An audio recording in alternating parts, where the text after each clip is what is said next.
Montezuma edition. The works of William H. Prescott. 22 volumes. Volume 2. The Montezuma edition of William H. Prescott's works is limited to 1,000 copies, of which this is number 345. I. 2. Image unavailable. The Meeting of Cortes and Montezuma. Page 254. 3. Montezuma edition. History of the Conquest of Mexico by William H. Prescott. Edited by Wilfred Harold Monroe, Professor of European History in Brown University. And comprising the notes of the edition by John Foster Kirk Victrus is Aquila Salem Lateris in Orbem Lucan, Phasalia, Lib. V. 238 Volume 2. Philadelphia and London J. B. Lippincott Company. 4. Copyright, 1843, by William H. Prescott. Copyright, 1871, by William G. Prescott. Copyright, 1873, by J. B. Lippincott and Company. Copyright, 1904, by J. B. Lippincott Company. Electrotyped and printed by J. B. Lippincott Company, Philadelphia, U.S. A. V. Contents of Volume 2, Book 2. Discovery of Mexico. Continued Chapter 6, Account of Montezuma, State of his Empire, Strange Prognostics, Embassy and Presence, Spanish Encampment. Page Montezuma then upon the throne. 3. Inaugural Address. 4. The Wars of Montezuma. 5. His civil policy. 6. Oppression of his subjects. 7. Foes of his empire. 8. Superstition of Montezuma. 9. Mysterious prophecy. 10. Portentous omens. 11. Dismay of the emperor. 12. Embassy and presents to the Spaniards. 14. Life in the Spanish camp. 15. Rich present from Montezuma. 16. Large gold wheels. 17. Message from Montezuma. 18. Effects of the treasure on the Spaniards. 20. Return of the Aztec envoys. 21. Prohibition of Montezuma. 22. Preaching of Father Olmedo. 23. Desertion of the natives. 23. Chapter 7. Troubles in the camp, plan of a colony, management of Cortes, march to Zempoala, proceedings with the natives, foundation of Veracruz, discontent of the soldiery. 24. Envoys from the Totonacs. 25.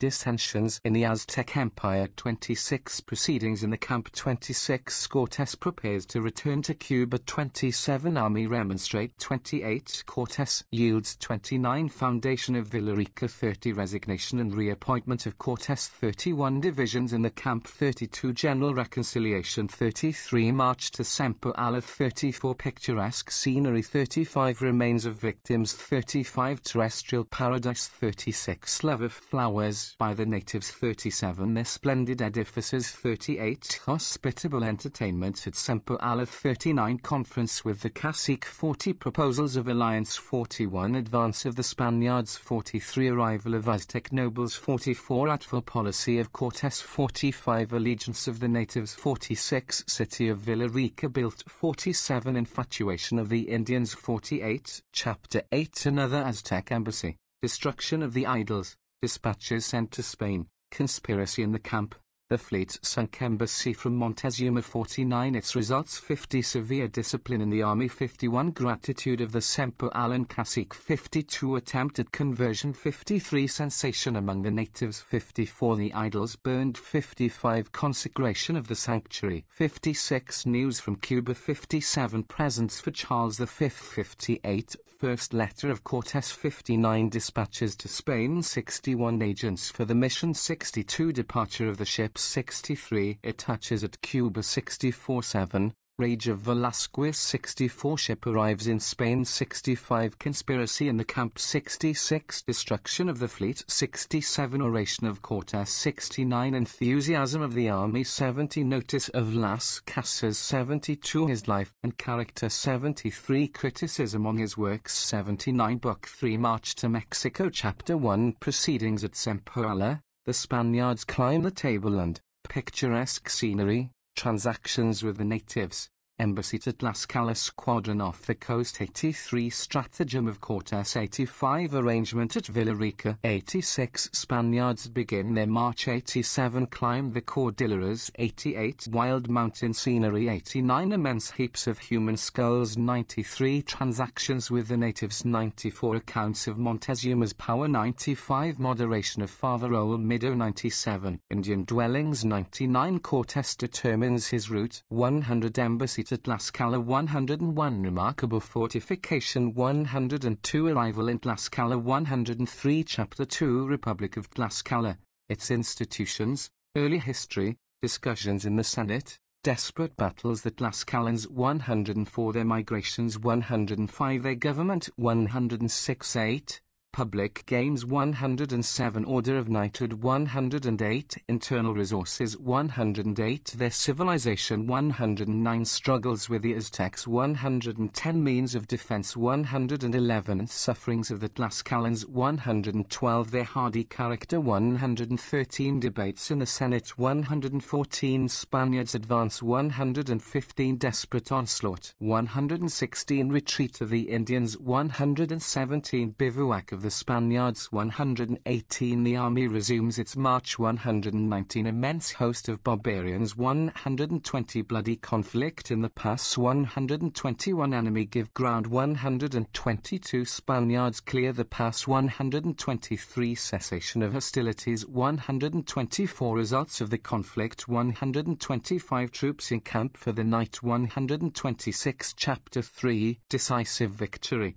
Indian Council, night attack, negotiations with the enemy, Tlaxcalan hero envoys to Tlaxcala 127 Foraging party 128 Bold defiance by the Tlaxcalans 129 Preparations for battle 130 Appearance of the Tlaxcalans 131 Showy costume of their warriors 132 Their weapons 134 Desperate engagement 136 The combat thickens 137 Divisions among the enemy 138 Decisive victory 139 Triumph of science over numbers 140 Dread of the cavalry 140 Indian Council 142 Night attack 143 Spaniards victorious 144 Embassy to Tlaxcala 145 Peace with the enemy 145 9 Patriotic spirit of their chief 146 Chapter 4 Discontent in the army, Tlaxcalan spies Peace with the Republic, Embassy from Montezuma Spaniards scour the country 147 Success of the foray 148 Discontent in the camp 149 Representations of the malcontents 150 Reply of Cortes 151 Difficulties of the enterprise 153 Mutilation of the spies 154 Interview with the Tlaxcalan chief 156 Peace with the Republic 158 Embassy from Montezuma 159 declines to receive the Spaniards 160 They advance towards the city 161 Chapter 5 Spaniards enter Tlaxcala, description of the capital, attempted conversion, Aztec embassy, invited to Colula Spaniards enter Tlaxcala 164 Rejoicings on their arrival 165 Description of Tlaxcala 166 Its houses and streets 166 Its fairs and police 167 Divisions of the city 167 Wild scenery round Tlaxcala 168 Character of the Tlaxcalans 169 Vigilance of Cortes 169 Attempted conversion 170 Resistance of the natives 170 Zeal of Cortes 171 Prudence of the friar 171 Character of Olmedo 172 Mass celebrated in Tlaxcala 173 The Indian Maidens 174 Aztec Embassy 175 Power of Montezuma 176 Embassy from Ixtlilxochitl 177 Deputies from Colula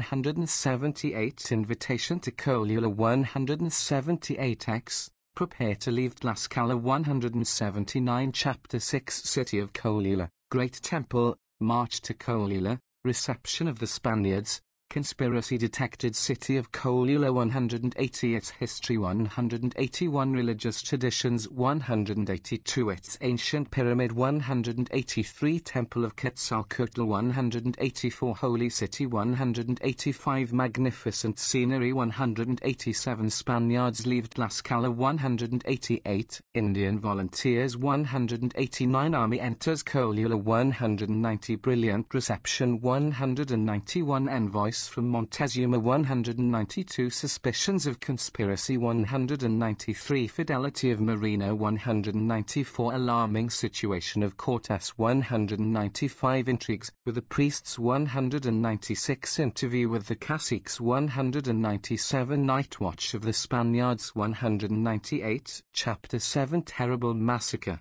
tranquility restored, reflections on the massacre, further proceedings. Envoys from Montezuma. Preparations for a secret assault. 200 natives collect in the square. 200 the signal given. 201 terrible massacre. 202 onset of the Tlaxcalans. 203 defense of the pyramid. 204 division of the spoil. 205 restoration of order. 206 reflections on the massacre. 207 right of conquest. 208 missionary spirit. 209 policy of Cortes. 211 is perilous situation. 212 cruelty to be charged on him. 212 terror of the white gods. 215 the cross raised in Colula. 217 11 victims liberated from the cages. 217 Christian temple reared on the pyramid. 217 embassy from Montezuma. 218 departure of the Semper Allans. 219 chapter 8 march resumed.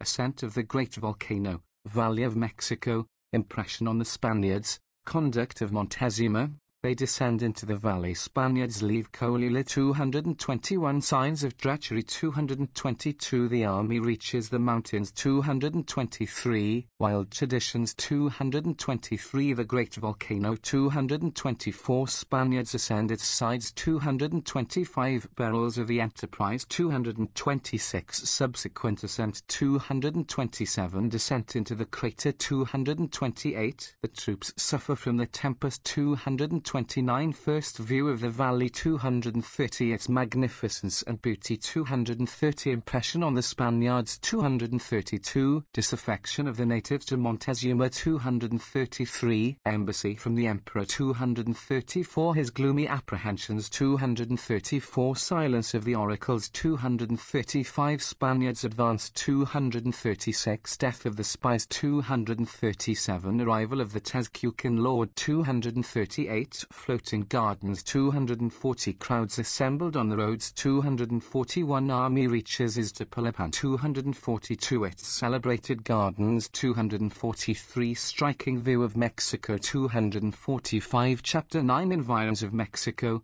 Interview with Montezuma. Entrance into the capital. Hospitable reception. Visit to the emperor. Preparations to enter the capital. 246 army enters on the Great Causeway. 247 beautiful environs. 248 brilliant procession of chiefs. 249 12 splendid retinue of Montezuma. 250 dress of the emperor. 252 his person. 252 his reception of Cortes. 253 Spaniards enter the capital. 254 feelings of the Aztecs. 256 hospitable reception. 258 the Spanish Cortes. 259 precaution of the general. 259 visited by the emperor. 260 his rich presents. 261 superstitious terrors. 262 royal palace. 263 description of its interior. 264 Cortes visits Montezuma. 265 attempts to convert the monarch. 265 entire failure. 266 his religious views. 267 Montezuma's eloquence. 268 his courteous bearing. 269 reflections of Cortes. 270 notice of Herrera. 272 criticism on his history. 274 life of Toribio. 274 Peter Martyr. 277 his works. 278 Book 4 Residence in Mexico. Chapter 1 Tezcucan Lake.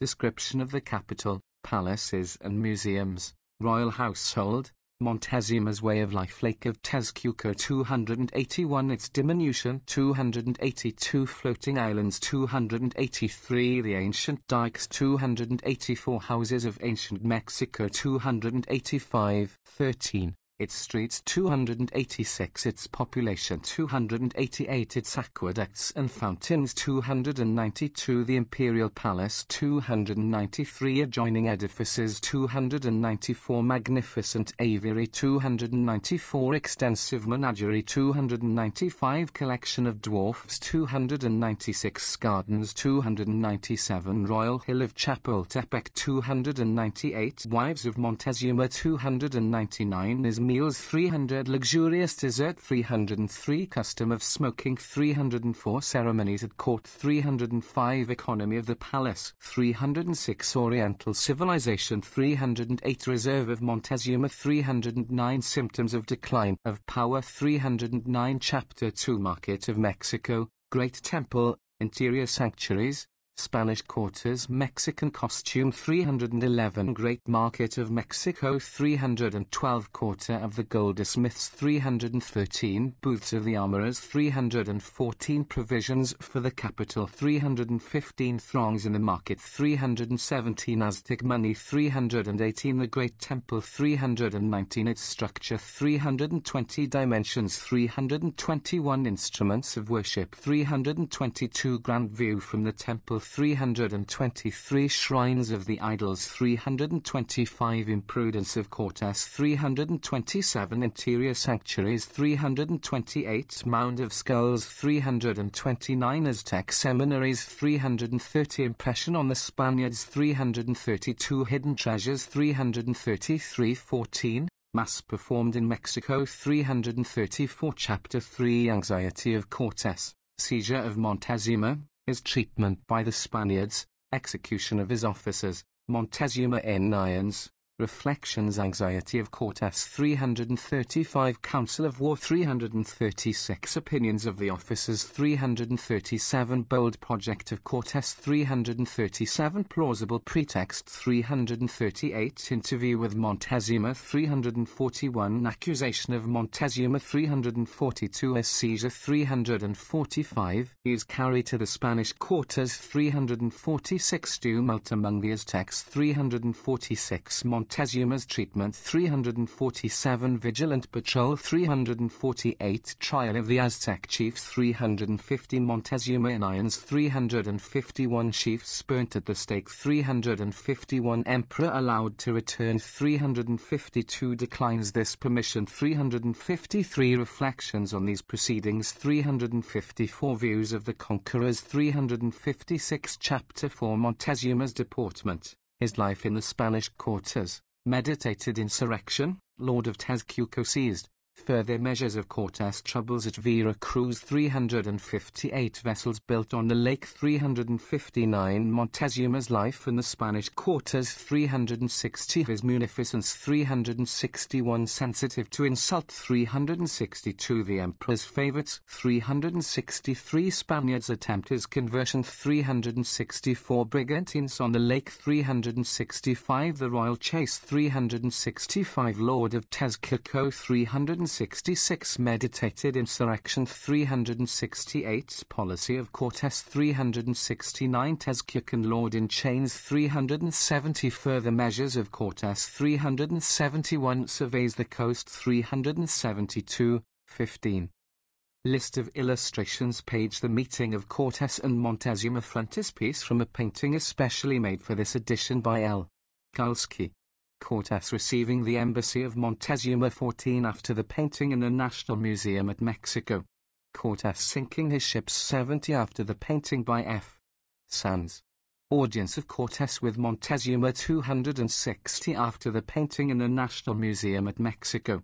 Map of the Valley of Mexico at the period of the Conquest. 281. Montezuma. 304. After the portrait published by Fray Prudencio Sandoval in his History of Charles V. edition of 1614. 16. 1. Book 2. Discovery of Mexico. Continued. 2. 3.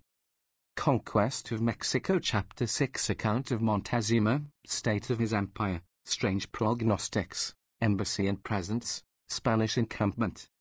1519.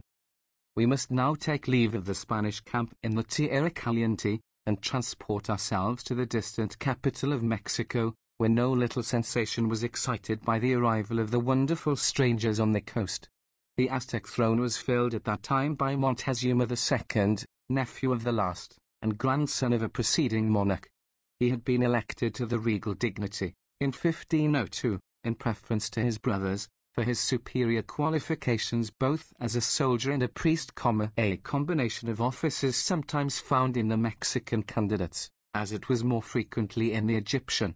In early youth he had taken an active part in the wars of the empire, though of late he had devoted himself more exclusively to the services of the temple, and he was scrupulous in his attentions to all the burdensome ceremonial of the Aztec worship. He maintained a grave and reserved demeanor, speaking little and with prudent deliberation. His deportment was well calculated to inspire ideas of superior sanctity. 1. Chief of Men. M. When his election was announced to him, he was found sweeping down the stairs in the great temple of the national war god. He received the messengers with a becoming humility, professing his unfitness for so responsible a station. The address delivered as usual on the occasion was made by his relative Nizalpili, the wise king of Tezcuco. 2. It has, fortunately, been preserved, and presents a favorable specimen of Indian eloquence. Towards the conclusion, the orator exclaims, "Who can doubt that the Aztec Empire has reached the zenith of its greatness, since the Almighty has placed over it one whose very presence fills every beholder with reverence? Rejoice, happy people, that you have now a sovereign who will be to you a steady column of support, a father in distress, a more than brother in tenderness and sympathy, one whose aspiring soul will disdain all the profligate pleasures of the senses and the wasting indulgence of sloth. And thou, illustrious youth, doubt not that the Creator, who has laid on thee so weighty a charge, will also give strength to sustain it, that he, who has been so liberal in times past, will shower yet more abundant blessings on thy head, and keep thee firm in thy royal seat through many long and glorious years." These golden prognostics, which melted the royal auditor into tears, were not destined to be realized. 3. Montezuma displayed all the energy and enterprise in the commencement of his reign which had been anticipated from him. His first expedition against a rebel province in the neighborhood was crowned with success, and he led back in triumph a throng of captives for the bloody sacrifice that was to grace his coronation. This was celebrated with uncommon pomp. Games and religious ceremonies continued for several days, and among the spectators who flocked from distant quarters were some noble Tlaxcalans, the hereditary enemies of Mexico. They were in disguise, hoping thus to elude detection. They were recognized, however, and reported to the monarch. But he only availed himself of the information to provide them with honorable entertainment and a good place for witnessing the games. This was a magnanimous act, considering the long-cherished hostility between the nations. In his first years, Montezuma was constantly engaged in war, and frequently led his armies in person. The Aztec banners were seen in the far 6th provinces on the Gulf of Mexico, and the distant regions of Nicaragua and Honduras. The expeditions were generally successful, and the limits of the empire were more widely extended than at any preceding period. Meanwhile the monarch was not inattentive to the interior concerns of the kingdom. He made some important changes in the courts of justice, and carefully watched over the execution of the laws, which he enforced with stern severity. He was in the habit of patrolling the streets of his capital in disguise, to make himself personally acquainted with the abuses in it. And with more questionable policy, it is said, he would sometimes try the integrity of his judges by tempting them with large bribes to swerve from their duty, and then call the delinquent to strict account for yielding to the temptation. He liberally recompensed all who served him.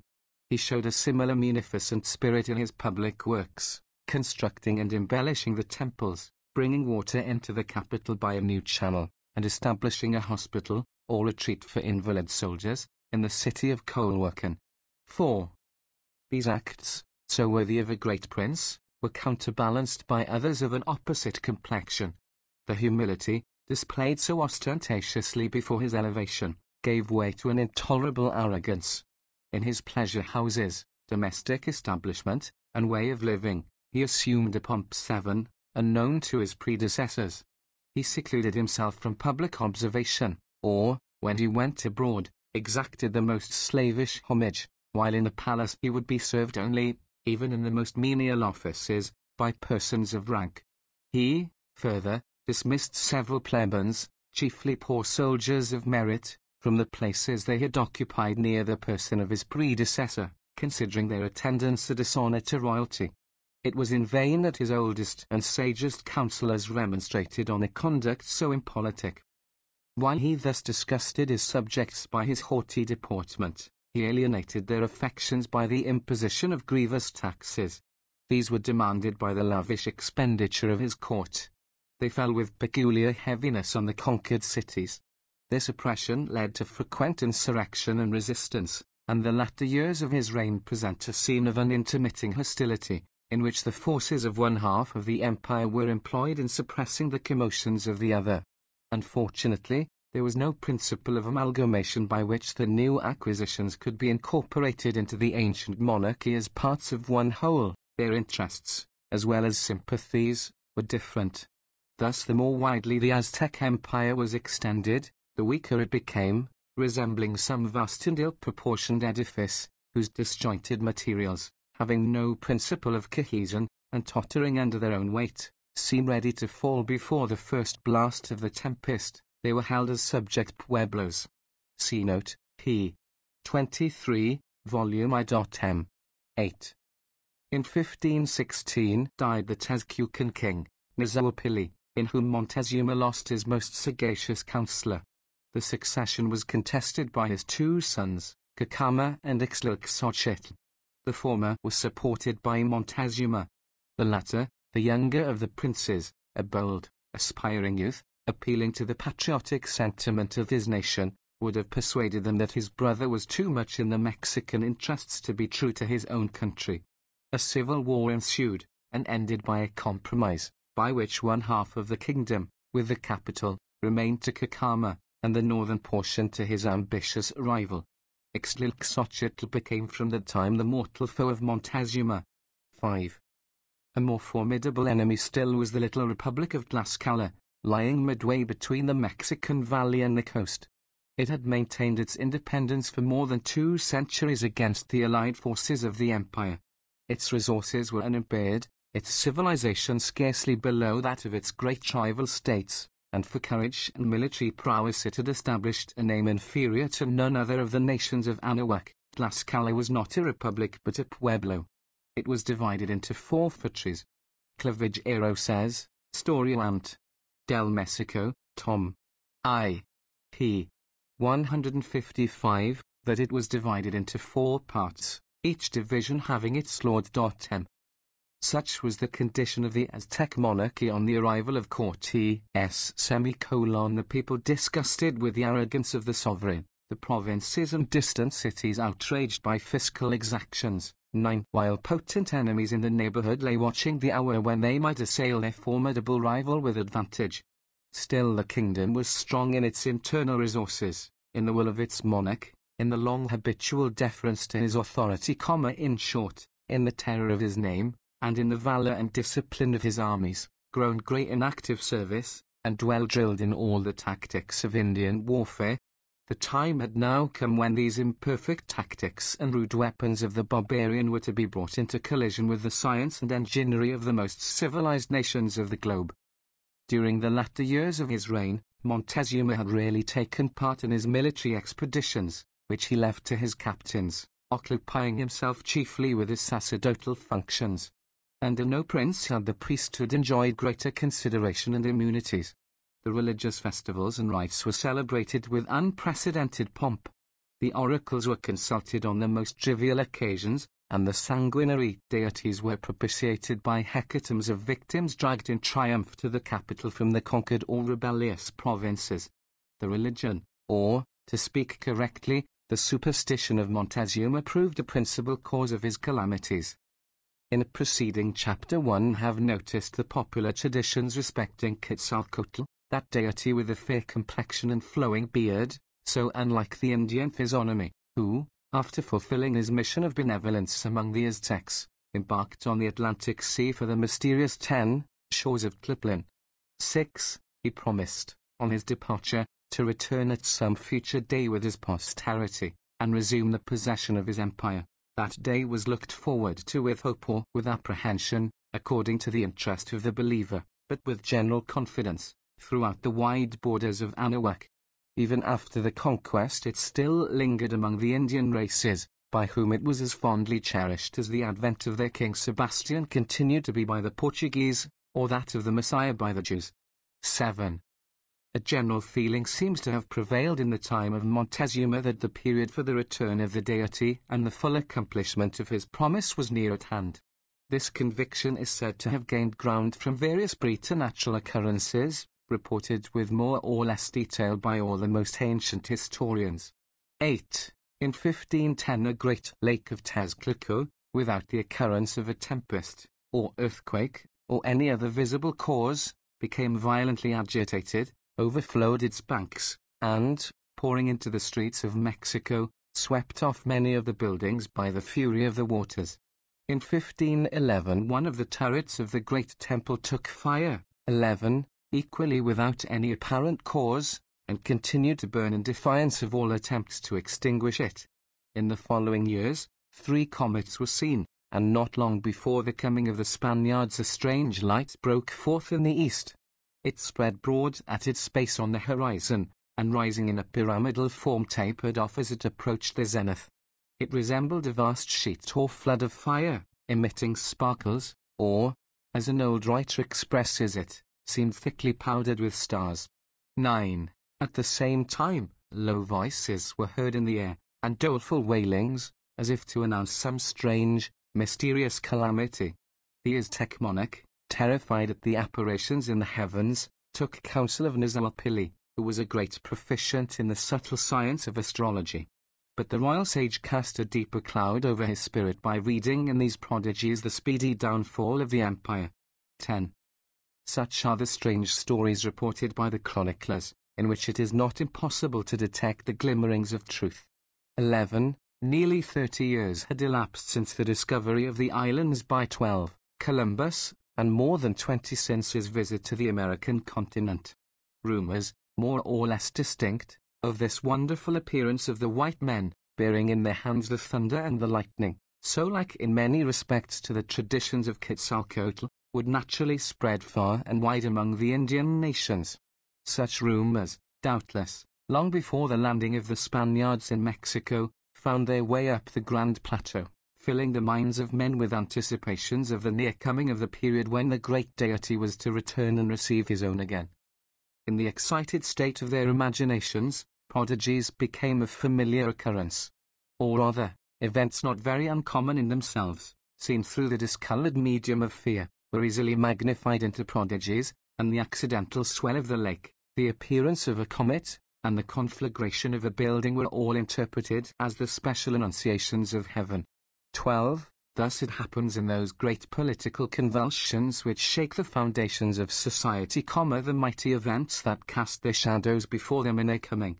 Then it is that the atmosphere is 13, agitated with the low, prophetic murmurs with which nature, in the moral as in the physical world, announces the march of the hurricane. When from the shores and forest-rustling mountains comes a voice that, solemn sounding, bids the world prepare. When tidings were brought to the capital of the landing of Grijalva on the coast, in the preceding year, the heart of Montezuma was filled with dismay. He felt as if the destinies which had so long brooded over the royal line of Mexico were to be accomplished, and the sceptre was to pass away from his house forever. Though somewhat relieved by the departure of the Spaniards, he caused sentinels to be stationed on the heights, and, when the Europeans returned under Cortes, he doubtless received the earliest notice of the unwelcome event.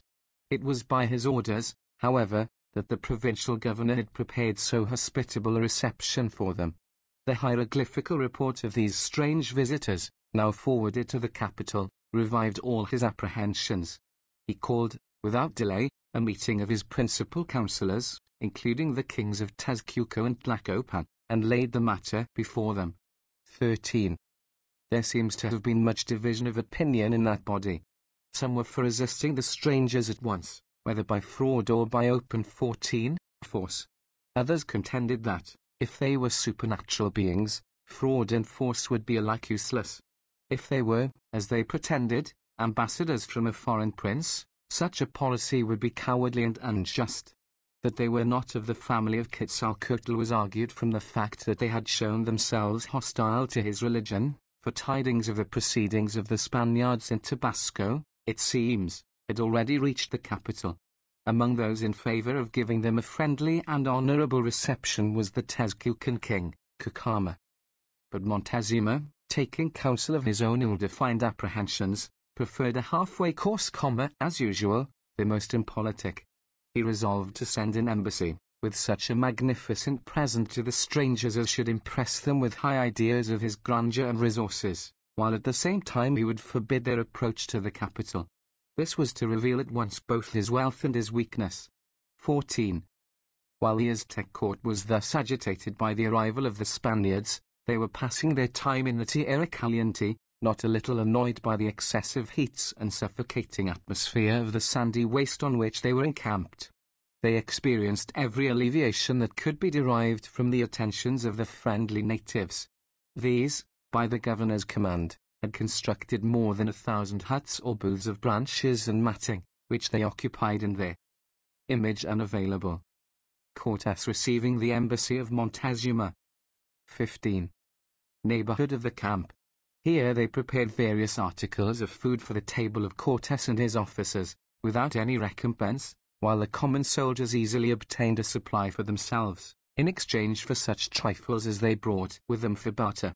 Thus the camp was liberally provided with meat and fish dressed in many savory ways, with cakes of corn, bananas, pineapples, and divers luscious vegetables of the tropics, hitherto unknown to the Spaniards. The soldiers contrived, moreover, to obtain many little bits of gold, of no great value, indeed, from the natives, a traffic very displeasing to the partisans of Velasquez, who considered it an invasion of his rights. Cortes, however, did not think it prudent, in this matter, to balk the inclinations of his followers. 15. At the expiration of 7 or 8 days at most, the Mexican embassy presented itself before the camp. It may seem an incredibly short space of time, considering the distance of the capital was nearly 70 leagues. But it may be remembered that tidings were carried there by means of posts, as already noticed, in the brief space of 24 hours. 16 and 4 or 5 days would suffice for the descent of the envoys to the coast, accustomed as the Mexicans were to long and rapid travelling.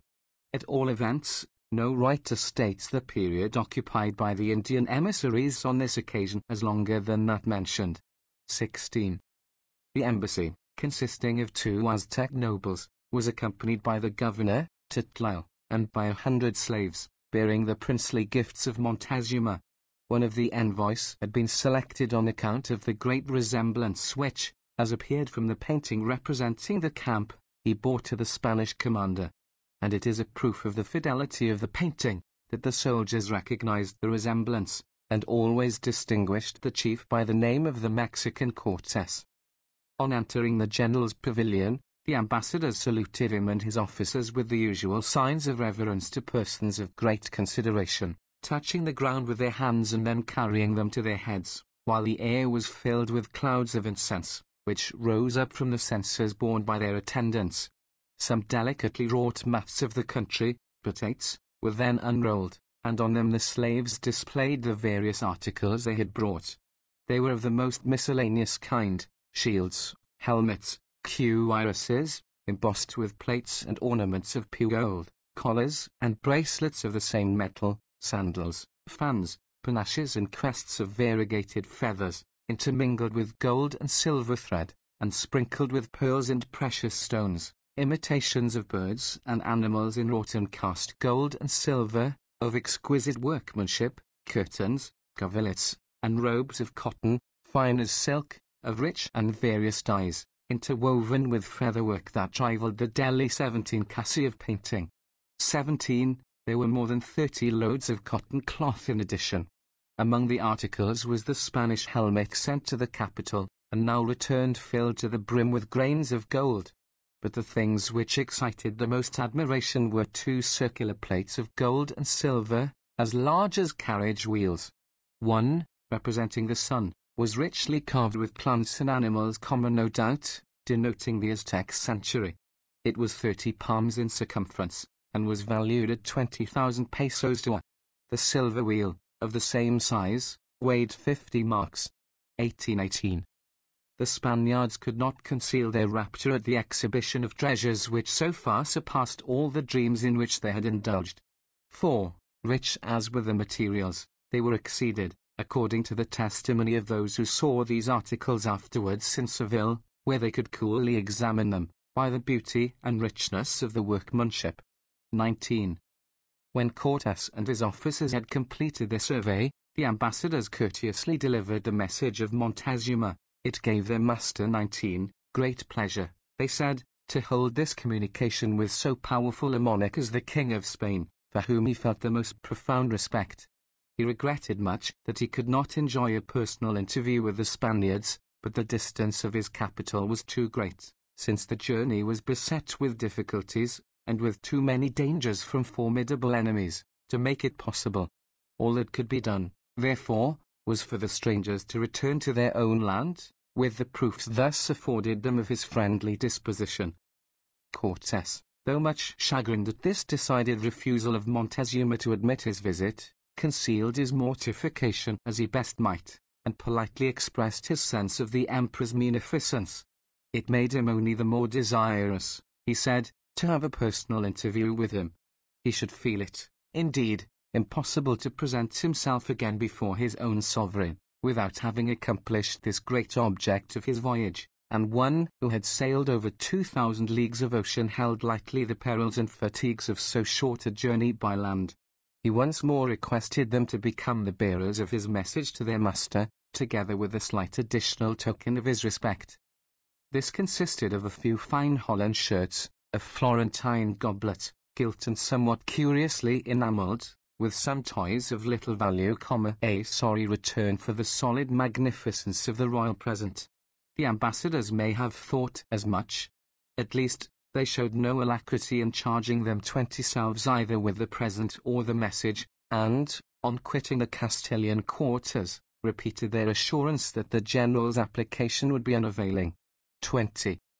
The splendid treasure, which now are dazzling the eyes of the Spaniards, raised in their bosom very different emotions, according to the difference of their characters.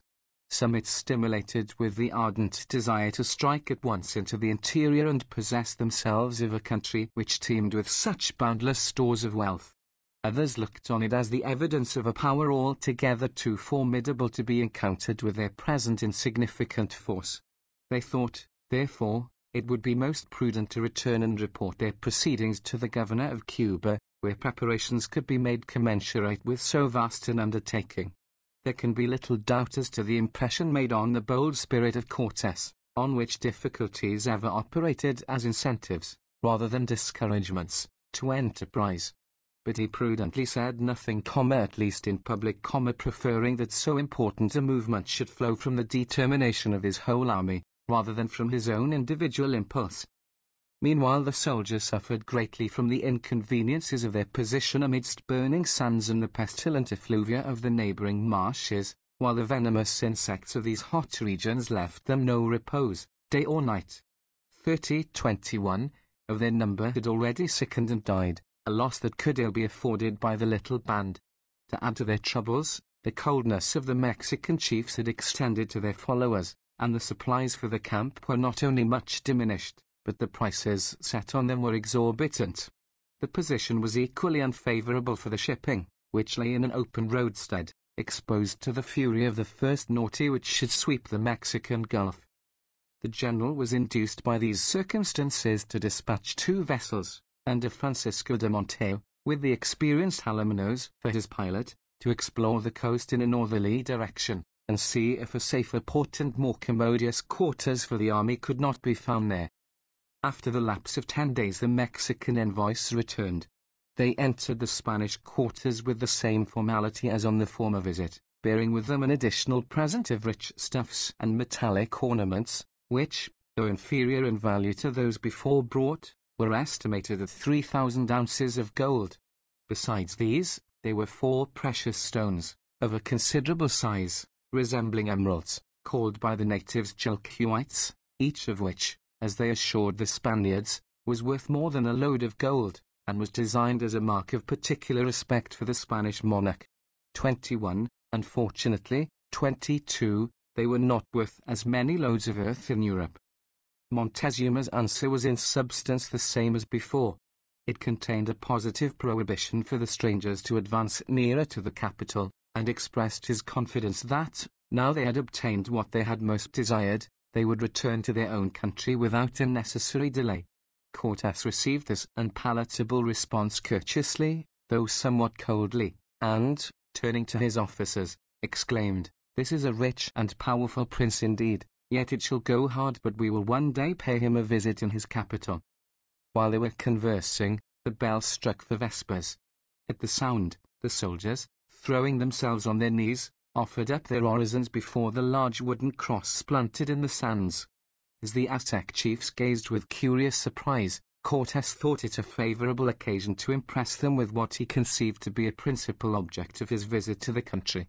Father Olmedo accordingly expounded, as briefly and clearly as he could, the great doctrines of Christianity, touching on the atonement, the passion, and the resurrection, and concluding with assuring his astonished audience that it was their intention to extirpate the idolatrous practices of the nation and to substitute the pure worship of the true God. He then put into their hands a little image of the Virgin with the infant Redeemer, requesting them to place it in their temples instead of their sanguinary 23 deities. How far the Aztec lords comprehended the mysteries of the faith, as conveyed through the double version of Aguila and Marina, or how well they perceived the subtle distinctions between their own images and those of the Roman Church, we are not informed.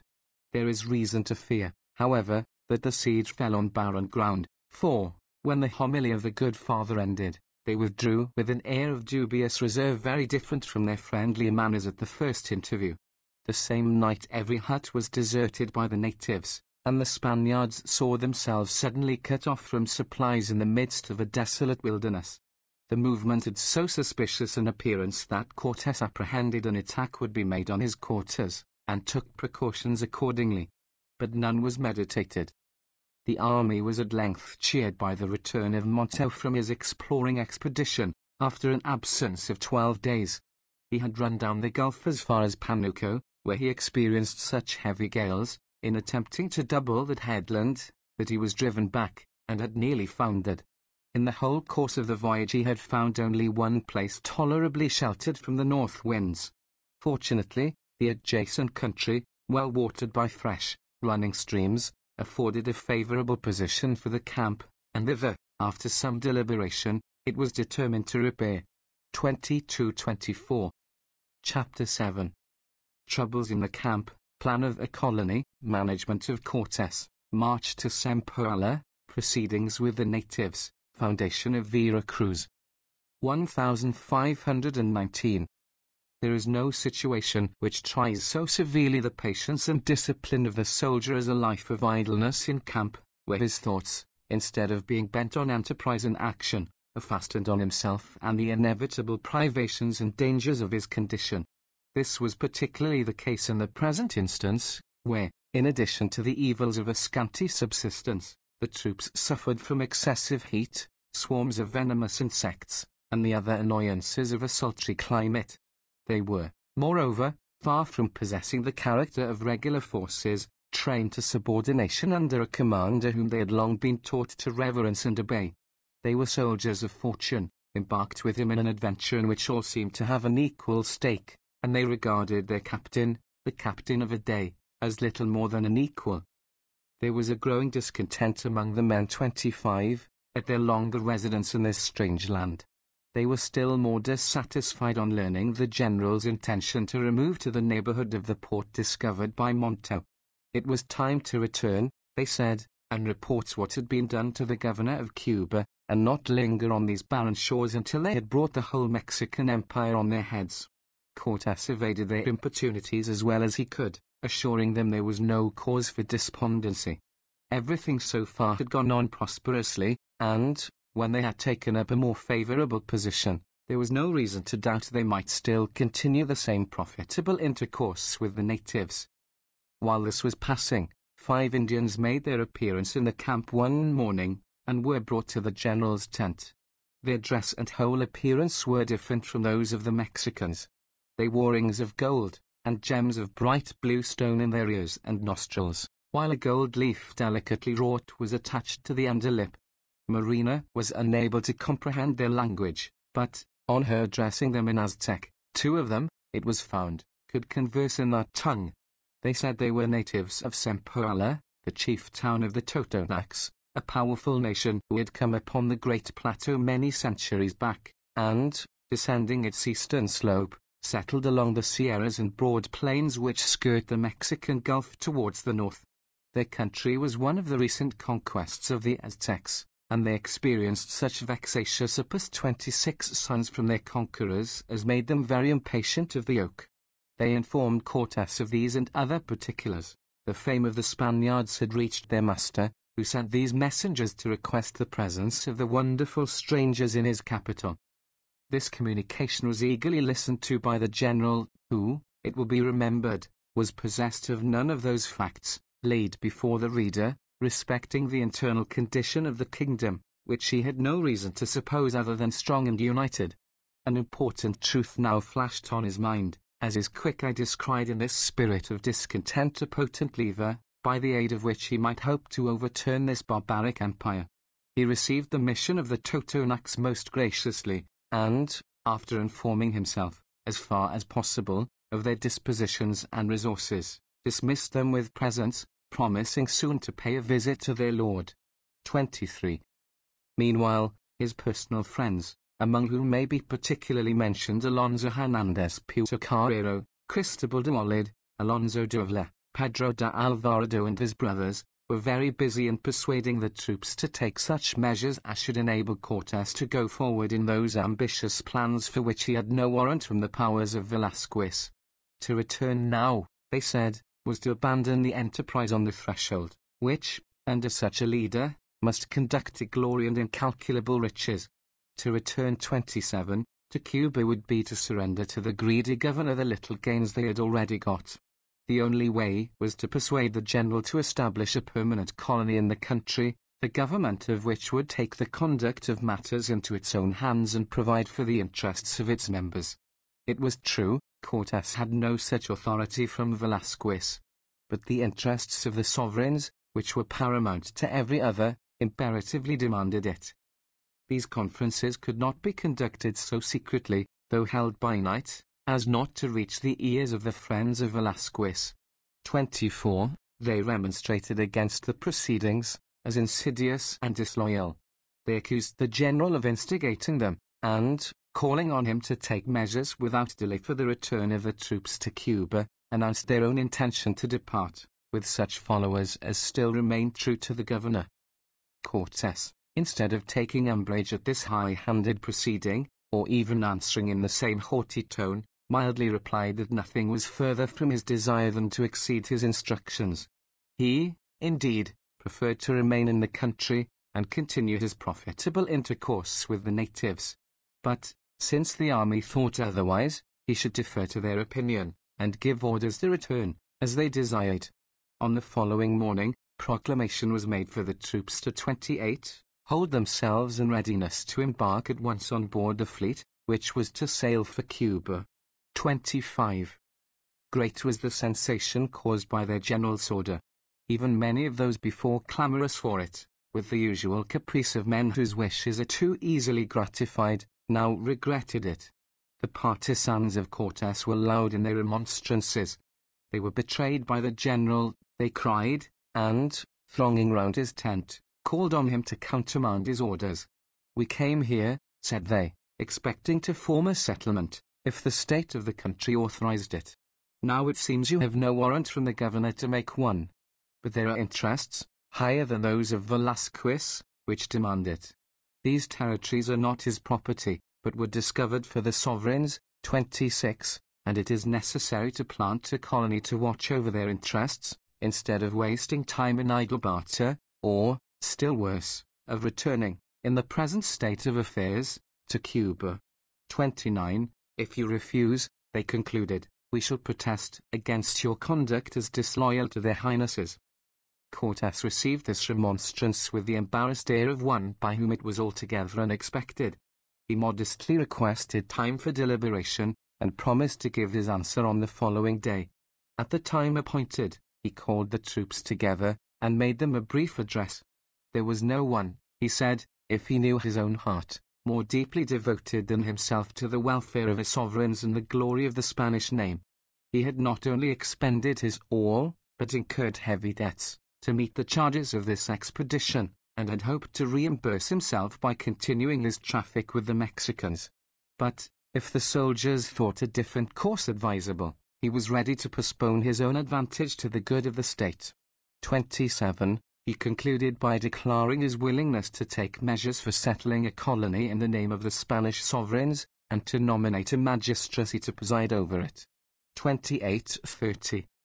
For the alcaldes he selected Puerto Carrero and Montel, the former cavalier his fast friend, and the latter the friend of Velasquez, and chosen for that very reason, a stroke of policy which perfectly succeeded.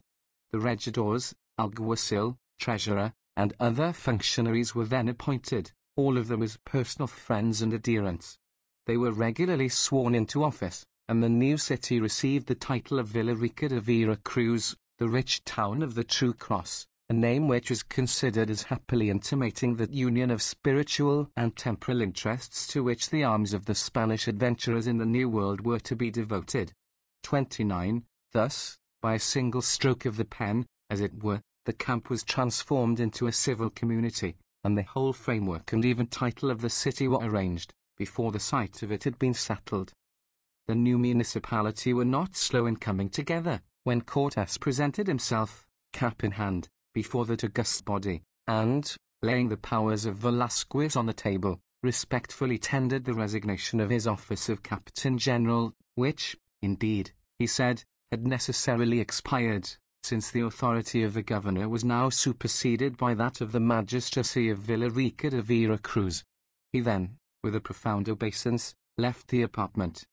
30-31. The council, after a decent time spent in deliberation, again requested his presence. There was no one, they said, who, on mature reflection, appeared to them so well qualified to take charge of the interests of the community, both in peace and in war, as himself, and they unanimously named him, in behalf of their Catholic Highnesses, Captain General and Chief Justice of the colony. He was further empowered to draw, on his own account, 1/5 of the gold and silver which might hereafter be obtained by commerce or conquest from the natives. 31. Thus clothed with supreme civil and military jurisdiction, Cortes was not backward in asserting his authority. He found speedy occasion for it. The transactions above described had succeeded each other so rapidly that the governor's party seemed to be taken by surprise, and had formed no plan of opposition. When the last measure was carried, however, they broke forth into the most indignant and opprobrious invectives, denouncing the whole as a systematic conspiracy against Velasquez. These accusations led to recrimination from the soldiers of the other side, until from words they nearly proceeded to blows. Some of the principal cavaliers, among them Velasquez de Leon, a kinsman of the governor, Escobar, his page, and Diego de Ordaz, were so active in instigating these turbulent movements that Cortes took the bold measure of putting them all in irons and sending them on board the vessels. He then dispersed the common file by detaching many of them with a strong party under Alvarado to forage the neighboring country and bring home provisions for the destitute camp. During their absence, every argument that cupidity or ambition could suggest was used to win the refractory to his views. Promises, and even gold, it is said, were liberally lavished, till, by degrees, their understandings were opened to a clearer view of the merits of the case. And when the foraging party reappeared with abundance of poultry and vegetables, and the cravings of the stomach, that great laboratory of disaffection, whether in camp or capital, were appeased, good humor returned with good cheer, and the rival factions embraced one another as companions in arms, pledged to a common cause. Even the high-mettled hidalgos on board the vessels did not long withstand the general tide of reconciliation, but one by one gave in their adhesion to the new government.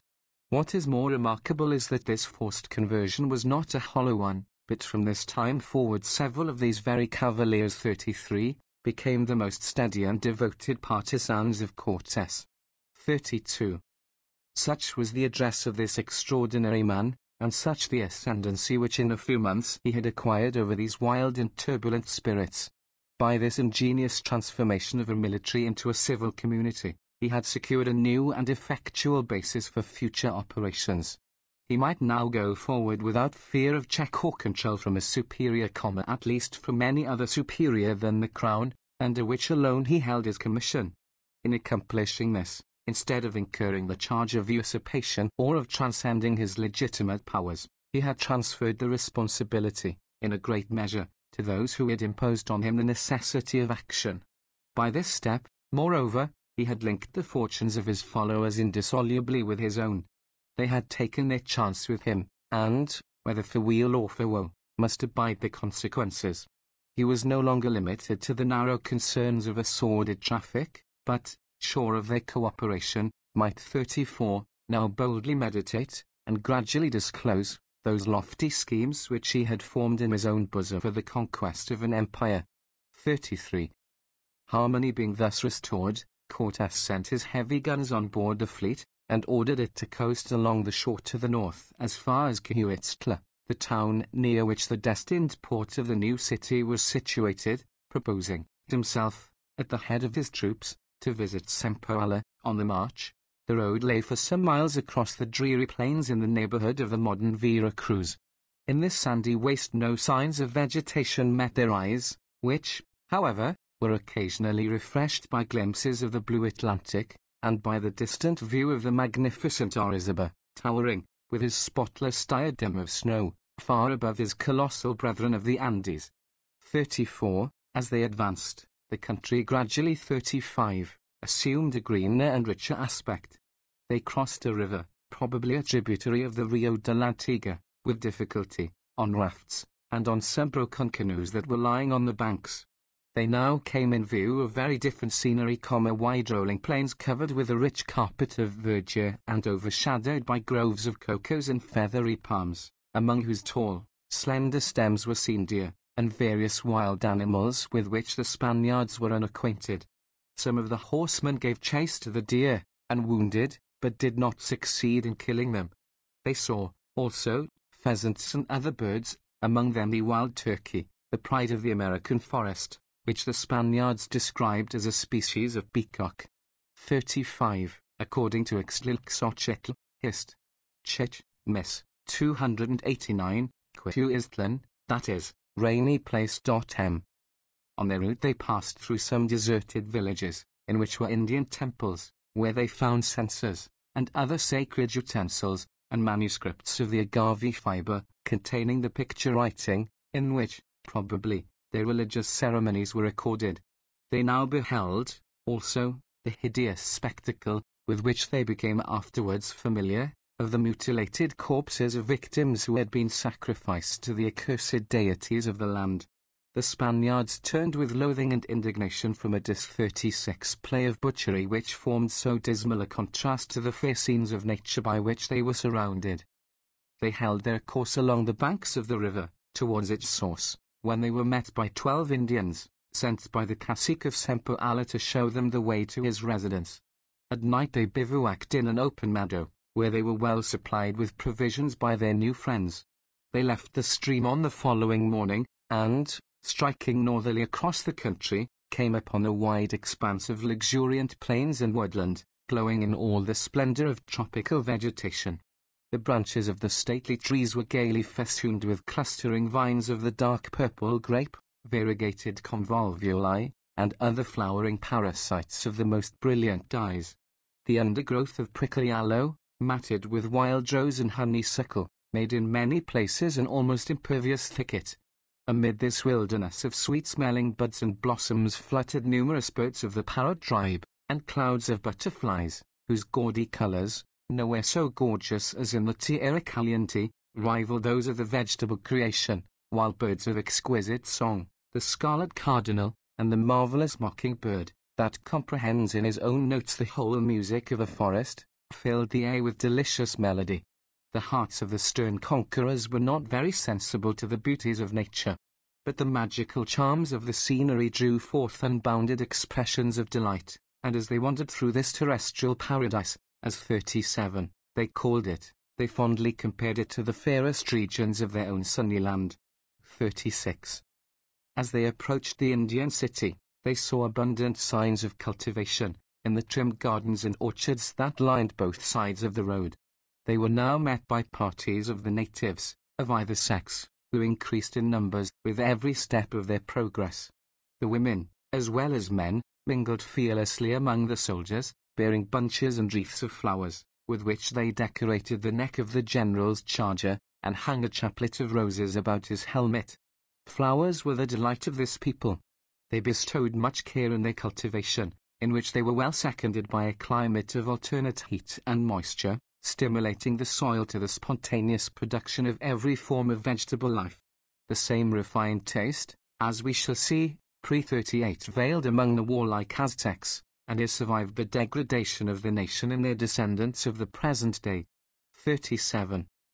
Many of the women appeared, from their richer dress and numerous attendants, to be persons of rank. They were clad in robes of fine cotton, curiously colored, which reached from the neck, in the inferior orders, from the waist, to the ankles. The men wore a sort of mantle of the same material, a la morisca, in the Moorish fashion, over their shoulders, and belts or sashes about the loins. Both sexes had jewels and ornaments of gold round their necks, while their ears and nostrils were perforated with rings of the same metal.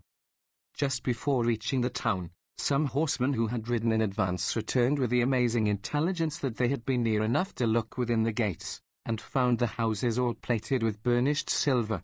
On entering the place, the silver was found to be nothing more than a brilliant coating of stucco, with which the principal buildings were covered, a circumstance which produced much merriment among the soldiers at the expense of their credulous comrades. Such ready credulity is a proof of the exalted state of their imaginations, which were prepared to see gold and silver in every object around 39, dem. 38. The edifices of the better kind were of stone and lime, all bricks dried in the sun, the poorer were of clay and earth.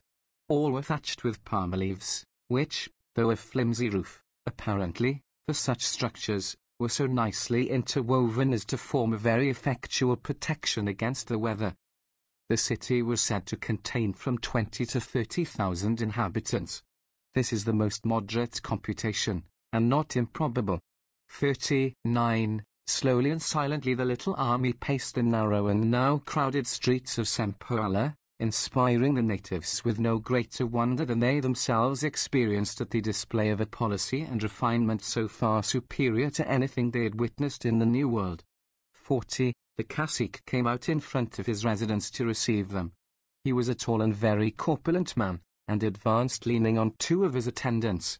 He received Cortes and his followers with great courtesy, and, after a brief interchange of civilities, assigned the army its quarters in a neighboring temple, into the spacious courtyard of which a 40 number of apartments opened, affording excellent accommodation for the soldiery. Here the Spaniards were well supplied with provisions, meat cooked after the fashion of the country, and maize made into bread cakes. The general received, also, a present of considerable value from the cacique, consisting of ornaments of gold and fine cottons. Notwithstanding these friendly demonstrations, Cortes did not relax his habitual vigilance, nor neglect any of the precautions of a good soldier. On his route, indeed, he had always marched in order of battle, well prepared against surprise. In his present quarters, he stationed his sentinels with like care, posted his small artillery so as to command the entrance, and forbade any soldier to leave the camp without orders, under pain of death. 41.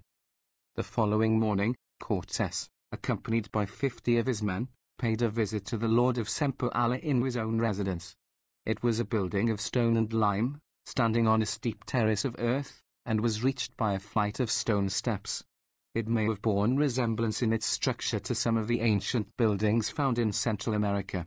Cortés, leaving his soldiers in the courtyard, entered the mansion with one of his officers, and his fair interpreter, Doña Marina.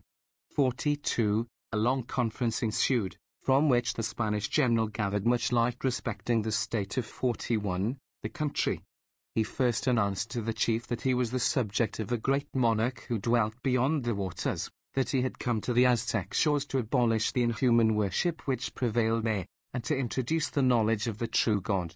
The cacique replied that their gods, who sent them the sunshine and the rain, were good enough for them, that he was the tributary of a powerful monarch also, whose capital stood on a lake far off among the mountains, a stern prince, merciless in his exactions, and, in case of resistance, or any offense, sure to wreak his vengeance by carrying off their young men and maidens to be sacrificed to his deities.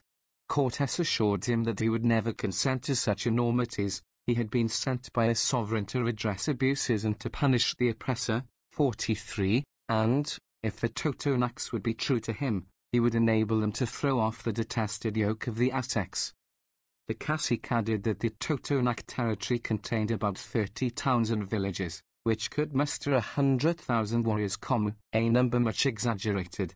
44. There were other provinces of the empire, he said, where the Aztec rule was equally odious, and between him and the capital lay the warlike Republic of Tlaxcala, which had always maintained its independence of Mexico. The fame of the Spaniards had gone before 42, them, and he was well acquainted with their terrible victory at Tabasco. But still he looked with doubt and alarm to a rupture with the great Montezuma, as he always styled him, whose armies, on the least provocation, would pour down from the mountain regions of the west, and, rushing over the plains like a whirlwind, sweep off the wretched people to slavery and sacrifice. Cortés endeavored to reassure him, by declaring that a single Spaniard was stronger than a host of Aztecs. At the same time, it was desirable to know what nations would cooperate with him, not so much on his account as theirs, that he might distinguish friend from foe and know whom he was to spare in this war of extermination. Having raised the confidence of the admiring chief by this comfortable and politic vaunt, he took an affectionate leave, with the assurance that he would shortly return and concert measures for their future operations, when he had visited his ships in the adjoining port and secured a permanent settlement there. 45. The intelligence gained by Cortés gave great satisfaction to his mind. It confirmed his former views, and showed, indeed, the interior of the monarchy to be in a state far more distracted than he had supposed. If he had before scarcely shrunk from attacking the Aztec Empire, in the true spirit of a knight-errant, with his single arm, as it were, what had he now to fear, when one half of the Na-43 could be thus marshalled against the other? In the excitement of the moment, his sanguine spirit kindled with an enthusiasm which overleaped every obstacle.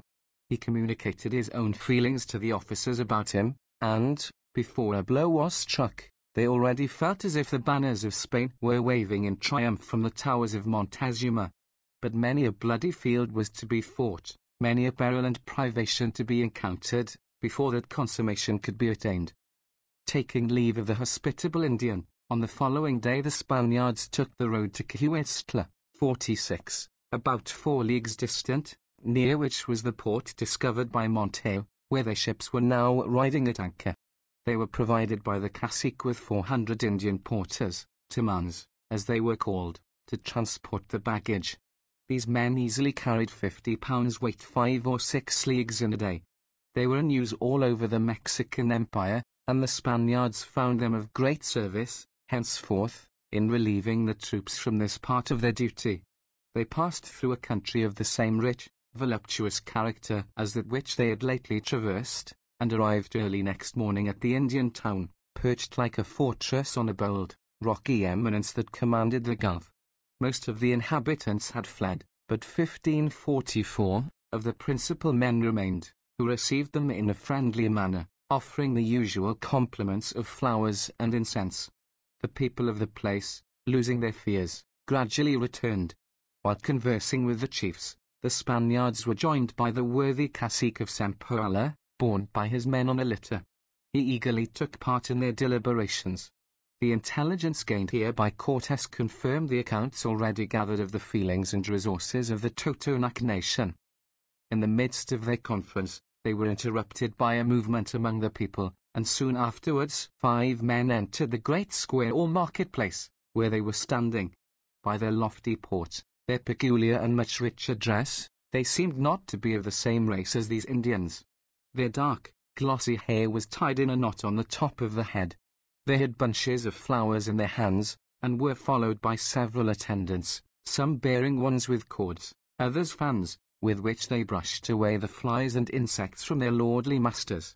As these persons passed through the place, they cast a haughty look on the Spaniards, scarcely deigning to return their salutations. They were immediately joined, in great confusion, by the Totonac chiefs, who seemed anxious to conciliate them by every kind of attention. The general, much astonished, inquired of Marina what it meant. She informed him they were Aztec nobles, empowered to receive the tribute for Montezuma. Soon after, the chiefs returned with 45, dismay painted on their faces. They confirmed Marina's statement, adding that the Aztecs greatly resented the entertainment afforded the Spaniards without the emperor's permission, and demanded in expiation 20 young men and women for sacrifice to the gods. Cortes showed the strongest indignation at this insolence. He required the Totonacs not only to refuse the demand, but to arrest the persons of the collectors and throw them into prison. The chiefs hesitated, but he insisted on it so peremptorily that they at length complied, and the Aztecs were seized, bound hand and foot, and placed under a guard. In the night, the Spanish general procured the escape of 2 of them, and had them brought secretly before him. He expressed his regret at the indignity they had experienced from the Totonacs, told them he would provide means for their flight, and tomorrow would endeavor to obtain the release of their companions. He desired them to report this to their master, with assurances of the great regard the Spaniards entertained for him, notwithstanding his ungenerous behavior in leaving them to perish from want on his barren shores. He then sent the Mexican nobles down to the port, whence they were carried to another part of the coast by water, for fear of the violence of the Totonacs. These were greatly incensed at the escape of the prisoners, and would have sacrificed the remainder at once, but for the Spanish commander, who evinced the utmost horror at the proposal, and ordered them to be sent for safe custody on board the fleet. Soon after, they were permitted to join 46, their companions. This artful proceeding, so characteristic of the policy of Cortes, had, as we shall see hereafter, all the effect intended on Montezuma. It cannot be commended, certainly, as in the true spirit of chivalry. Yet it has not wanted its panegyrist among the national historians. 47. By order of Cortes, messengers were dispatched to the Totonac towns to report what had been done, calling on them to refuse the payment of further tribute to Montezuma. But there was no need of messengers. The affrighted attendants of the Aztec lords had fled in every direction, bearing the tidings, which spread like wildfire through the country, of the daring insult offered to the majesty of Mexico. The astonished Indians, cheered with the sweet hope of regaining their ancient liberty, came in numbers to Cahuitla, to see and confer with the formidable strangers.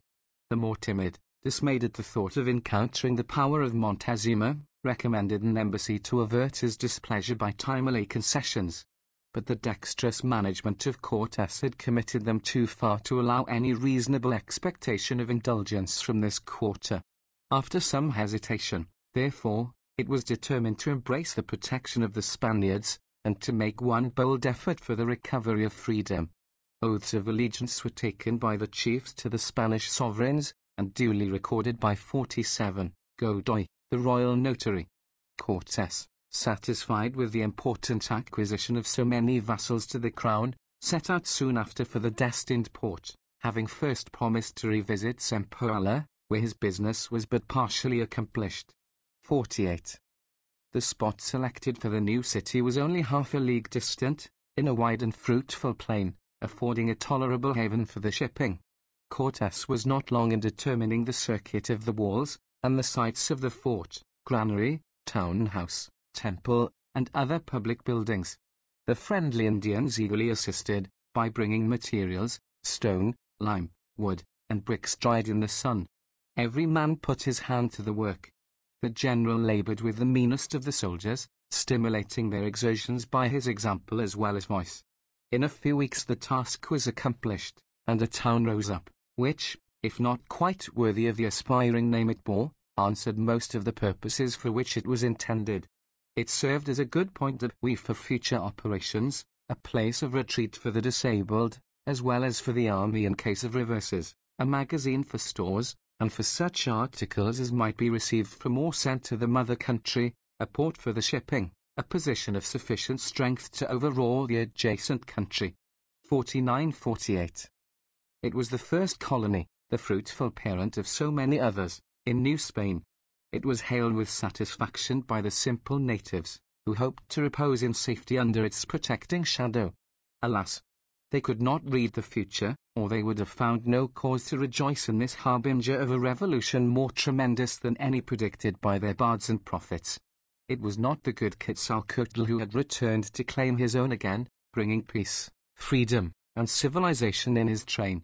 Their fetters, indeed, would be broken, and their wrongs be amply avenged on the proud head of the Aztec. But it was to be by that strong arm which should bow down equally the oppressor and the oppressed. The light of civilization would be poured on their land, but it would be the light of a consuming fire, before which their barbaric glory, their institutions, their very existence and name as a nation, would wither and become extinct. Their doom was sealed when the white man had set his foot on their soil. 49. Chapter 8. Another Aztec embassy, destruction of the idols, dispatches sent to Spain, conspiracy in the camp, the fleet sunk. 1519. While the Spaniards were occupied with their new settlement, they were surprised by the presence of an embassy from Mexico. The account of the imprisonment of the royal collectors had spread rapidly through the country. When it reached the capital, all were filled with amazement at the unprecedented daring of the strangers. In Montezuma every other feeling, even that of fear, was swallowed up in indignation, and he showed his wonted energy in the vigorous preparations which he instantly made to punish his rebellious vassals and to avenge the insult offered to the majesty of the empire. But when the Aztec officers liberated by Cortés reached the capital and reported the courteous treatment they had received from the Spanish commander, Montezuma's anger was mitigated, and his superstitious fears, getting the ascendancy again, induced him to resume his former timid and conciliatory policy. He accordingly sent an embassy, consisting of 2 youths, 50, his nephews, and 4 of the ancient nobles of his court, to the Spanish quarters. He provided them, in his usual munificent spirit, with a princely donation of gold, rich cotton stuffs, and beautiful mantles of the plume, or feather embroidery. The envoys, on coming before Cortés, presented him with the articles, at the same time offering the acknowledgments of their master for the courtesy he had shown in liberating his captive nobles.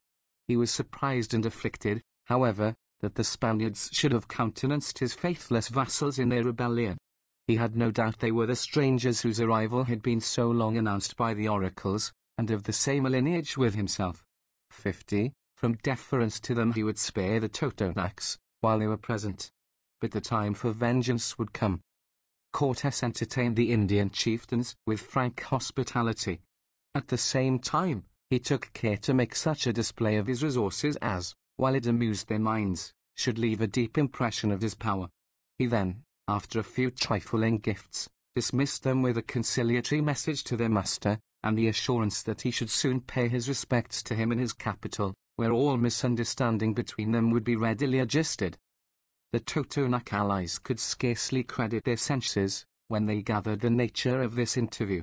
Notwithstanding the presence of the 51 Spaniards, they had looked with apprehension to the consequences of their rash act, and their feelings of admiration were heightened into awe for the strangers who, at this distance, could exercise so mysterious an influence over the terrible Montezuma. 51. Not long after, the Spaniards received an application from the cacique of Sempoala to aid him in a dispute in which he was engaged with a neighboring city. Cortés marched with a part of his forces to his support. On the route, one Mola, a common soldier, robbed a native of a couple of fowls. Cortés, indignant at this violation of his orders before his face, and aware of the importance of maintaining a reputation for good faith with his allies, commanded the man to be hung up, at once, by the roadside, in face of the whole army. Fortunately for the poor wretch, Pedro de Alvarado, the future conqueror of Quiche, was present, and ventured to cut down the body while there was yet life in it. He, probably, thought enough had been done, for example, and the loss of a single life, unnecessarily, was more than a little band could afford. The anecdote is characteristic, as showing the strict discipline maintained by Cortes over his men, and the freedom assumed by his captains, who regarded him on terms nearly of equality, as a fellow adventurer with themselves. This feeling of companionship led to a spirit of insubordination among them, which made his own post as commander the more delicate and difficult. 52. On reaching the hostile city, but a few leagues from the coast, they were received in an amicable manner, and Cortes, who was accompanied by his allies, had the satisfaction of reconciling these different branches of the Totonac family with each other, without bloodshed. He then returned to Sempoala, where he was welcomed with joy by the people, who were now impressed with as favorable an opinion of his moderation and justice as they had before been of his valor. In token of his gratitude, the Indian cacique delivered to the general 8 Indian maidens, richly dressed, wearing collars and ornaments of gold, with a number of female slaves to wait on them. They were daughters of the principal chiefs, and the cacique requested that the Spanish captains might take them as their wives. Cortes received the damsels courteously, but told the cacique they must first be baptized, as the sons of the church could have no commerce with idolaters. 52. He then declared that it was a great object of his mission to wean the natives from their heathenish abominations, and besought the Totonac lord to allow his idols to be cast down, and the symbols of the true faith to be erected in their place. To this the other answered, as before, that his gods were good enough for him, nor could all the persuasion of the general, nor the preaching of Father Olmedo, induce him to acquiesce. Mingled with his polytheism, he had conceptions of a Su 53 prime and infinite being, creator of the universe, and his darkened understanding could not comprehend how such a being could condescend to take the form of humanity, with its infirmities and ills, and wander about on earth, the voluntary victim of persecution from the hands of those whom his breath had called into existence. 53. He plainly told the Spaniards that he would resist any violence offered to his gods, who would, indeed, avenge the act themselves, by the instant destruction of their enemies. But the zeal of the Christians had mounted too high to be cooled by remonstrance or menace. During their residence in the land, they had witnessed more than once the barbarous rites of the natives, their cruel sacrifices of human victims, and their disgusting cannibal repasts. 54. Their souls sickened at these abominations, and they agreed with one voice to stand by their general, when he told them that heaven would never smile on their enterprise if they countenanced such atrocities, and that, for his own part, he was resolved the Indian idols should be demolished that very hour, if it cost 54 him his life. To postpone the work of conversion was a sin. In the enthusiasm of the moment, the dictates of policy and ordinary prudence were alike unheeded. Scarcely waiting for his commands, the Spaniards moved towards one of the principal turquoise, or temples, which rose high on a pyramidal foundation, with a steep ascent of stone steps in the middle. The cacique, divining their purpose, instantly called his men to arms. The Indian warriors gathered from all quarters, with shrill cries and the clashing of weapons, while the priests, in their dark cotton robes, with dishevelled dresses, matted with blood, flowing wildly over their shoulders, rushed frantic among the natives, calling on them to protect their gods from violation. All was now confusion, tumult, and warlike menace, where so lately had been peace and the sweet brotherhood of nations. Cortes took his usual prompt and decided measures. He caused the cacique and some of the principal inhabitants and priests to be arrested by his soldiers. He then commanded them to quiet the people, for, if an arrow was shot against a Spaniard, it should cost every one of them his life. Marina, at the same time, represented the madness of resistance, and reminded the cacique that if he now alienated the affections of the Spaniards he would be left without a protector against the terrible vengeance of Montezuma. These temporal considerations seem to have had more weight with the Totonac chieftain than those of a more spiritual nature.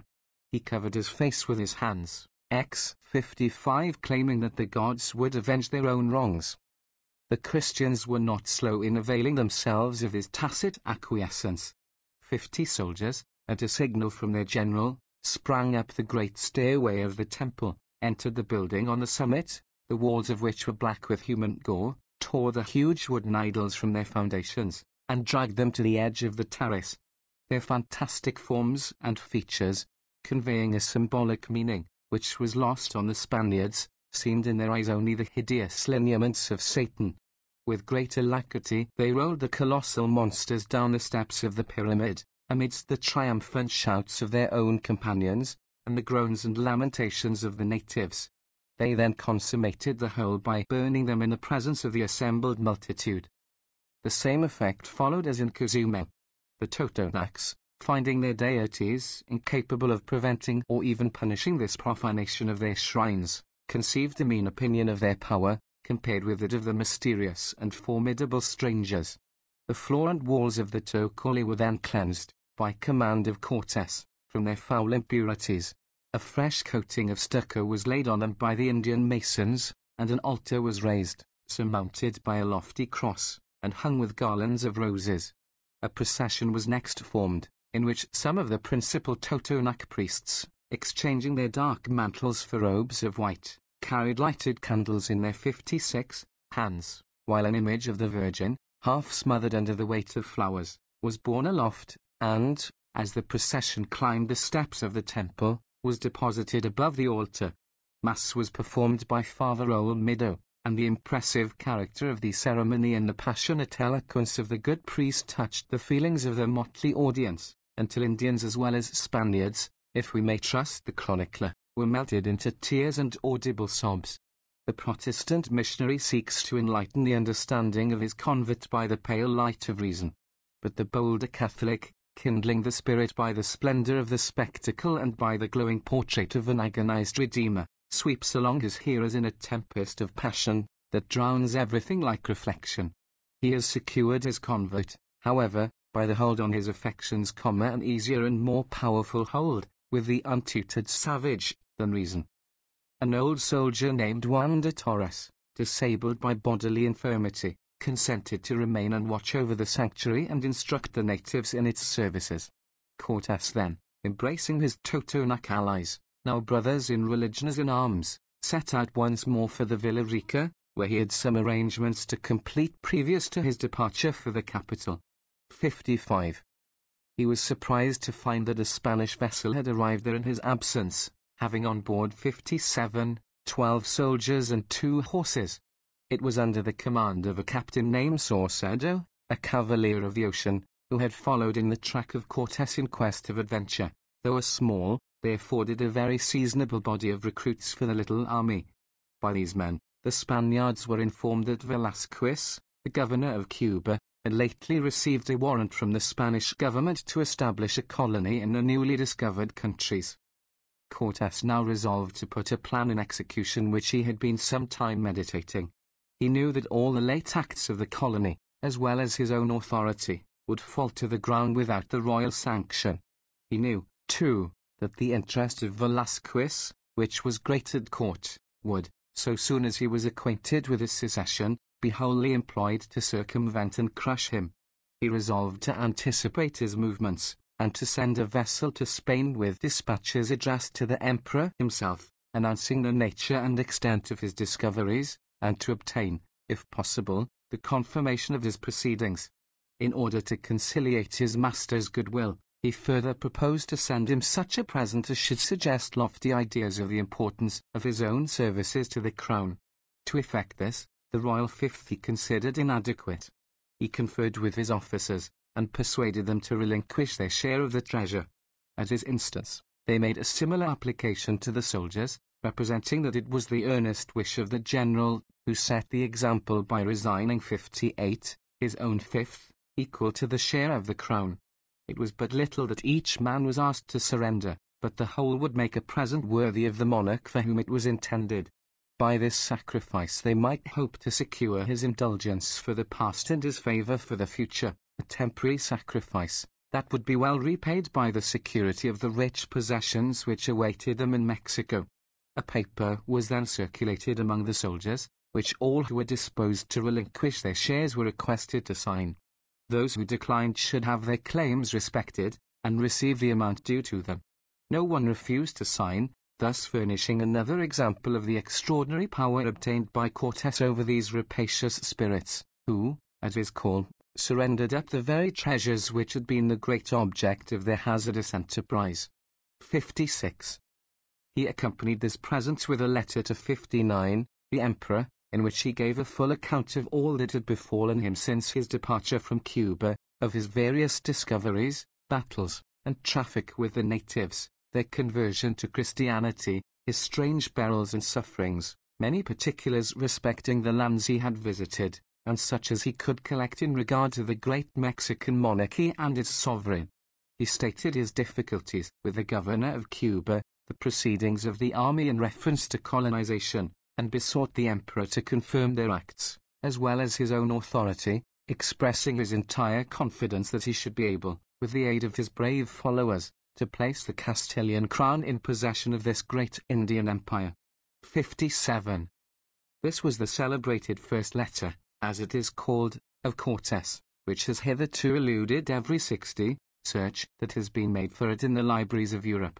58. Its existence is fully established by references to it, both in his own subsequent letters, and in the writings of contemporaries.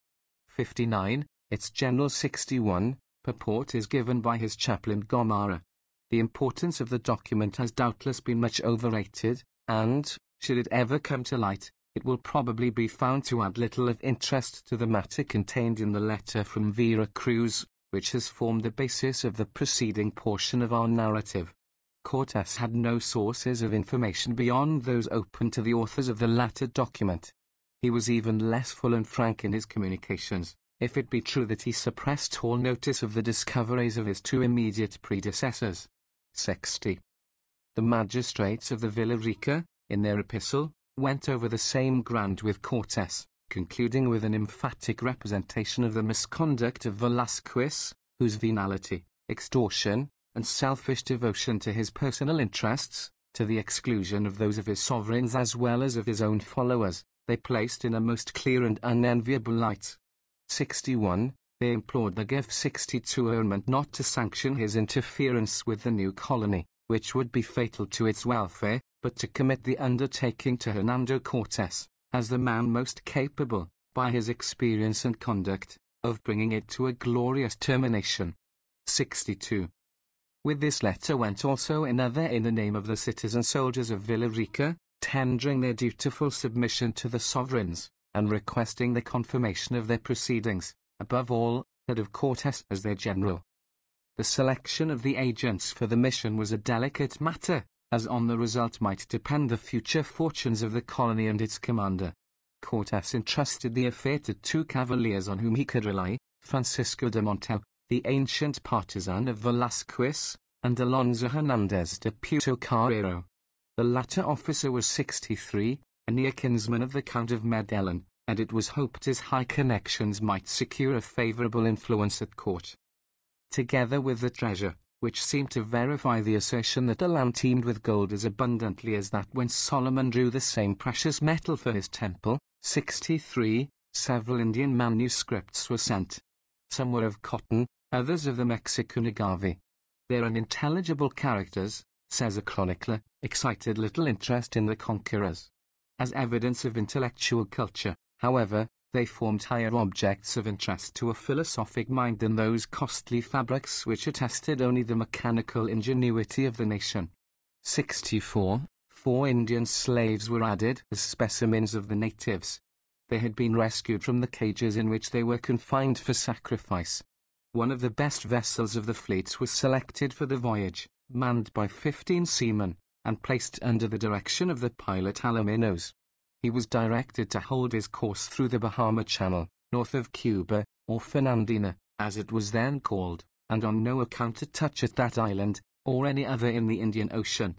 With these instructions, the good ship took its departure on the 26th of July, freighted with the treasures and the good wishes. 64. of the community of the Villa Rica de Veracruz. After a quick run, the emissaries made the island of Cuba, and, in direct disregard of orders, anchored before Marion, on the northern side of the island. This was done to accommodate Montejo, who wished to visit a plantation owned by him in the neighborhood. While off the port, a sailor got on shore, and, crossing the island to Street Jago, the capital, spread everywhere tidings of the expedition, until they reached the ears of Velasquez. It was the first intelligence which had been received of the armament since its departure, and, as the governor listened to the recital, it would not be easy to paint the mingled emotions of curiosity, astonishment, and wrath which agitated his bosom. In the first sally of passion, he poured a storm of invective on the heads of his secretary and treasurer, the friends of Cortes, who had recommended him as the leader of the expedition. After somewhat relieving himself in this way, he dispatched 2 fast-sailing vessels to Marion with orders to seize the rebel ship, and, in case of her departure, to follow and overtake her. But before the ships could reach that port, the bird had flown, and was far on her way across the broad Atlantic.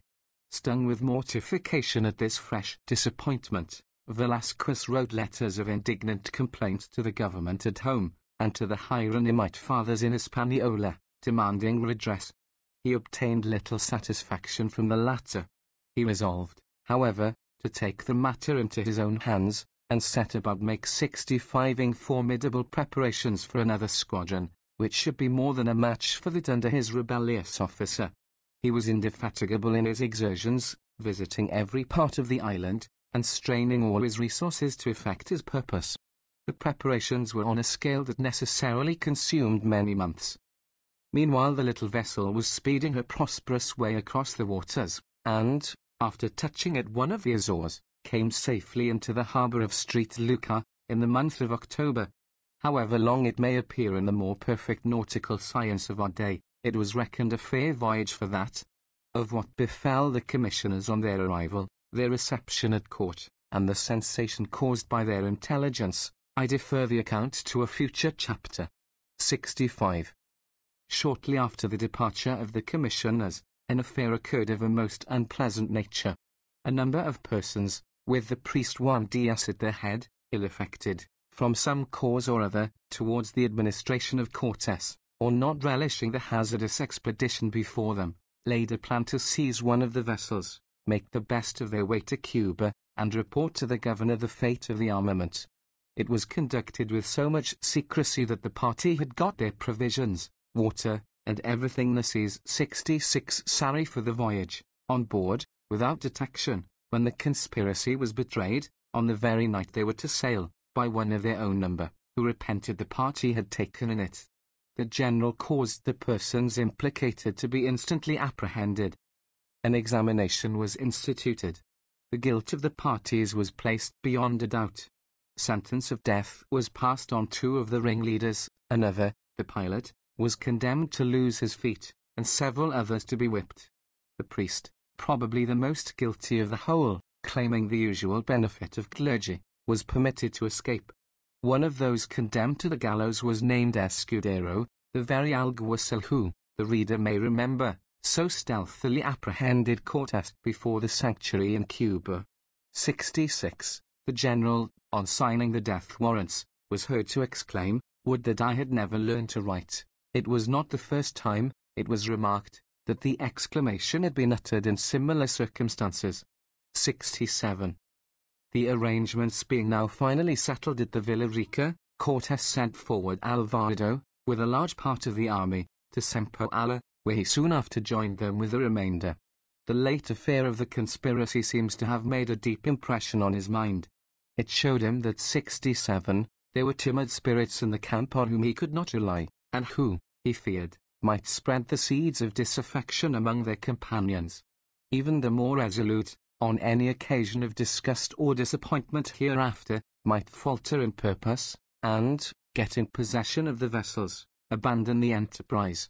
This was already too vast, and the odds were too formidable, to authorize expectation of success with diminution of numbers. Experience showed that this was always to be apprehended while means of escape were at hand. 68. The best chance for success was to cut off these means. He came to the daring resolution to destroy the fleet, without the knowledge of his army. When arrived at Sempoala, he communicated his design to a few of his devoted adherents, who entered warmly into his views. Through them he readily persuaded the pilots, by means of those golden arguments which weigh more than any other with ordinary minds, to make such a report of the condition of the fleet as suited his purpose. The ships, they said, were grievously wrecked by the heavy gales they had encountered, and, what was worse, the worms had eaten into their sides and bottoms until most of them were not seaworthy, and some, indeed, could scarcely now be kept afloat.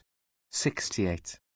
Cortes received the communication with surprise, for he could well dissemble, observes Las Casas, with his usual friendly comment, when it suited his interests. If it be so, he exclaimed, we must make the best of it. Heavens will be done. 69. He then ordered 5 of the worst condition to be dismantled, their cordage, sails, iron, and whatever was movable, to be brought on shore, and the ships to be sunk. A survey was made of the others, and, on a similar report, 4 more were condemned in the same manner. Only one small vessel remained. When the intelligence reached the troops in Sempoala, it caused the deepest consternation. They saw themselves cut off by a single blow from friends, family, country. The stoutest hearts quailed before the prospect of being thus abandoned on a hostile shore, a handful of men arrayed against a formidable empire.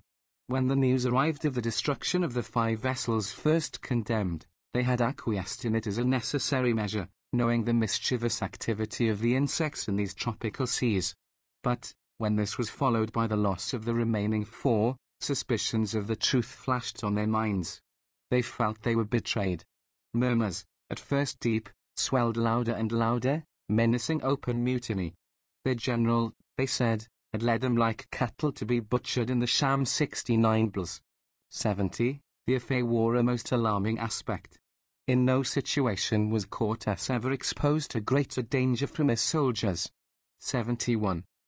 His presence of mind did not desert him at this crisis. He called his men together, and, employing the tones of persuasion rather than authority, assured them that a survey of the ships showed they were not fit for service. If he had ordered them to be destroyed, they should consider, also, that his was the greatest sacrifice, for they were his property, all, indeed, he possessed in the world. The troops, on the other hand, would derive one great advantage from it, by the addition of 100 able-bodied recruits, before required to man the vessels.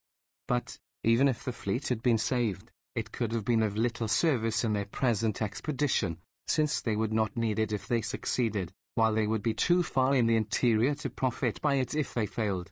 He besought them to turn their thoughts in another direction. To be thus calculating chances and means of escape was unworthy of brave souls. They had set their hands to the work. To look back, as they advanced, would be their ruin. They had only to resume their former confidence in themselves and their general, and success was certain. As for me, he concluded, I have chosen my part. I will remain here, while there is one to bear 70, me company. If there be any so craven as to shrink from sharing the dangers of our glorious enterprise, let them go home, in God's name. There is still one vessel left. Let them take that and return to Cuba. They can tell her how they deserted their commander and their comrades, and patiently wait till we return loaded with the spoils of the Aztecs. 72. The politic orator had touched the right chord in the bosoms of the soldiers. As he spoke, their resentment gradually died away. The faded visions of future riches and glory, rekindled by his eloquence, again floated before their imaginations. The first shock over, they felt ashamed of their temporary distrust. The enthusiasm for their leader revived, for they felt that under his banner only they could hope for victory, and, as he concluded, they testified the revulsion of their feelings by making the air ring with their shouts, "To Mexico! To Mexico!" The destruction of his fleet by Cortes is, perhaps, the most remarkable passage in the life of this remarkable man. History, indeed, affords examples of a similar expedient in emergencies somewhat similar, but none where the chances of success were so precarious and defeat would be so disastrous. 73. Had he failed, it might well seem. Image unavailable. Cortes sinking his ships. Coupon C superscript O, Paris. 71. An act of madness. Yet it was the fruit of deliberate calculation. He had set fortune, fame, life itself, all upon the cast, and must abide the issue. There was no alternative in his mind but to succeed or perish. The measure he adopted greatly increased the chance of success. But to carry it into execution, in the face of an incensed and desperate soldiery, was an act of resolution that has few parallels in history. 74-72. Fray Bartolomé de las Casas, Bishop of Chiapa, whose History of the Indies forms an important authority for the preceding pages, was one of the most remarkable men of the 16th century. He was born at Seville in 1474. His father accompanied Columbus, as a common soldier, in his first voyage to the New World, and he acquired wealth enough by his vocation to place his son at the University of Salamanca. During his residence there, he was attended by an Indian page, whom his father had brought with him from Hispaniola.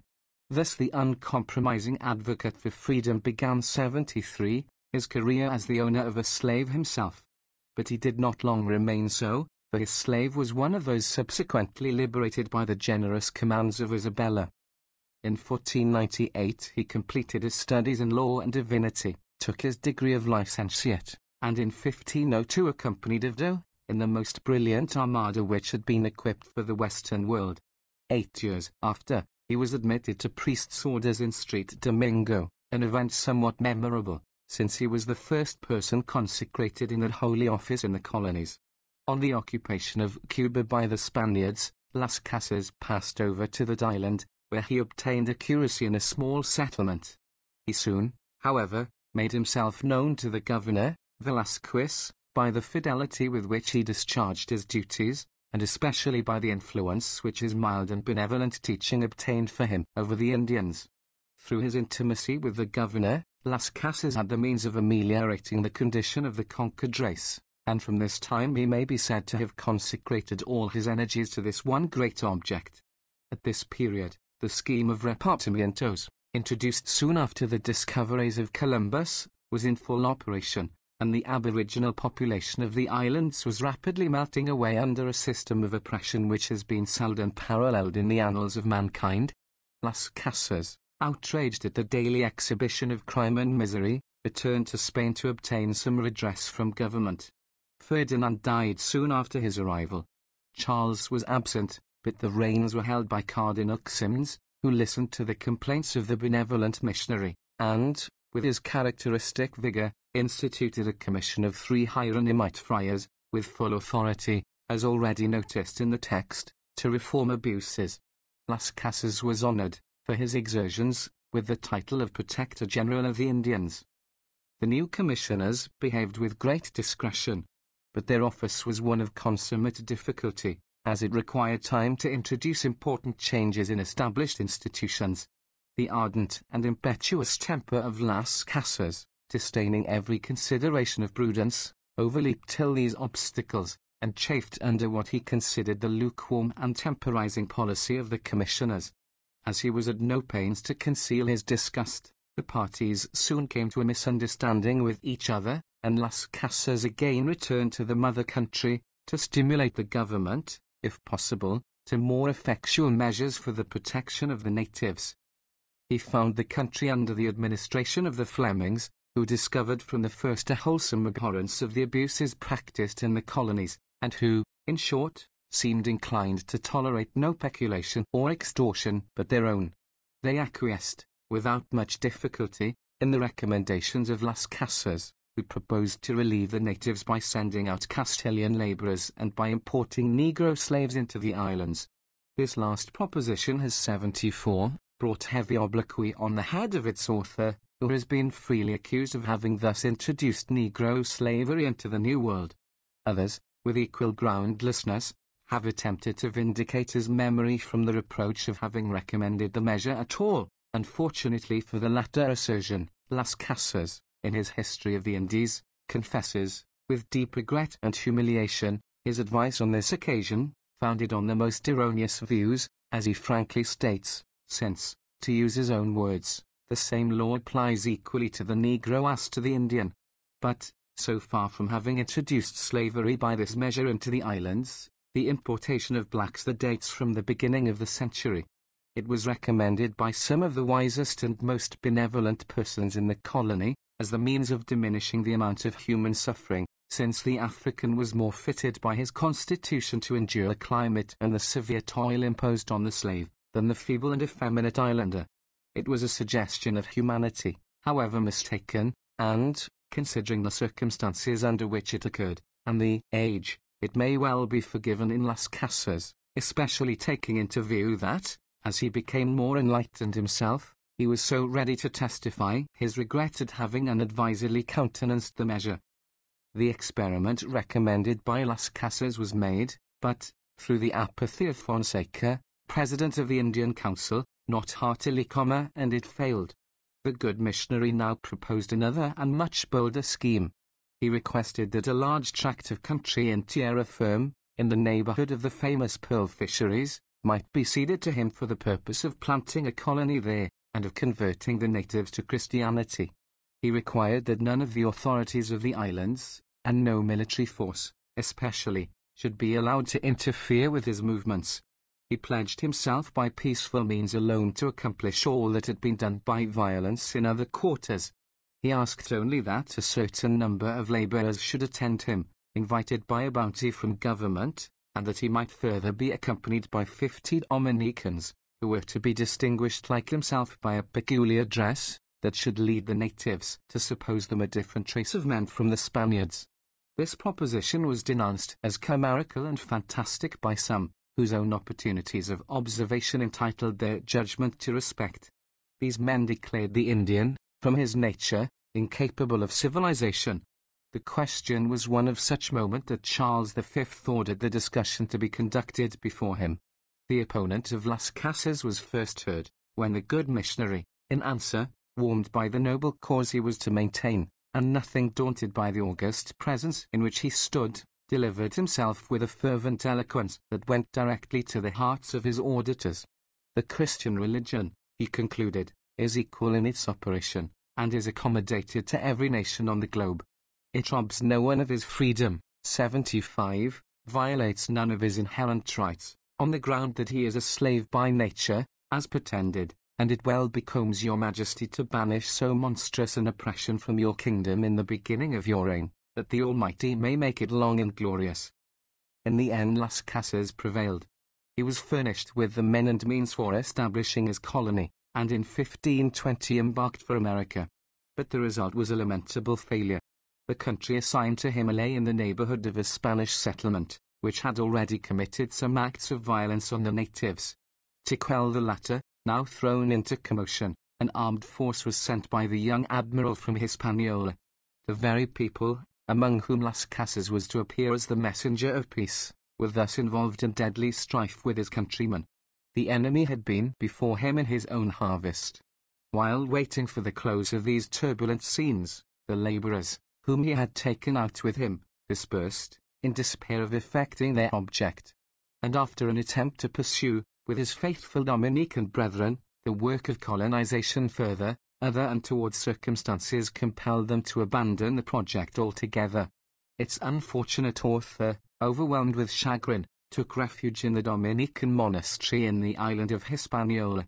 The failure of the enterprise should, no doubt, be partly ascribed to circumstances beyond the control of its projector.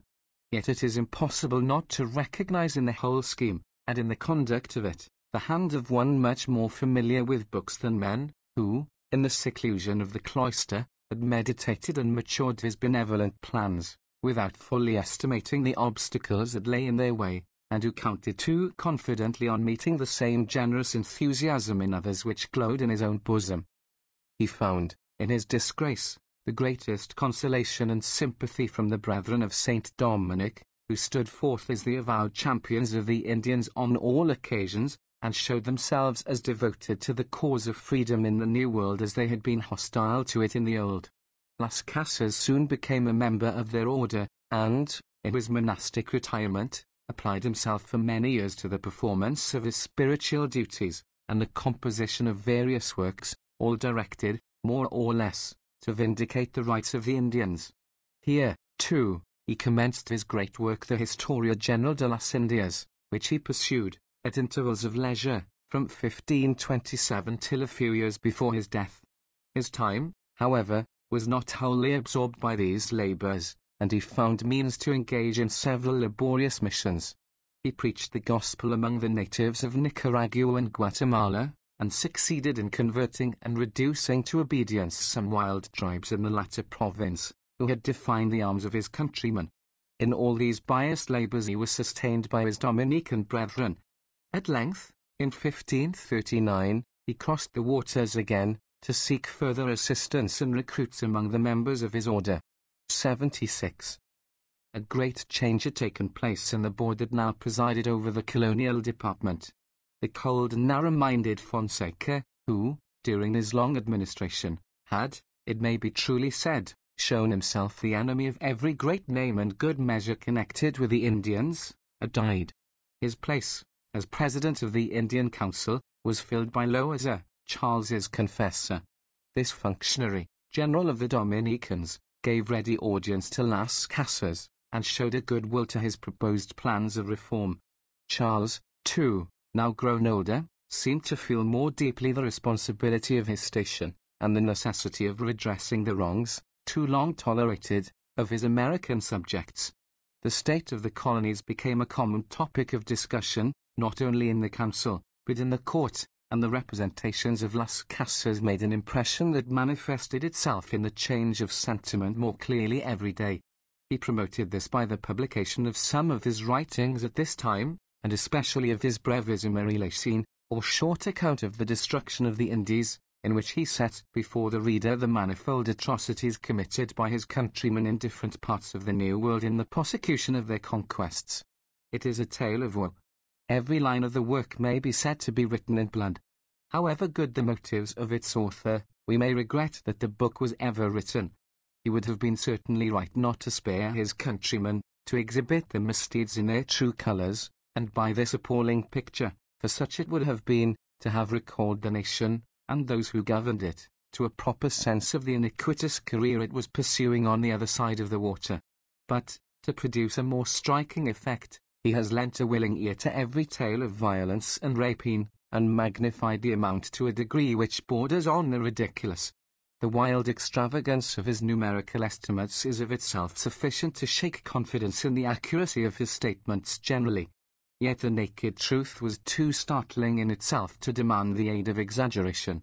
The book found great favor with foreigners, was rapidly translated into various languages, and ornamented with characteristic designs, which seemed to put into action all the recorded atrocities of the text. It excited somewhat different feelings in his own countrymen, particularly the people of the colonies, who considered themselves the subjects of a gross, however undesigned, misrepresentation, and in his future intercourse with them it contributed, no doubt, to diminish his influence and consequent usefulness, by the spirit of alienation, and even resentment, which it engendered. Las Casas' honest intentions, his enlightened views and long experience, gained him deserved credit at home. This was visible in the important regulations made at this time for the better government of the colonies, and particularly in respect to the aborigines. A code of laws, Las Nuevas Leyes, was passed, having for their avowed object the enfranchisement of this unfortunate race, and in 77, the wisdom and humanity of its provisions it is easy to recognize the hand of the protector of the Indians. The history of Spanish colonial legislation is the history of the impotent struggles of the government in behalf of the natives, against the avarice and cruelty of its subjects. It proves that an empire powerful at home, and Spain then was so, may be so widely extended that its authority shall scarcely be felt in its extremities. The government testified their sense of the signal services of Las Casas by promoting him to the bishopric of Cuzco, one of the richest sees in the colonies. But the disinterested soul of the missionary did not covet riches or preferment. He rejected the proffered dignity without hesitation. Yet he could not refuse the bishopric of Chiapa, a country which, from the poverty and ignorance of its inhabitants, offered a good field for his spiritual labors. In 1544, though at the advanced age of 70, he took upon himself these new duties, and embarked, for the fifth and last time, for the shores of America. His fame had preceded him. The colonists looked on his coming with apprehension, regarding him as the real author of the new code, which struck at their ancient immunities, and which he would be likely to enforce to the letter. Everywhere he was received with coldness. In some places his person was menaced with violence. But the venerable presence of the prelate, his earnest expostulations, which flowed so obviously from conviction, and his generous self-devotion, so regardless of personal considerations, preserved him from this outrage. Yet he showed no disposition to conciliate his opponents by what he deemed an unworthy concession, and he even stretched the arm of authority so far as to refuse the sacraments to any who still held an Indian in bondage. This high-handed measure not only outraged the planters, but incurred the disapprobation of his own brethren in the church.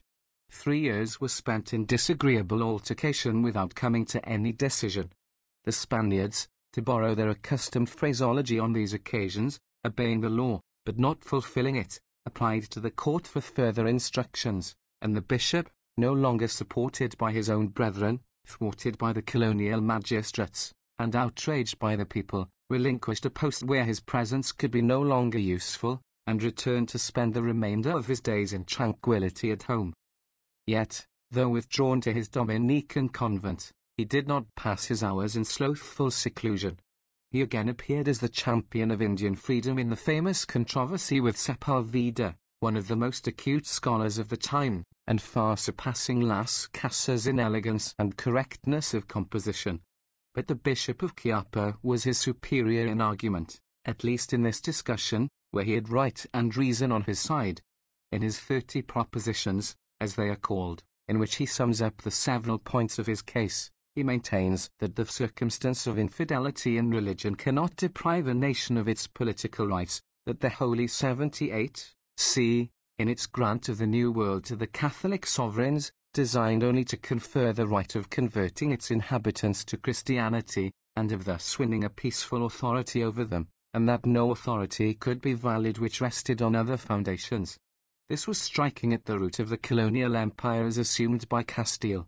But the disinterested views of Las Casas, the respect entertained for his principles, and the general conviction, it may be, of the force of his arguments, prevented the court from taking umbrage at their import, or from pressing them to their legitimate conclusion. While the writings of his adversary were interdicted from publication, he had the satisfaction to see his own printed and circulated in every quarter. From this period his time was distributed among his religious duties, his studies, and the composition of his works, especially his history. His constitution, naturally excellent, had been strengthened by a life of temperance and toil, and he retained his faculties unimpaired to the last. He died after a short illness, July 1566, at the great age of 92, in his monastery of Attica, at Madrid. The character of Las Casas may be inferred from his career. He was one of those to whose gifted minds are revealed those glorious moral truths which, like the lights of heaven, are fixed and the same forever, but which, though now familiar, were hidden from all but a few penetrating intellects by the general darkness of the time in which he lived. He was a reformer, and had the virtues and errors of a reformer. He was inspired by one great and glorious idea. This was the key to all his thoughts, to all that he said and wrote, to every act of his long life. It was this which urged him to lift the voice of rebuke in the presence of princes, to brave the menaces of an infuriated populace, to cross seas, to traverse mountains and deserts, to incur the alienation of friends, the hostility of enemies, to endure obloquy, insult, and persecution. It was this, too, which made him reckless of obstacles, led him to count too confidently on the cooperation of others, animated his discussion, sharpened his invective, too often steeped his pen in the gall of personal vituperation, led him into gross exaggeration and overcolouring in his statements and a blind credulity of evil that rendered him unsafe as a counsellor and unsuccessful in the practical concerns of life. His views were pure and elevated, but his manner of enforcing them was not always so commendable. This may be gathered not only from the testimony of the colonists generally, who, as parties interested, may be supposed to have been prejudiced, but from that of the members of his own profession, persons high in office, and of integrity beyond suspicion, not to add that of missionaries engaged in the same good work with himself. These, in their letters and reported conversations, charged the Bishop of Chiapa with an arrogant, uncharitable temper, which deluded his judgment, and vented itself in unwarrantable crimination against such as resisted his 79 projects or differed from him in opinion. Las Casas, in short, was a man. But, if he had the errors of humanity, he had virtues that really belonged to it. The best commentary on his character is the estimation which he obtained in the court of his sovereign.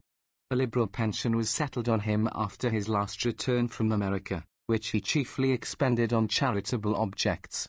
No measure of importance relating to the Indians was taken without his advice. He lived to see the fruits of his efforts in the positive amelioration of their condition, and in the popular admission of those great truths which it had been the object of his life to unfold. And who shall say how much of the successful efforts and arguments since made in behalf of persecuted humanity may be traced to the example and the writings of this illustrious philanthropist? His compositions were numerous, most of them of no great length. Some were printed in his time, others have since appeared, especially in the French translation of Laurenti. His great work, which occupied him at intervals for more than 30 years, the Historia General de las Indias, still remains in manuscript. It is in 3 volumes, divided into as many parts, and embraces the colonial history from the discovery of the country by Columbus to the year 1520. The style of the work, like that of all his writings, is awkward, disjointed, and excessively diffuse, abounding in repetitions, irrelevant digressions, and pedantic citations. But it is sprinkled over with passages of a different kind, and, when he is roused by the desire to exhibit some gross wrong to the natives, his simple language kindles into eloquence, and he expounds those great and immutable principles of natural justice which in his own day were so little understood. His defect as a historian is that he wrote history, like everything else, under the influence of one dominant idea. He is always pleading the cause of the persecuted native. This gives a colouring to events which passed under his own eyes, and filled him with a too easy confidence in those which he gathered from the reports of others. Much of the preceding portion of our narrative which relates to affairs in Cuba must have come under his personal observation. But he seems incapable of shaking off his early deference to Velasquez, who, as we have noticed, treated him, while a poor curate in the island, with peculiar confidence. For Cortes, on the other hand, he appears to have felt a profound contempt.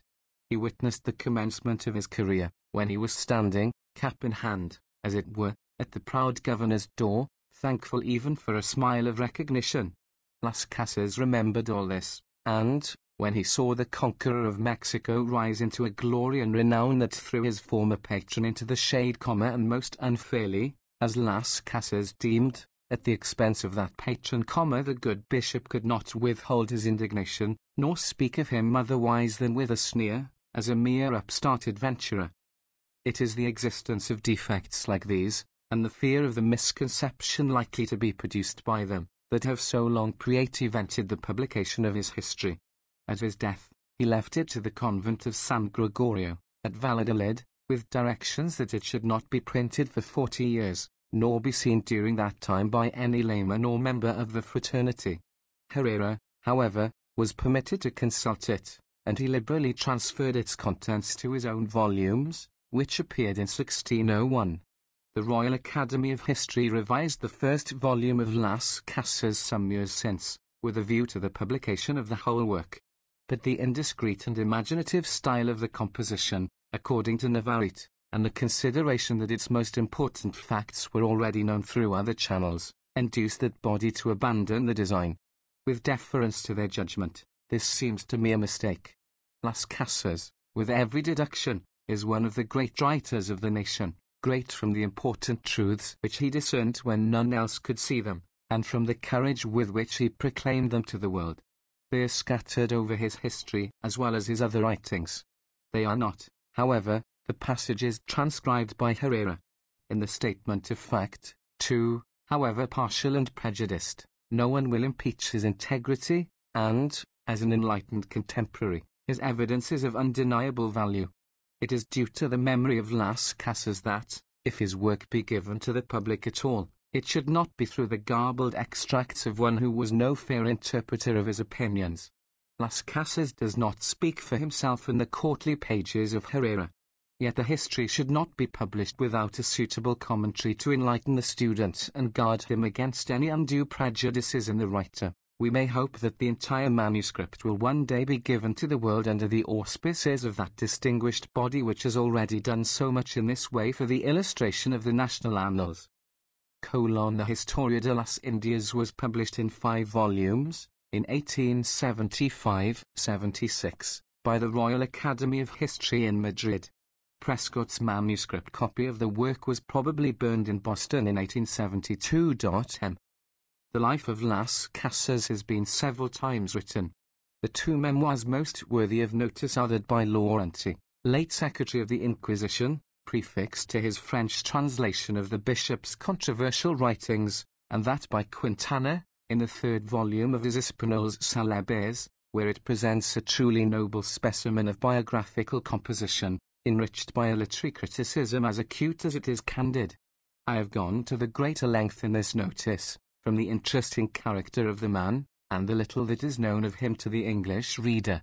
I have also transferred a passage from his work in the original to the appendix, that the Spanish scholar may form an idea of his style of composition.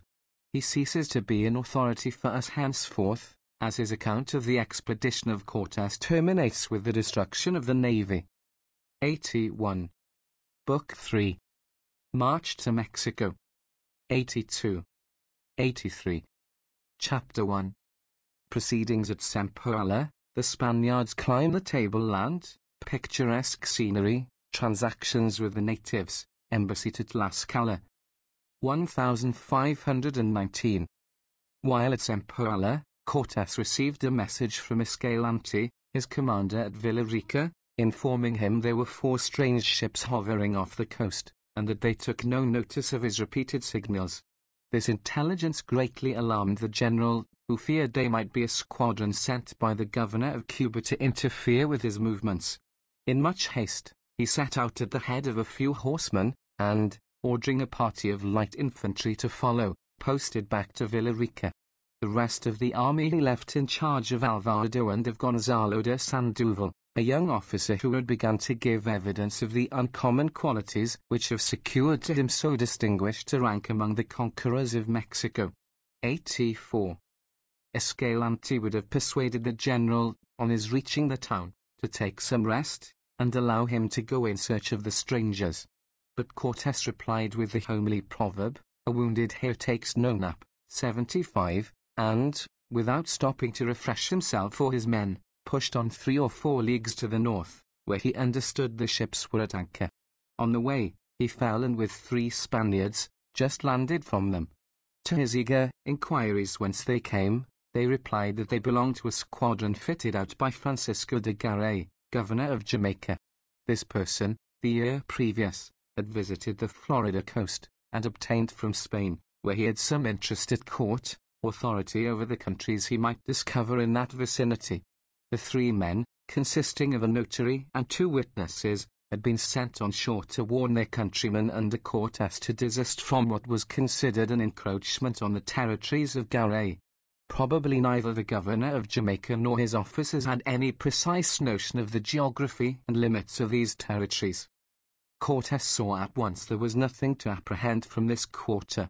He would have been glad, however, if he could by any means have induced the crews of the ships to join his expedition. He found no difficulty in persuading the notary and his companions. But when he came in sight of the vessels, the people on board, distrusting the good terms on which their comrades appeared to be with the Spaniards, refused to send their boat 85 ashore. In this dilemma, Cortes had recourse to a stratagem. He ordered 3 of his own men to exchange dresses with the newcomers. He then drew off his little band in sight of the vessels, affecting to return to the city. In the night, however, he came back to the same place, and lay in ambush, directing the disguised Spaniards, when the morning broke, and they could be discerned, to make signals to those on board. The artifice succeeded. A boat put off, filled with armed men, and 3 or 4 leapt on shore. But they soon detected the deceit, and Cortés, springing from his ambush, made them prisoners. Their comrades in the boat, alarmed, pushed off, at once, for the vessels, which soon got under way, leaving those on shore to their fate. Thus ended the affair.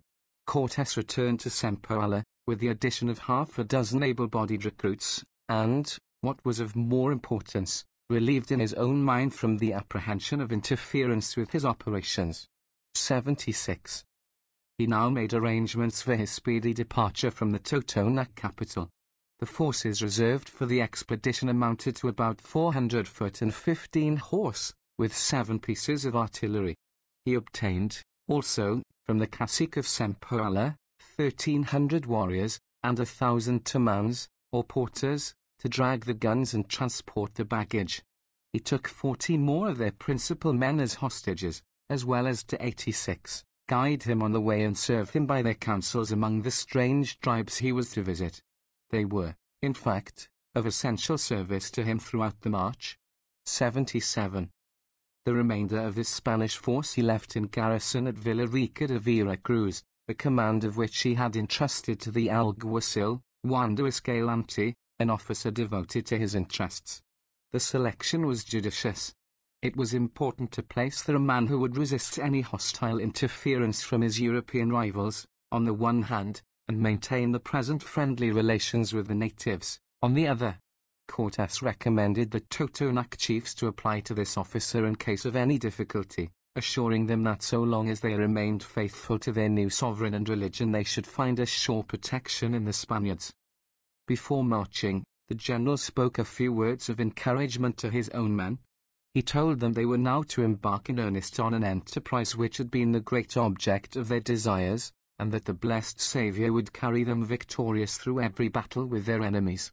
Indeed, he added, this assurance must be our stay, for every other refuge is now cut off but that afforded by the providence of God. 87, and your own stout hearts. 78. He ended by comparing their achievements to those of the ancient Romans, in phrases of honeyed eloquence far beyond anything I can repeat, says the brave and simple-hearted chronicler who heard them. Cortés was, indeed, master of that eloquence which went to the soldiers' hearts. For their sympathies were his, and he shared in that romantic spirit of adventure which belonged to them. We are ready to obey you, they cried as with one voice. Our fortunes, for better or worse, are cast with yours. 79. Taking leave, therefore, of their hospitable Indian friends, the little army, buoyant with high hopes and lofty plans of conquest, set forward on their march to Mexico. It was the 16th of August, 1519. During the first day, their road lay through the Tierra Caliente, the beautiful land where they had been so long lingering, the land of the vanilla, cochineal, cacao, not till later days of the orange and the sugarcane, products which, indigenous to Mexico, have now become the luxuries of Europe, the land where the fruits and the flowers chase one another in unbroken circle through the year, where the gales are loaded with perfumes till the sense aches at their sweetness, and the groves are filled with many-coloured birds, and insects whose enamelled wings glisten like diamonds in the bright sun of the tropics. Such are the magical splendours of 88, this paradise of the senses. Yet nature, who generally works in a spirit of compensation, has provided one here, since the same burning sun which quickens into life these glories of the vegetable and animal kingdoms calls forth the pestilent malaria, with its train of bilious disorders, unknown to the cold skies of the north. The season in which the Spaniards were there, the rainy months of summer, was precisely the day in which the vomiter rages with greatest fury, when the European stranger hardly ventures to set his foot on shore, still less to linger there a day.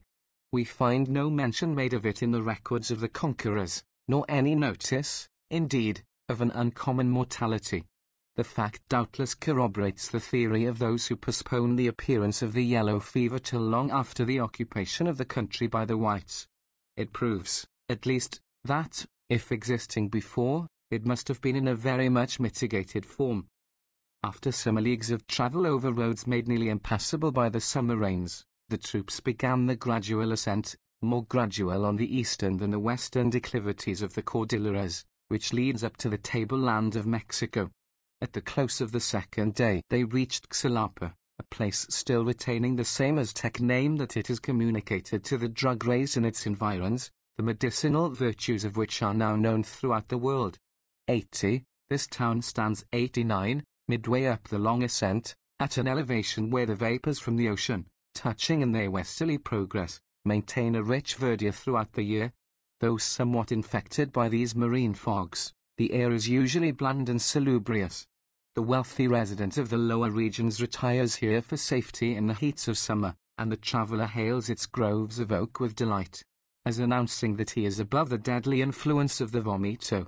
81. From this delicious spot, the Spaniards enjoyed one of the grandest prospects in nature. Before them was the steep ascent, much steeper after this point, which they were to climb. On the right rose the Sierra Madre, girt with its stark belt of pines, and its long lines of shadowy hills stretching away in the distance. To the south, in brilliant contrast, stood the mighty Orizaba, with his white robe of snow descending far down his sides, towering in solitary grandeur, the giant spectre of the Andes. Behind them, they beheld, unrolled at their feet, the magnificent Tierra Caliente, with its gay confusion of meadows, streams, and flowering forests, sprinkled over with shining Indian villages, while a faint line of light on the edge of the horizon told them that there was the ocean, beyond which were the kindred and country they were many of them never more to see. Still wending their way upward, amidst scenery 90, as different as was the temperature from that of the regions below, the army passed through settlements containing some hundreds of inhabitants each, and on the fourth day reached a strong town, as Cortes terms it, standing on a rocky eminence, supposed to be that now known by the Mexican name of Nolinco. Here they were hospitably entertained by the inhabitants, who were friends of the Totonacs. Cortes endeavored, through Father Olmedo, to impart to them some knowledge of Christian truths, which were kindly received, and the Spaniards were allowed to erect a cross in the place, for the future adoration of the natives. Indeed, the route of the army might be tracked by these emblems of man's salvation, raised wherever a willing population of Indians invited it, suggesting a very different idea from what the same memorials intimate to the traveler in these mountain solitudes in our day. 82-91. The troops now entered a rugged defile, the Bishop's Pass, 83, as it is called, capable of easy defense against an army. Very soon they experienced a most unwelcome change of climate. Cold winds from the mountains, mingled with rain, and, as they rose still higher, with driving sleet and hail, drenched their garments, and seemed to penetrate to their very bones. The Spaniards, indeed, partially covered by their armor and thick jackets of quilted cotton, were better able to resist the weather, though their long residence in the sultry regions of the valley made them still keenly sensible to the annoyance. But the poor Indians, natives of the Tierra Caliente, with little protection in the way of covering, sank under the rude assault of the elements, and several of them perished on the road. The aspect of the country was as wild and dreary as the climate. Their route wound along the spur of the huge Cofa de Pirot, which borrows its name, both in Mexican and Castilian, from the coffer-like rock on its summit. 84. It is one of 92, the great volcanoes of New Spain. It exhibits now, indeed, no vestige of a crater on its top, but abundant traces of volcanic action at its base, where acres of lava, black and scory, and cinders proclaim the convulsions of nature, while numerous shrubs and mouldering trunks of enormous trees, among the crevices, attest the antiquity of these events. Working their toilsome way across this scene of desolation, the path often led them along the borders of precipices, down whose sheer depths of 2,000 or 3,000 feet the shrinking eye might behold another climate, and see all the glowing vegetation of the tropics choking up the bottom of the ravines. After 3 days of this fatiguing travel, the way-worn army emerged through another defile, the Sierra del Agua. 85. They soon came upon an open reach of country, with a genial climate, such as belongs to the temperate latitudes of southern Europe. They had reached a level of more than 7,000 feet above the ocean, where the great sheet of tableland spreads out for hundreds of miles along the crests of the Cordilleras. The country showed signs of careful cultivation, but the products were, for the most part, not familiar to the eyes of the Spaniards. fields and hedges of the various tribes of the cactus, the towering organum, and plantations of aloes with rich yellow clusters of flowers on their tall stems, affording drink and clothing to the Aztec, were everywhere 93, seen. The plants of the torrid and temperate zones had disappeared, one after another, with the ascent into these elevated regions. The glossy and dark-leaved banana, the chief, as it is the cheapest, aliment of the countries below, had long since faded from the landscape. The hardy maize, however, still shone with its golden harvest in all the pride of cultivation, the great staple of the higher equally with the lower terraces of the plateau. Suddenly the troops came upon what seemed the environs of a populous city, which, as they entered it, appeared to surpass even that of Semper Alla in the size and solidity of its structures. 86. These were of stone and lime, many of them spacious and tolerably high. There were 13 turquoise in the place, and in the suburbs they had seen a receptacle, in which, according to Bernal Diaz, were stored 100,000 skulls of human victims, all piled and ranged in order. He reports the number as one he had ascertained by counting them himself. 87. Whatever faith we may attach to the precise accuracy of his figures, the result is almost equally startling. The Spaniards were destined to become familiar with this appalling spectacle as they approached nearer to the Aztec capital. 94. The lord of the town ruled over 20,000 vassals. He was tributary to Montezuma, and a strong Mexican garrison was quartered in the place. He had probably been advised of the approach of the Spaniards, and doubted how far it would be welcome to his sovereign. At all events, he gave them a cold reception, the more unpalatable after the extraordinary sufferings of the last few days. To the inquiry of Cortes, whether he was subject to Montezuma, he answered, with real or affected surprise, "Who is that is not a vassal of Montezuma?" 88. The general told him, with some emphasis, that he was not. He then explained whence and why he came, assuring him that he served a monarch who had princes for his vassals as powerful as the Aztec monarch himself. The cacique, in turn, fell nothing short of the Spaniard in the pompous display of the grandeur and resources of the Indian emperor. He told his guest that Montezuma could muster 30 great vassals, each master of 100,000 men. 89. His revenues were immense, as every subject, however poor, paid something. They were all expended on his magnificent state and in support of 95, his armies. These were continually in the field, while garrisons were maintained in most of the large cities of the empire. More than 20,000 victims, the fruit of his wars, were annually sacrificed on the altars of his gods. His capital, the cacique said, stood in a lake, in the center of a spacious valley.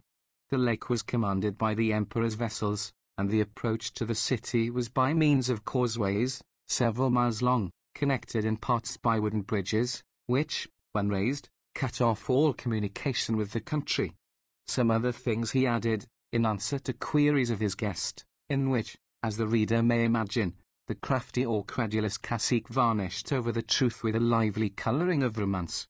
Whether romance, or reality, the Spaniards could not determine. The particulars they gleaned were not of a kind to tranquilize their minds, and might well have made bolder hearts than theirs pause, ere they advanced. But far from it. The words which we heard, says the stout old cavalier so often quoted, however they may have filled us with wonder, made us, such is the temper of the Spaniard, only the more earnest to prove the adventure, desperate as it might appear. 90. In a further conversation Cortes inquired of the chief whether his country abounded in gold, and intimated a desire to take home some, as specimens, to his sovereign. But the Indian lord declined to give him any, saying it might displease Monte 96 Yuma. Should he command it, he added, "My gold, my person, and all I possess, shall be at your disposal." The general did not press the matter further. The curiosity of the natives was naturally excited by the strange dresses, weapons, horses, and dogs of the Spaniards. Marina, in satisfying their inquiries, took occasion to magnify the prowess of her adopted countrymen, expatiating on their exploits and victories, and stating the extraordinary marks of respect they had received from Montezuma. This intelligence seems to have had its effect, for soon after the cacique gave the general some curious trinkets of gold, of no great value, indeed, but as a testimony of his goodwill. He sent him, also, some female slaves to prepare bread for the troops, and supplied the means of refreshment and repose, more important to them, in the present juncture, than all the gold of Mexico. 91. The Spanish general, as usual, did not neglect the occasion to inculcate the great truths of revelation on his host, and to display the atrocity of the Indian superstitions. The cacique listened with civil but cold indifference. Cortes, finding him unmoved, turned briskly round to his soldiers, exclaiming that now was the time to plant the cross. They eagerly seconded his pious purpose, and the same scenes might have been enacted as at Sempoala, with perhaps very different results. 97. Had not Father Olmedo, with better judgment, interposed. He represented that to introduce the cross among the natives, in their present state of ignorance and incredulity, would be to expose the sacred symbol to desecration so soon as the backs of the Spaniards were turned. The only way was to wait patiently the season when more leisure should be afforded to instill into their minds a knowledge of the truth.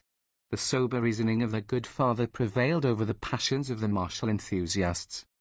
It was fortunate for Cortes that Olmedo was not one of those frantic friars who would have fanned his fiery temper on such occasions into a blaze.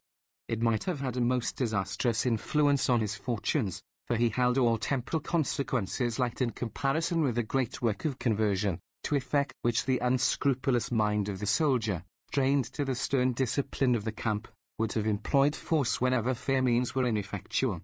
92. But Olmedo belonged to that class of benevolent missionaries, of whom the Roman Catholic Church, to its credit, has furnished many examples, who rely on spiritual weapons for the great work, inculcating those doctrines of love and mercy which can best touch the sensibilities and win the affections of their rude audience. These, indeed, are the true weapons of the Church, the weapons employed in 98, the primitive ages, by which it has spread its peaceful banners over the farthest regions of the globe. Such were not the means used by the conquerors of America, who, rather adopting the policy of the victorious Muslims in their early career, carried with them the sword in one hand and the Bible in the other. They imposed obedience in matters of faith, no less than of government, on the vanquished, little heeding whether the conversion were genuine, so that it conformed to the outward observances of the Church. Yet the seeds thus recklessly scattered must have perished but for the missionaries of their own nation, who, in later times, worked over the same ground, living among the Indians as brethren, and, by long and patient culture, enabling the germs of truth to take root and fructify in their hearts. The Spanish commander remained in the city 4 or 5 days, to recruit his fatigued and famished forces, and the modern Indians still point out, or did, at the close of the last century, a venerable cypress, under the branches of which was tied the horse of the conquistador, the conqueror, as Cortes was styled, par excellence. 93. Their route now opened on a broad and verdant valley, watered by a noble stream, a circumstance of not too frequent occurrence on the parched tableland of New Spain. The soil was well protected by woods, a thing still rarer at the present 99 day, since the invaders, soon after the conquest, swept away the magnificent growth of timber, rivaling that of our southern and western states in variety and beauty, which covered the plateau under the Aztecs. 94. The amount of timber in Mexico at the time of the conquest has been greatly overestimated. Humboldt complains of the Spaniards for cutting down trees. Yet Bernal Diaz says, cap. 6. Y han plantado sus tierras y heredades de todos los árboles y frutas que hemos traído de España, y venden el fruto que procede de lo, y han puesto tantos árboles, que por los duraznos no son buenos para la salud y los platanals le hasten mucha sombra, han cortado y cortan muchos, y lo ponen de membreros y manzanas, y perales, que los tienen más estima. M. All along the river, on both sides of it, an unbroken line of Indian dwellings, so near as almost to touch one another, extended for 3 or 4 leagues, arguing a population much denser than at present. 95. On a rough and rising ground stood a town that might contain 5 or 6,000 inhabitants, commanded by a fortress, which, with its walls and trenches, seemed to the Spaniards quite on a level with similar works in the U-100 rope. Here the troops again halted, and met with friendly treatment. 96. Cortes now determined his future line of march. At the last place he had been counselled by the natives to take the route of the ancient city of Colula, the inhabitants of which, subjects of Montezuma, were a mild race, devoted to mechanical and other peaceful arts, and would be likely to entertain him kindly. The Sempoalan allies, however, advised the Spaniards not to trust the Coliolans, a false and perfidious people, but to take the road to Tlaxcala, that valiant little republic which had so long maintained its independence against the arms of Mexico. The people were frank as they were fearless, and fair in their dealings. They had always been on terms of amity with the Totonacs, which afforded a strong guarantee for their amicable disposition on the present occasion. The arguments of his Indian allies prevailed with the Spanish commander, who resolved to propitiate the goodwill of the Tlaxcalans by an embassy. He selected 4 of the principal Sempoalans for this, and sent by them a martial gift, a cap of crimson cloth, together with a sword and a crossbow, weapons which, it was observed, excited general admiration among the natives. He added a letter, in which he asked permission to pass 101 through their country. He expressed his admiration of the valor of the Tlaxcalans, and of their long resistance to the Aztecs, whose proud empire he designed to humble. 97. It was not to be expected that this epistle, indited in good Castilian, would be very intelligible to the Tlaxcalans. But Cortes communicated its import to the ambassadors. Its mysterious characters might impress the natives with an idea of superior intelligence, and the letter serve instead of those hieroglyphical missives which formed the usual credentials of an Indian ambassador. 98. The Spaniards remained 3 days in this hospitable place, after the departure of the envoys, when they resumed their progress. Although in a friendly country, they marched always as if in a land of enemies, the horse and light troops in the van, with the heavy armed and baggage in the rear, all in battle array. They were never without their armor, waking or sleeping, lying down with their weapons by their sides. This unintermitting and restless vigilance was, perhaps, more oppressive to the spirits than even bodily fatigue. But they were confident in their superiority in a fair field, and felt that the most serious danger they had to fear from Indian warfare was surprise. "We are few against many, brave companions," Cortes would say to them. "Be prepared, then, not as if 102, you were going to battle, but as if actually in the midst of it." 99. The road taken by the Spaniards was the same which at present leads to Tlaxcala, not that, however, usually followed in passing from Vera Cruz to the capital, which makes a circuit considerably to the south, towards Puebla, in the neighborhood of the ancient Colula. They more than once forded the stream that rolls through this beautiful plain, lingering several days on the way, in hopes of receiving an answer from the Indian Republic. The unexpected delay of the messengers could not be explained, and occasioned some uneasiness. As they advanced into a country of rougher and bolder features, their progress was suddenly arrested by a remarkable fortification. It was a stone wall 9 feet in height, and 20 in thickness, with a parapet, 1.5 feet broad, raised on the summit for the protection of those who defended it. It had only one opening, in the centre, made by 2 semicircular lines of wall overlapping each other for the space of 40 paces, and affording a passageway between 10 paces wide, so contrived, therefore, as to be perfectly commanded by the inner wall. This fortification, which extended more than 2 leagues, rested at either end on the bold natural buttresses formed by the sierra. The work was built of immense blocks of stones nicely laid together without 103, cement, 100, and there remains still existing, among which are oaks of the whole breadth of the round part, fully attest its solidity and size. 101. This singular structure marked the limits of Tlaxcala, and was intended, as the natives told the Spaniards, as a barrier against the Mexican invasions. The army paused, filled with amazement at the contemplation of this cyclopean monument, which naturally suggested reflections on the strength and resources of the people who had raised it. It caused them, too, some painful solicitude as to the probable result of their mission to Tlaxcala, and their own consequent reception there. But they were too sanguine to allow such uncomfortable surmises long to dwell in their minds.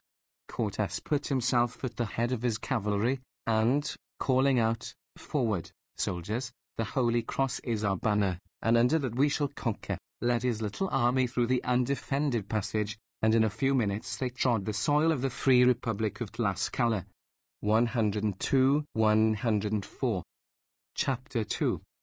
Republic of Tlaxcala, ITS Institutions, Early History, Discussions in the Senate, Desperate Battles.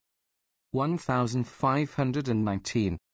Before advancing further with the Spaniards into the territory of Tlaxcala, it will be well to notice some traits in the character and institutions of the nation, in many respects the most remarkable in Anahuac.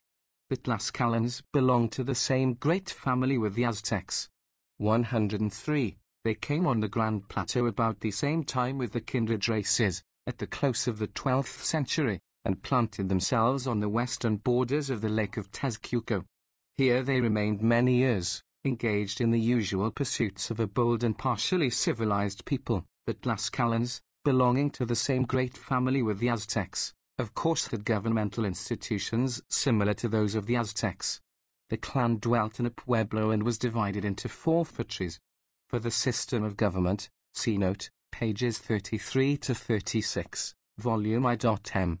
105. From some cause or other, perhaps their turbulent temper, they incurred the enmity of surrounding tribes.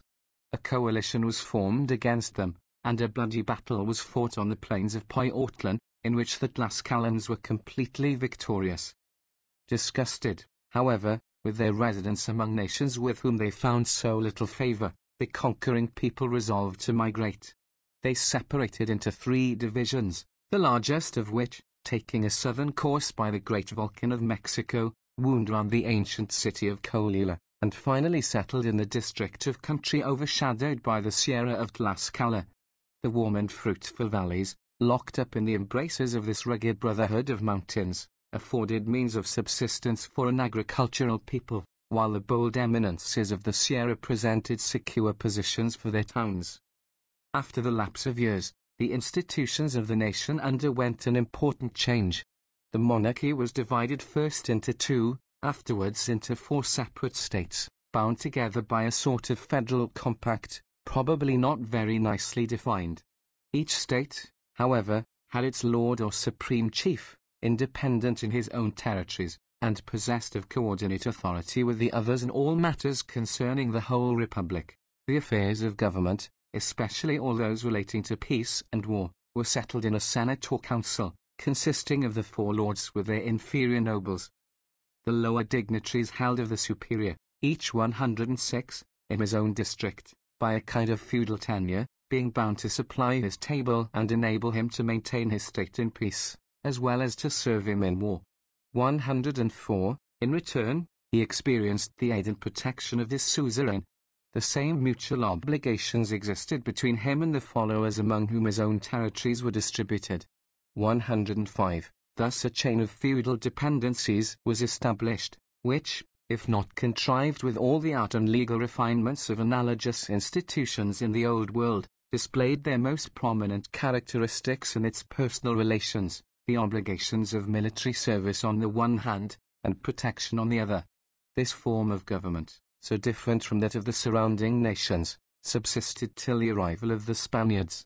And it is certainly evidence of considerable civilization that so complex a polity should have so long continued. 107. Undisturbed by violence or faction in the Confederate States, and should have been found competent to protect the people in their rights, and the country from foreign invasion.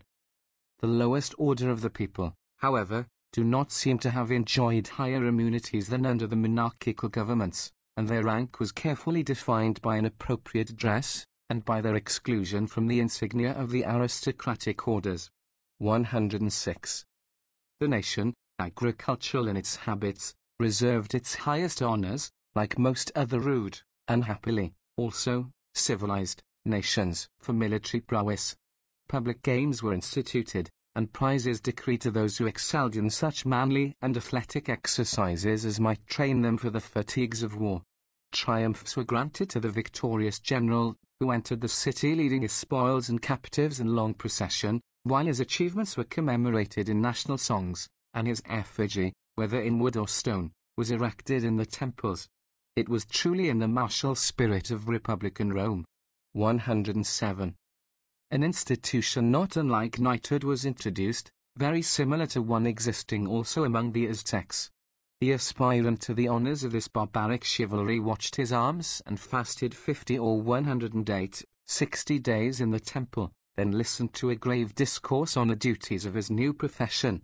Various whimsical ceremonies followed. When his arms were restored to him, he was led in solemn procession through the public streets, and the inauguration was concluded by banquets and public rejoicings. The new knight was distinguished henceforth by certain peculiar privileges, as well as by a badge intimating his rank. It is worthy of remark that this honor was not reserved exclusively for military merit, but was the recompense, also, of public services of other kinds, as wisdom in counsel, or sagacity and success in trade. For trade was held in as high estimation by the Tlascalans as by the other people of Anahuac. 108. The temperate climate of the tableland furnished the ready means for distant traffic. The fruitfulness of the soil was indicated by the name of the country, Tlaxcala, signifying the land of bread. Its wide plains, to the slopes of its rocky hills, waved with yellow harvests of maize, and with the bountiful magi, a plant which, as we have seen, supplied the materials for some important fabrics. With these, as well as the products of agricultural industry, the merchant found his way down the sides of the Cordilleras, wandered over the sunny regions at their base, and brought back the luxuries which nature had denied to his own. 109. The various arts of civilization kept pace with increasing wealth and public prosperity. At least, these arts were cultivated to the same limited extent, apparently, as among the other people of Anahuac. The Tlaxcalan tongue, says the national historian, simple as beseemed that of a mountain region, was rough compared with the polished Tezcucan or the popular Aztec dialect, and, therefore, not so well fitted for composition. But the Tlaxcalans made like proficiency with the kindred nations in the rudiments of science. Their calendar was formed on the same plan. Their religion, their architecture, many of their laws and social usages, were the same, arguing a common origin for all. Their tutelary deity was the same ferocious war god as that of the Aztecs, though with a different name. Their temples, in like manner, were drenched with the blood of human victims, and their boards groaned with the same cannibal repasts. 110. Though not ambitious of foreign conquest, the prosperity of the Tlaxcalans, in time, excited the jealousy of their neighbors, and especially of the opulent state of Colula. Frequent hostilities rose between them, in which the advantage was almost always on the side of the former. A still more formidable foe appeared in later days in the Aztecs, who could ill brook the independence of Tlas 110 Cala when the surrounding nations had acknowledged, one after another, their influence or their empire. Under the ambitious Axayacatl, they demanded of the Tlaxcalans the same tribute and obedience rendered by other people of the country. If it were refused, the Aztecs would raise their cities to their foundations, and deliver the land to their enemies. To this imperious summons, the little republic proudly replied, neither they nor their ancestors had ever paid tribute or homage to a foreign power, and never would pay it. If their country was invaded, they knew how to defend it, and would pour out their blood as freely in defense of their freedom now as their fathers did of yore, when they routed the Aztecs on the plains of Poyotlan. 111. This resolute answer brought on them the forces of the monarchy. A pitched battle followed, and the sturdy republicans were victorious. From this period, hostilities between the two nations continued with more or less activity, but with unsparing ferocity. Every captive was mercilessly sacrificed. The children were trained from the cradle to deadly hatred against the Mexicans, and, even in the brief intervals of war, none of those intermarriages took place between the people of the respective countries, which knit together in social bonds most of the other kindred races of Anahuac. In this struggle the Tlaxcalans received an important support in the accession of the Itamis. 111. or Otomies, as usually spelt by Castilian writers, a wild and warlike race originally spread over the tableland north of the Mexican Valley. A portion of them obtained a settlement in the Republic, and were speedily incorporated in its armies. Their courage and fidelity to the nation of their adoption showed them worthy of trust, and the frontier places were consigned to their keeping. The mountain barriers by which Tlaxcala is encompassed afforded many strong natural positions for defense against invasion.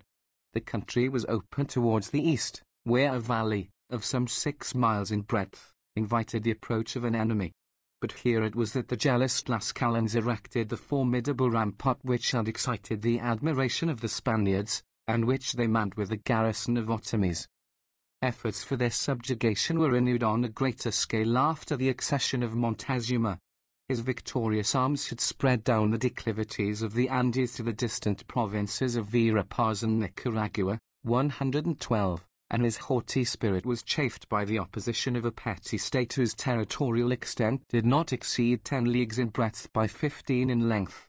113, he sent an army against them under the command of a favored son. His troops were beaten, and his son was 112, slain. The enraged and mortified monarch was roused to still greater preparations. He enlisted the forces of the cities bordering on his enemy, together with those of the empire, and with this formidable army swept over the devoted valleys of Tlaxcala. But the bold mountaineers withdrew into the recesses of their hills, and, coolly awaiting their opportunity, rushed like a torrent on the invaders, and drove them back, with dreadful slaughter, from their territories. Still, notwithstanding the advantages gained over the enemy in the field, the Tlaxcalans were sorely pressed by their long hostilities with a foe so far superior to themselves in numbers and resources. The Aztec armies lay between them and the coast, cutting off all communication with that prolific region, and thus limited their supplies to the products of their own soil and manufacture. For more than half a century they had neither cotton, nor cacao, nor salt. Indeed, their taste had been so far affected by a long abstinence from these articles that it required a lapse of several generations after the conquest to reconcile them to the use of salt at their meals. 114. During the short intervals of war, it is said, the Aztec nobles, in the true spirit of chivalry, sent supplies of these commodities as presents, with many courteous expressions of respect, to the Tlaxcalan chiefs. This intercourse, we are assured by the Indian chronicler, was unsuspected by the people. Nor did it lead to any further correspondence, he adds, between the parties, prejudicial to the liberties of the Republic, 113, which maintained its customs and good government inviolate, and the worship of its gods. 115. Such was the condition of Tlaxcala at the coming of the Spaniards, holding, it might seem, a precarious existence under the shadow of the formidable power which seemed suspended like an avalanche over her head, but still strong in her own resources, stronger in the indomitable temper of her people, with a reputation established throughout the land for good faith and moderation in peace, for valor in war, while her uncompromising spirit of independence secured the respect even of her enemies. With such qualities of character, and with an animosity sharpened by long, deadly hostility with Mexico, her alliance was obviously of the last importance to the Spaniards, in their present enterprise. It was not easy to secure it. 116. The Tlaxcalans had been made acquainted with the advance and victorious career of the Christians, the intelligence of which had spread far and wide over the plateau. But they do not seem to have anticipated the approach of the strangers to their own borders. They were now much embarrassed by the embassy demanding a passage through their territories. The Great Council was 114, convened, and a considerable difference of opinion prevailed in its members. Some, adopting the popular superstition, supposed the Spaniards might be the white and bearded men foretold by the oracles. 117, at all events, they were the enemies of Mexico, and as such might cooperate with them in their struggle with the empire. Others argued that the strangers could have nothing in common with them. Their march throughout the land might be tracked by the broken images of the Indian gods and desecrated temples. How did the Tlaxcalans even know that they were foes to Montezuma? They had received his embassies, accepted his presents, and were now in the company of his vassals on the way to his capital. These last were the reflections of an aged chief, one of the four who presided over the republic. His name was PRESCOTT. He was nearly blind, having lived, as is said, far beyond the limits of a century. 118, his son, an impetuous young man of the same name with himself, commanded a powerful army of Tlascalan and Otomi warriors, near the eastern frontier. It would be best, the old man said, to fall with this force at once on the Spaniards. If victorious, the latter would then be in their power. If defeated, the Senate could disown 115, the act as that of the general, not of the Republic. 119, the cunning counsel of the chief found favour with his hearers, though assuredly not in the spirit of chivalry, nor of the good faith for which his countrymen were celebrated. But with an Indian, force and stratagem, courage and deceit, were equally admissible in war, as they were among the barbarians of ancient Rome. 120, the Semper Allen envoys were to be detained under pretence of assisting at a religious sacrifice. Meanwhile, Cortes and his gallant band, as stated in the preceding chapter, had arrived before the rocky rampart on the eastern confines of Tlaxcala. From some cause or other, it was not manned by its Otomi garrison, and the Spaniards passed in, as we have seen, without resistance. Cortes rode at the head of his body of horse, and, ordering the infantry to come on at a quick pace, went forward to reconnoitre. After advancing 3 or 4 leagues, he descried a small party of Indians, armed with sword and buckler, in the fashion of the country. They fled at his approach. He made signs for them to halt, but, seeing that they only fled the faster, he and his companions put spurs to their horses, and soon came up with them. The Indians, finding escape impossible, faced round, and instead of showing the accustomed terror of the natives at the strange and 116, appalling aspect of a mounted trooper, they commenced a furious assault on the cavaliers. The latter, however, were too strong for them, and would have cut their enemy to pieces without much difficulty, when a body of several thousand Indians appeared in sight, coming briskly on to the support of their countrymen. Cortes, seeing them, dispatched one of his party in all haste, to accelerate the march of his infantry. The Indians, after discharging their missiles, fell furiously on the little band of Spaniards. They strove to tear the lances from their grasp, and to drag the riders from their horses. They brought one cavalier to the ground, who afterwards died of his wounds, and they killed 2 of the horses, cutting through their necks with their stout broadswords, if we may believe the chronicler, at a blow. 121. In the narrative of these campaigns there is sometimes but one step, and that a short one, from history to romance. The loss of the horses, so important and so few in number, was seriously felt by Cortes, who could have better spared the life of the best rider in the troop. The struggle was a hard one, but the odds were as overwhelming as any recorded by the 117 Spaniards in their own romances, where a handful of knights is arrayed against legions of enemies. The lances of the Christians did terrible execution here also, but they had need of the magic lance of Astolfo, that overturned myriads with a touch, to carry them safe through so unequal a contest. It was with no little satisfaction, therefore, that they beheld their comrades rapidly advancing to their support. No sooner had the main body reached the field of battle, than, hastily forming, they poured such a volley from their muskets and the crossbows as staggered the enemy. Astounded, rather than intimidated, by the terrible report of the firearms, now heard for the first time in these regions, the Indians made no further effort to continue the fight, but drew off in good order, leaving the road open to the Spaniards. The latter, too well satisfied to be rid of the annoyance to care to follow the retreating foe, again held on their way. Their route took them through a country sprinkled over with Indian cottages, amidst flourishing fields of maize and muggy, indicating an industrious and thriving peasantry. They were met here by 2 Tlascalan envoys, accompanied by 2 of the Semperalans. The former, presenting themselves before the general, disavowed the assault on his troops, as an unauthorized act, and assured him of a friendly reception at their capital. Cortes received the communication in a courteous manner, affecting to place more confidence in its good faith than he probably felt. It was now growing late, and the Spaniards 118 quickened their march, Anxious to reach a favorable ground for encampment before nightfall, they found such a spot on the borders of a stream that rolled sluggishly across the plain. A few deserted cottages stood along the banks, and the fatigued and famished soldiers ransacked them in quest of food. All they could find was some tame animals resembling dogs.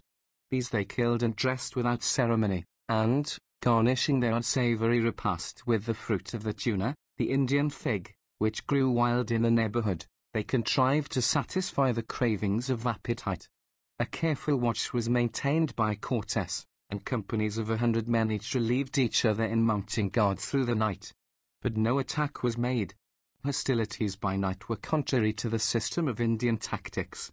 122. By break of day on the following morning, it being the 2nd of September, the troops were under arms. Besides the Spaniards, the whole number of Indian auxiliaries might now amount to 3,000, for Cortes had gathered recruits from the friendly places on his route, 300 from the last. After hearing mass, they resumed their march. They moved in close array. The general had previously admonished the men not to lag behind, or wander from the ranks a moment, as stragglers would be sure to be cut off by their stealthy and vigilant enemy. The horsemen 119 rode 3 abreast, the better to give one another support, and Cortes instructed them in the heat of fight to keep together, and never to charge singly. He taught them how to carry their lances that they might not be wrested from their hands by the Indians, who constantly attempted it. For the same reason, they should avoid giving thrusts, but aim their weapons steadily at the faces of their foes. 123. They had not proceeded far, when they were met by the 2 remaining Sempoalan envoys, who with looks of terror informed the general that they had been treacherously seized and confined, in order to be sacrificed at an approaching festival of the Tlascalans, but in the night had succeeded in making their escape. They gave the unwelcome tidings, also, that a large force of the natives was already assembled to oppose the progress of the Spaniards. Soon after, they came in sight of a body of Indians, about 1,000, apparently, all armed, and brandishing their weapons, as the Christians approached, in token of defiance. Cortes, when he had come within hearing, ordered the interpreters to proclaim that he had no hostile intentions, but wished only to be allowed a passage through their country, which he had entered as a friend. This declaration he commanded the royal notary, Godoy, to record on the spot, that, if blood were shed, it might not be charged on the Spaniards. This specific proclamation was met, as usual on such 120 occasions, by a shower of darts, stones, and arrows, which fell like rain on the Spaniards, rattling on their stout harness, and in some instances penetrating to the skin. Galled by the smart of their wounds, they called on the general to lead them on, till he sounded the well-known battle cry, "Street Jago," and at them. 124. The Indians maintained their ground for a while with spirit, when they retreated with precipitation, but not in disorder. 125. The Spaniards, whose blood was heated by the encounter, followed up their advantage with more zeal and prudence, suffering the wily enemy to draw them into a narrow glen or defile intersected by a little stream of water, where the broken ground was impracticable for artillery, as well as for the movements of cavalry. Pressing forward with eagerness, to extricate themselves from their perilous position, to their great dismay, on turning an abrupt angle of the pass, they came in presence of a numerous army, choking up the gorge of the valley, and stretching far over the plains beyond. To the astonished eyes of Cortes, they appeared 100,000 men, while no account estimates them at less than 30,000. 126-121. They presented a confused assemblage of helmets, weapons, and many-coloured plumes, glancing bright in the morning sun, and mingling with banners, above which proudly floated one that bore as a device the heron on a rock. It was the well-known ensign of the House of Titcala, and, as well as the white and yellow stripes on the bodies and the like colours on the feather mail of the Indians, showed that they were the warriors of Xicotencatl. 127. As the Spaniards came in sight, the Tlascalans set up a hideous war-cry, or rather whistle, piercing the ear with its shrillness, and which, with the beat of their melancholy drums, that could be heard for half a league or more. 128. might well have filled the stoutest heart with dismay. This formidable host came rolling on towards the Christians, as if to overwhelm them by their very numbers. But the courageous band of warriors, closely serried together and sheltered under their 122 strong panoplies, received the shock unshaken, while the broken masses of the enemy, chafing and heaving tumultuously around them, seemed to recede only to return with new and accumulated force. Cortes, as usual, in the front of danger, in vain endeavored, at the head of their horse, to open a passage for the infantry. Still his men, both cavalry and foot, kept their array unbroken, offering no assailable point to their foe. A body of the Tlascalans, however, acting in concert, assaulted a soldier named Moran, one of the best riders in the troop. They succeeded in dragging him from his horse, which they dispatched with 1,000 blows. The Spaniards, on foot, made a desperate effort to rescue their comrade from the hands of the enemy, and from the horrible doom of the captive. A fierce struggle now began over the body of the prostrate horse. 10 of the Spaniards were wounded, when they succeeded in retrieving the unfortunate cavalier from his assailants, but in so disastrous a plight that he died on the following day. The horse was borne off in triumph by the Indians, and his mangled remains were sent, a strange trophy, to the different towns of Tlaxcala. The circumstance troubled the Spanish commander, as it divested the animal of the supernatural terrors with which the superstition of the natives had usually surrounded it. To prevent such a consequence, he had caused the 2 horses, killed on the preceding day, to be secretly buried on the spot. The enemy now began to give ground gradually. 123 ally, borne down by the riders, and trampled under the hooves of their horses. Through the whole of this sharp encounter the Indian allies were of great service to the Spaniards. They rushed into the water, and grappled their enemies, with the desperation of men who felt that their only safety was in the despair of safety. 129. I see nothing but death for us, exclaimed a Semper Allen chief to Marina. We shall never get through the pass alive. The God of the Christians is with us, answered the intrepid woman, and he will carry us safely through. 130. Amidst the din of battle, the voice of Cortes was heard, cheering on his soldiers. If we fail now, he cried, the cross of Christ can never be planted in the land. Forward, comrades. When was it ever known that a Castilian turned his back on a foe?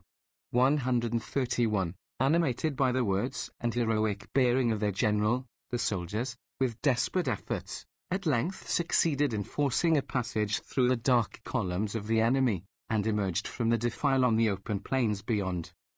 Here they quickly recovered their confidence with their superiority. The horse soon opened a space for the manoeuvres of the artillery. The close files of their antagonists presented a sure mark, and the thunders of the ordnance vomiting 124 forth torrents of fire and sulphurous smoke, the wide desolation caused in their ranks, and the strangely mangled carcasses of the slain, filled the barbarians with consternation and horror. They had no weapons to cope with these terrible engines, and their clumsy missiles, discharged from uncertain hands, seemed to fall ineffectual on the charmed heads of the Christians.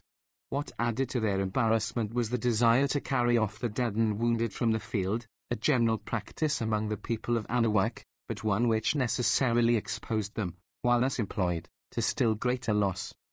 8 of their principal chiefs had now fallen, and Xicotencatl, finding himself wholly unable to make head against the Spaniards in the open field, ordered a retreat. Far from the confusion of a panic-struck mob, so common among barbarians, the Tlaxcalan force moved off the ground with all the order of a well-disciplined army. Cortes, as on the preceding day, was too well satisfied with his present advantage to desire to follow it up. It was within an hour of sunset, and he was anxious before nightfall to secure a good position, where he might refresh his wounded troops and bivouac for the night. 132. Gathering up his wounded, he held on his way, without loss of time, and before dusk reached a rocky eminence, called Xompactepetl, or the 125 hill of Xompark. It was crowned by a sort of tower or temple, the remains of which are still visible. 133. His first care was given to the wounded, both men and horses. Fortunately, an abundance of provisions was found in some neighboring cottages, and the soldiers, At least all who were not disabled by their injuries, celebrated the victory of the day with feasting and rejoicing. As to the number of killed or wounded on either side, it is matter of loosest conjecture. The Indians must have suffered severely, but the practice of carrying off the dead from the field made it impossible to know to what extent. The injury sustained by the Spaniards appears to have been principally in the number of their wounded. The great object of the natives of Anahuac in their battles was to make prisoners, who might grace their triumphs and supply victims for sacrifice. To this brutal superstition the Christians were indebted, in no slight degree, for their personal preservation. To take the reports of the conquerors, their own losses in action were always inconsiderable. But whoever has had occasion to consult the ancient chroniclers of Spain in relation to its wars with the infidel, whether Arab or American, will place little confidence in numbers. 134-126. The events of the day had suggested many topics for painful reflection to Cortes. He had nowhere met with so determined a resistance within the borders of Anahuac, nowhere had he encountered native troops so formidable for their weapons, their discipline, and their valor. Far from manifesting the superstitious terrors felt by the other Indians at the strange arms and aspect of the Spaniards, the Tlascalans had boldly grappled with their enemy, and only yielded to the inevitable superiority of his military science. How important would the alliance of such a nation be in a struggle with those of their own race, for example, with the Aztecs? But how was he to secure this alliance? Hitherto, all overtures had been rejected with disdain, and it seemed probable that every step of his progress in this populous land was to be fiercely contested. His army, especially the Indians, celebrated the events of the day with feasting and dancing, songs of merriment, and shouts of triumph. Cortes encouraged it, while knowing how important it was to keep up the spirits of his soldiers. But the sounds of revelry at length died away, and, in the still watches of the night, many an anxious thought must have crowded on the mind of the general, while his little army lay buried in slumber in its encampment around the Indian hill. 127. Chapter 3. Decisive victory, Indian Council, night attack, negotiations with the enemy, Tlascalan hero. 1519. The Spaniards were allowed to repose undisturbed the following day, and to recruit their strength after the fatigue and hard fighting of the preceding. They found sufficient employment, however, in repairing and cleaning their weapons, replenishing their diminished stock of arrows, and getting everything in order for further hostilities, should the severe lesson they had inflicted on the enemy prove insufficient to discourage him. On the second day, as Cortes received no overtures from the Tlascalans, he determined to send an embassy to their camp, proposing a cessation of hostilities, and expressing his intention to visit their capital as a friend. He selected 2 of the principal chiefs taken in the late engagement, as the bearers of the message. Meanwhile, averse to leaving his men longer in a dangerous state of inaction, which the enemy might interpret as the result of timidity or exhaustion, he put himself at the head of the cavalry and such light troops as were most fit for service, and 128 made a foray into the neighboring country. It was a mountainous region, formed by a ramification of the great Sierra of Tlaxcala, with verdant slopes and valleys teeming with maize and plantations of maguey, while the eminences were crowned with populous towns and villages. In one of these, he tells us, he found 3,000 dwellings. 135. In some places he met with a resolute resistance, and on these occasions took ample vengeance by laying the country waste with fire and sword. After a successful inroad he returned laden with forage and provisions and driving before him several hundred Indian captives. He treated them kindly, however, when arrived in camp, endeavoring to make them understand that these acts of violence were not dictated by his own wishes, but by the unfriendly policy of their countrymen. In this way he hoped to impress the nation with the conviction of his power on the one hand, and of his amicable intentions, if met by them in a like spirit, on the other. On reaching his quarters, he found the 2 envoys returned from the Tlaxcalan camp. They had fallen in with Xicot and Catlat about 2 leagues distance, where he lay encamped with a powerful force. The cacique gave them audience at the head of his troops. He told them to return 129, with the answer, that the Spaniards might pass on as soon as they chose to Tlaxcala, and, when they reached it, their flesh would be hewn from their bodies, for sacrifice to the gods. If they preferred to remain in their own quarters, he would pay them a visit the next day. 136. The ambassadors added that the chief had an immense force with him, consisting of 5 battalions of 10,000 men each. They were the flower of the Tlaxcalan and Otomi warriors, assembled under the banners of their respective leaders, by command of the Senate, who were resolved to try the fortunes of the state in a pitched battle and strike one decisive blow for the extermination of the invaders.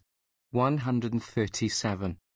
This bold defiance fell heavily on the ears of the Spaniards, not prepared for so pertinacious a spirit in their enemy. They had had ample proof of his courage and formidable prowess. They were now, in their crippled condition, to encounter him with a still more terrible array of numbers. The war, too, from the horrible fate with which it menaced the vanquished, wore a peculiarly gloomy aspect, that pressed heavily on their spirits. We feared death, says the lion-hearted Diaz, with his usual simplicity, for we were men. There was 130, scarcely one in the army that did not confess himself that night to the Reverend Father Olmedo, who was occupied nearly the whole of it with administering absolution, and with the other solemn offices of the Church.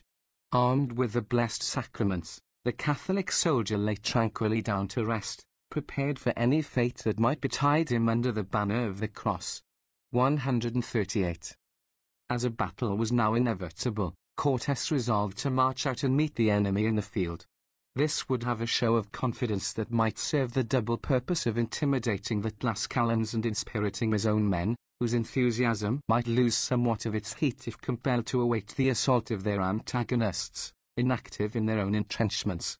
The sun rose bright on the following morning, the 5th of September, 1519, an eventful day in the history of the Spanish conquest. The general reviewed his army, and gave them, preparatory to marching, a few words of encouragement and advice. The infantry he instructed to rely on the point rather than the edge of their swords, and to endeavour to thrust their opponents through the body. The horsemen were to charge at half speed, with their lances aimed at the eyes of the Indians. The artillery, the arquebusiers, and crossbowmen were to support one another, some loading while others discharged their pieces, that there should be in 131, unintermitted firing kept up through the action. Above all, they were to maintain their ranks close and unbroken, as on this depended their preservation. They had not advanced a quarter of a league, when they came in sight of the Tlaxcalan army. Its dense array stretched far and wide over a vast plain or meadow ground about 6 miles square. Its appearance justified the reports which had been given of its numbers. 139, nothing could be more picturesque than the aspect of these Indian battalions, with the naked bodies of the common soldiers gaudily painted, the fantastic helmets of the chiefs glittering with golden precious stones, and the glowing panoplies of feather-work which decorated their persons. 140, innumerable spears and darts, tipped with points of transparent itztli or fiery copper, sparkled bright in the morning sun, like the phosphoric gleams playing on the surface of a troubled sea, while the rear of the mighty host was dark with the shadows of banners, on which were emblazoned the armorial bearings of the great 132 Tlaxcalan and Otomi chieftains. 141, among these, the white heron on the rock, the cognizance of the house of Xecotl, was conspicuous, and, still more, the golden eagle with outspread wings, in the fashion of a Roman signum, richly ornamented with emeralds and silverwork, the great standard of the Republic of Tlaxcala. 142, the accounts of the Tlaxcalan chronicler are confirmed by the anonymous conqueror and by Bernal Diaz, both eyewitnesses, though the latter frankly declares that had he not seen them with his own eyes he should never have credited the existence of orders and badges among the barbarians, like those found among the civilized nations of Europe. Hist. De la Conquista, cap. 64, et alibi. Camargo, Hist. De Tlaxcala, Miss, Ril. Dun Gentil Homo, Ap. Ramusio, Tom. 3. For 305, that is, the standard of the tribe. The tribe was divided into phratries. Each phratry had its peculiar cognizance, as had also each of the clans into which the phratry was divided. It was the colour of the clan, and not of its war chief, by which the warriors were distinguished. M. The common file wore no covering except a girdle round the loins. Their bodies were painted with the appropriate colours of the chieftain whose banner they followed. The feather mail of the higher class of warriors exhibited, also, a similar selection of colours for the like object, in the same manner as the colour of the tartan indicates the peculiar clan of the Highlander. 133. The caciques and principal warriors were clothed in quilted cotton tunics, 2 inches thick, which, fitting close to the body, protected also the thighs and the shoulders. Over these the wealthier Indians wore cuirasses of thin gold plate, or silver. Their legs were defended by leathern boots or sandals, trimmed with gold. But the most brilliant part of their costume was a rich mantle of the plume or featherwork, embroidered with curious art, and furnishing some resemblance to the gorgeous surcoat worn by the European knight over his armour in the Middle Ages. This graceful and picturesque dress was surmounted by a fantastic headpiece made of wood or leather, representing the head of some wild animal, and frequently displaying a formidable array of teeth. With this covering their warrior's head was enveloped, producing a most grotesque and hideous effect. 143. From the crown floated a splendid panache of the richly variegated plumage of the tropics, indicating, by its form and colours, the rank and family of the wearer. To complete their defensive armour, they carried shields or targets, made sometimes of wood covered with leather, but more usually of a 134, light frame of reeds quilted with cotton, which were preferred, as tougher and less liable to fracture than the former. They had other bucklers, in which the cotton was covered with an elastic substance, enabling them to be shut up in a more compact form, like a fan or umbrella. These shields were decorated with showy ornaments, according to the taste or wealth of the wearer, and fringed with a beautiful pendant of featherwork. Their weapons were slings, bows and arrows, javelins, and darts. They were accomplished archers, and would discharge 2 or even 3 arrows at a time. But they most excelled in throwing the javelin. One species of this, with a thong attached to it, which remained in the slinger's hand, that he might recall the weapon, was especially dreaded by the Spaniards. These various weapons were pointed with bone, or the mineral obsidian, the hard vitreous substance already noticed as capable of taking an edge like a razor, though easily blunted. Their spears and arrows were also frequently headed with copper. Instead of a sword, they bore a 2-handed staff, about 3 feet and a half long, in which, at regular distances, were inserted, transversely, sharp blades of a formidable weapon, which, an eyewitness assures us, he had seen fell a horse at a blow. 144.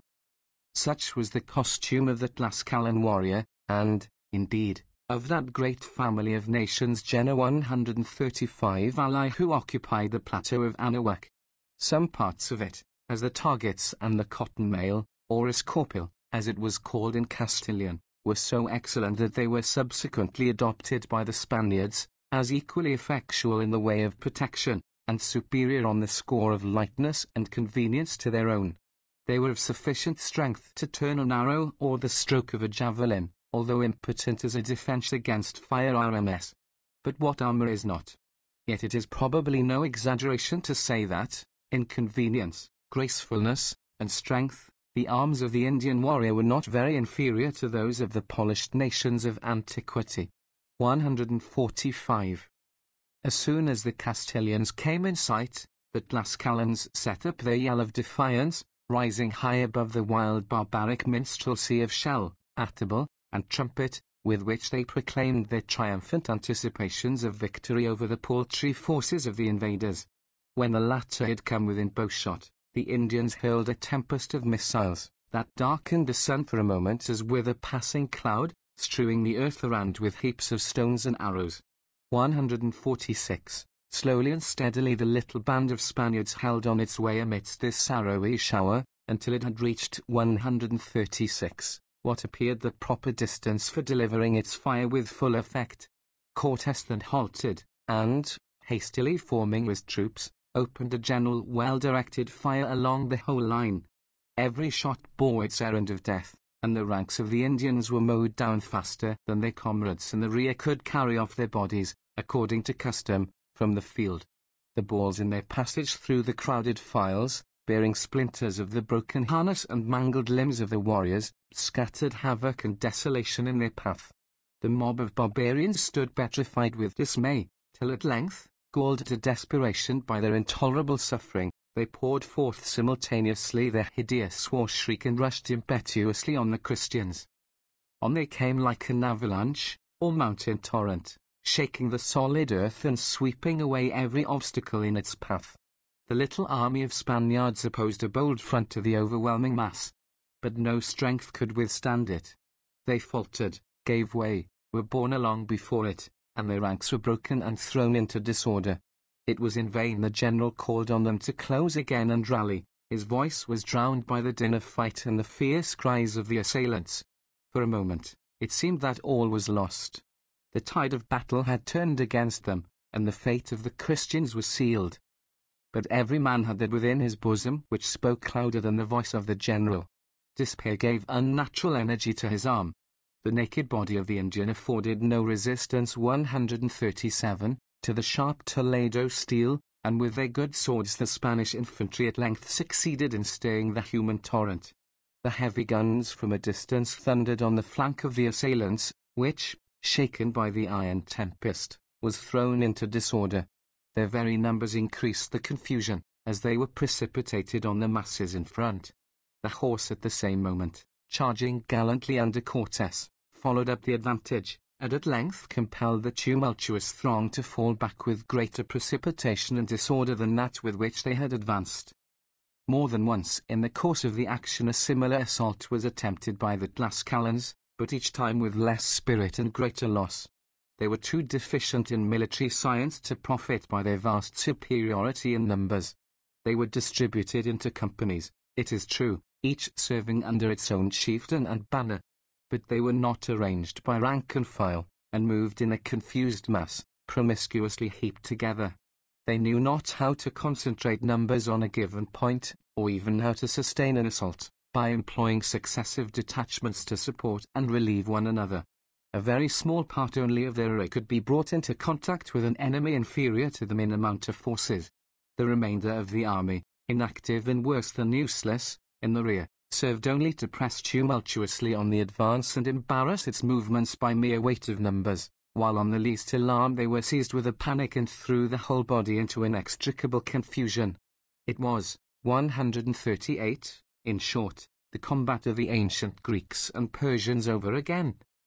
Still, the great numerical superiority of the Indians might have enabled them, at a severe cost of their own lives, indeed, to wear out, in time, the constancy of the Spaniards, disabled by wounds and incessant fatigue. But, fortunately for the latter, dissensions arose among their enemies.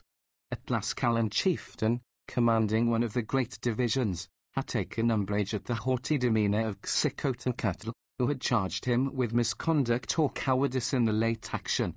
The injured cacique challenged his rival to single combat. This did not take place. But, burning with resentment, he chose the present occasion to indulge it, by drawing off his forces, amounting to 10,000 men, from the field. He also persuaded another of the commanders to follow his example. Thus reduced to about half his original strength, and that greatly crippled by the losses of the day, PRESCOTT could no longer maintain his ground against the Spaniards.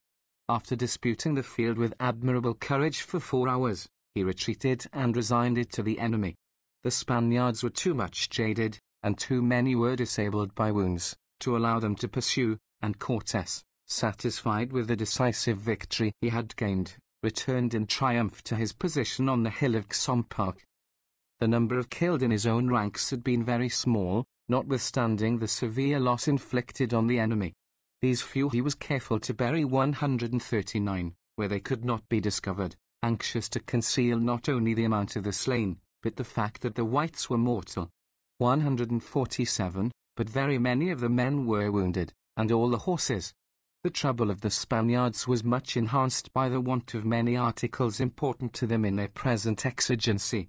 They had neither oil nor salt, which, as before noticed, was not to be obtained in Tlascala. Their clothing, accommodated to a softer climate, was ill adapted to the rude air of the mountains, and bows and arrows, as Bernard Diaz sarcastically remarks, formed an indifferent protection against the inclemency of the weather.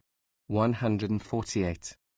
Still, they had much to cheer them in the events of the day, and they might draw from them a reasonable ground for confidence in their own resources, such as no other experience could have supplied. Not that the results could authorize anything like contempt for their Indian foe.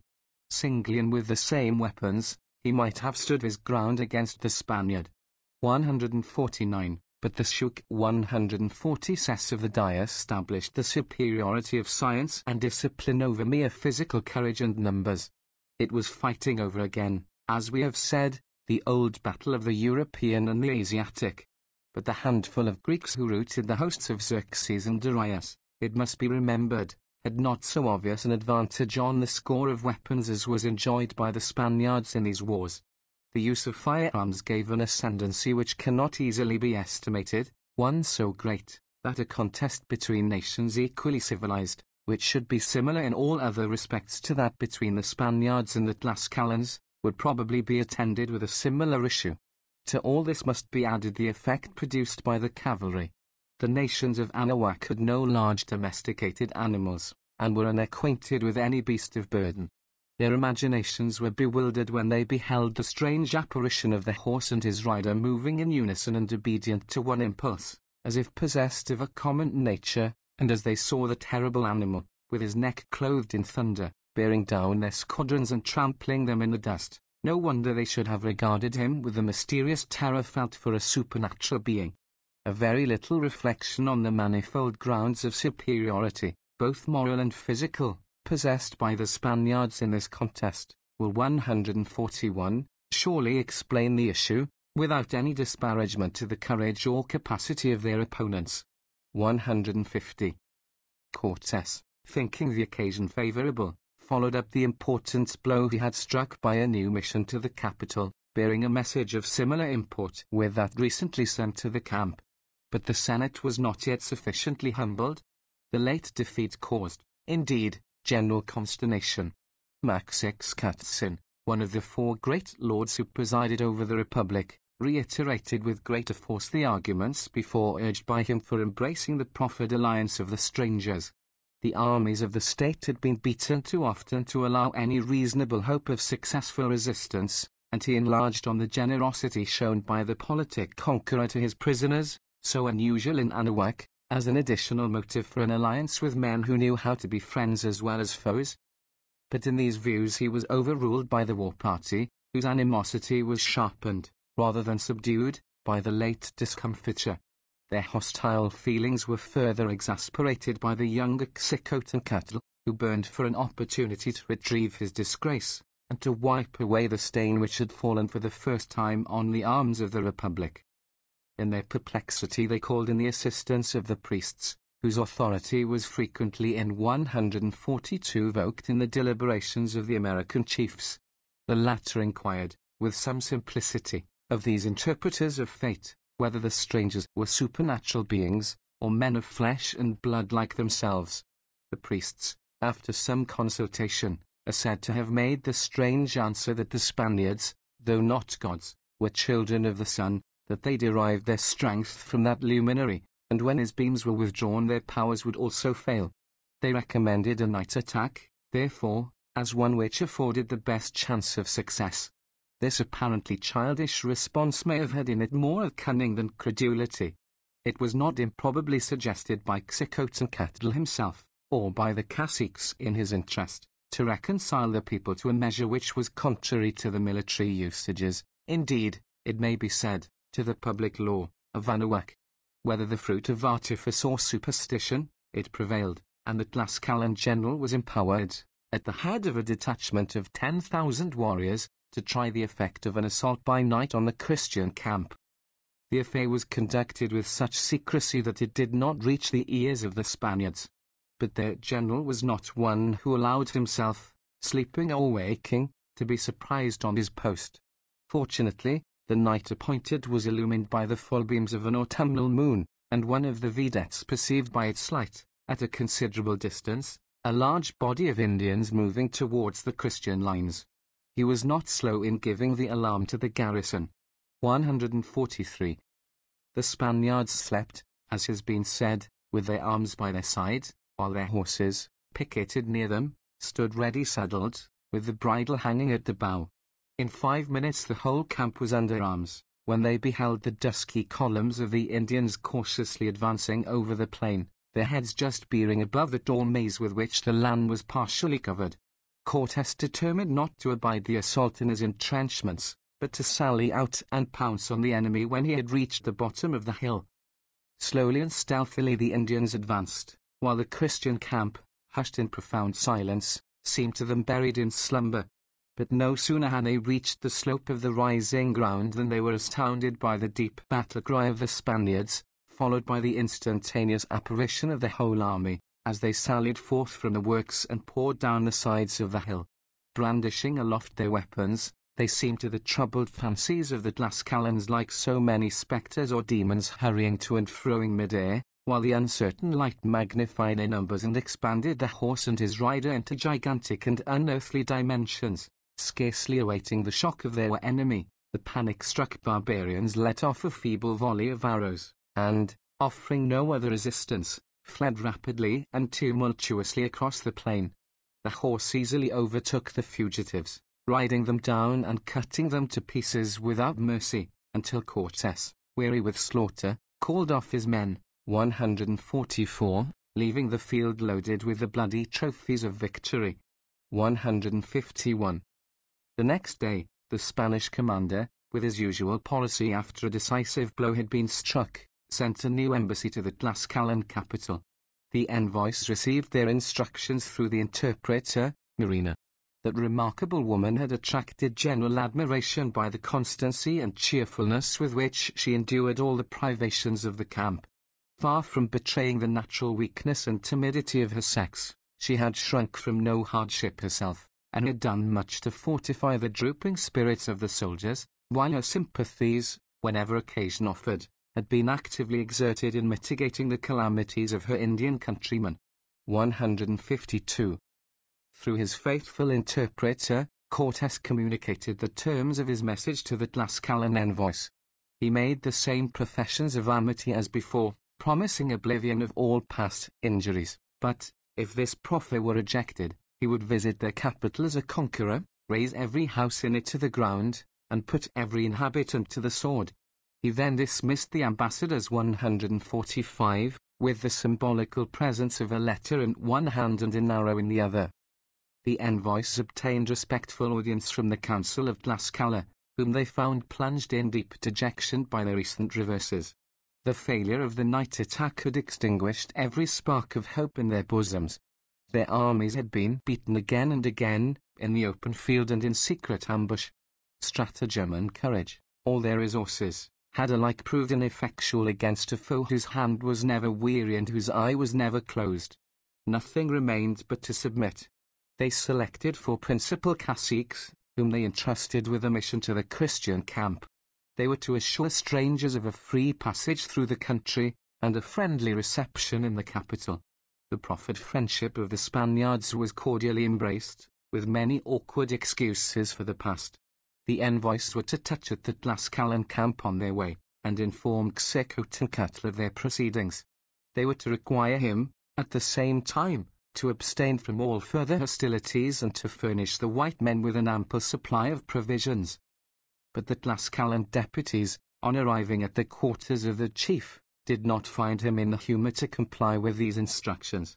His repeated collisions with the Spaniards, or, it may be, his constitutional courage, left him inaccessible to the vulgar terrors of his countrymen.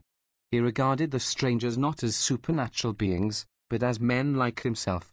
The animosity of a warrior at 146 rankled into a deadly hatred from the mortifications he had endured at their hands, and his head teemed with plans for recovering his fallen honors and for taking vengeance on the invaders of his country. He refused to disband any of the force, still formidable, under his command, or to send supplies to the enemy's camp. He further induced the ambassadors to remain in his quarters and relinquish their visit to the Spaniards. The latter, in consequence, were kept in ignorance of the movements in their favor which had taken place in the Tlaxcalan capital. 153. The conduct of Quetzalcoatl is condemned by Castilian writers as that of a ferocious and sanguinary barbarian. It is natural they should so regard it. But those who have no national prejudice to warp their judgments may come to a different conclusion. They may find much to admire in that high, unconquerable spirit, like some proud column standing alone in its majesty amidst the fragments and ruins around it. They may see evidences of a clear-sighted sagacity, which, piercing the thin veil of insidious friendship proffered by the Spaniards, and penetrating the future, discerned the coming miseries of his country, the noble patriotism of one who would rescue that country at any cost, and, amidst the gathering darkness, would infuse his own intrepid spirit into the hearts of his nation, to animate them to a last struggle for independence. 147. Chapter 4. Discontents in the army, Tlaxcalan spies, peace with the Republic, embassy from Montezuma. 1519. Desirous to keep up the terror of the Castilian name by leaving the enemy no respite, Cortes, on the same day that he dispatched the embassy to Tlaxcala, put himself at the head of a small corps of cavalry and light troops to scour the neighboring country. He was at that time so ill from fever, aided by medical treatment, 154, that he could hardly keep his seat in the saddle. It was a rough country, and the sharp winds from the frosty summits of the mountains pierced the scanty covering of the troops and chilled both men and horses. 4 or 5 of the animals gave out, and the general, alarmed for their safety, sent them back to the camp. The soldiers, discouraged by this ill omen, would have persuaded him to return. But he made answer, "We fight under the banner 148, of the cross. God is stronger than nature." 155, and continued his march. It led through the same kind of checkered scenery of rugged hill and cultivated plain as that already described, well covered with towns and villages, some of them the frontier posts occupied by the Ottomans. Practicing the Roman maxim of lenity to the submissive foe, he took full vengeance on those who resisted, and, as resistance too often occurred, marked his path with fire and desolation. After a short absence, he returned in safety, laden with the plunder of a successful foray. It would have been more honourable to him had it been conducted with less rigour. The excesses are imputed by Bernal Diaz to the Indian allies, whom in the heat of victory it was found impossible to restrain. 156, on whose head soever they fall, they seem to have given little uneasiness to the general, who declares in his letter to the Emperor Charles V, "As we fought under the standard of the cross," 157, for 149, "the true faith, and the service of your Highness, heaven crowned our arms with such success that, while multitudes of the infidel were slain, little loss was suffered by the Castilians." 158, the Spanish conquerors, to judge from their writings, unconscious of any worldly motive lurking in the bottom of their hearts, regarded themselves as soldiers of the Church, fighting the great battle of Christianity, and in the same edifying and comfortable light are regarded by most of the national historians of a later day. 159. On his return to the camp, Cortes found a new cause of disquietude, in discontents which had broken out among the soldiery. Their patience was exhausted by a life of fatigue and peril to which there seemed to be no end.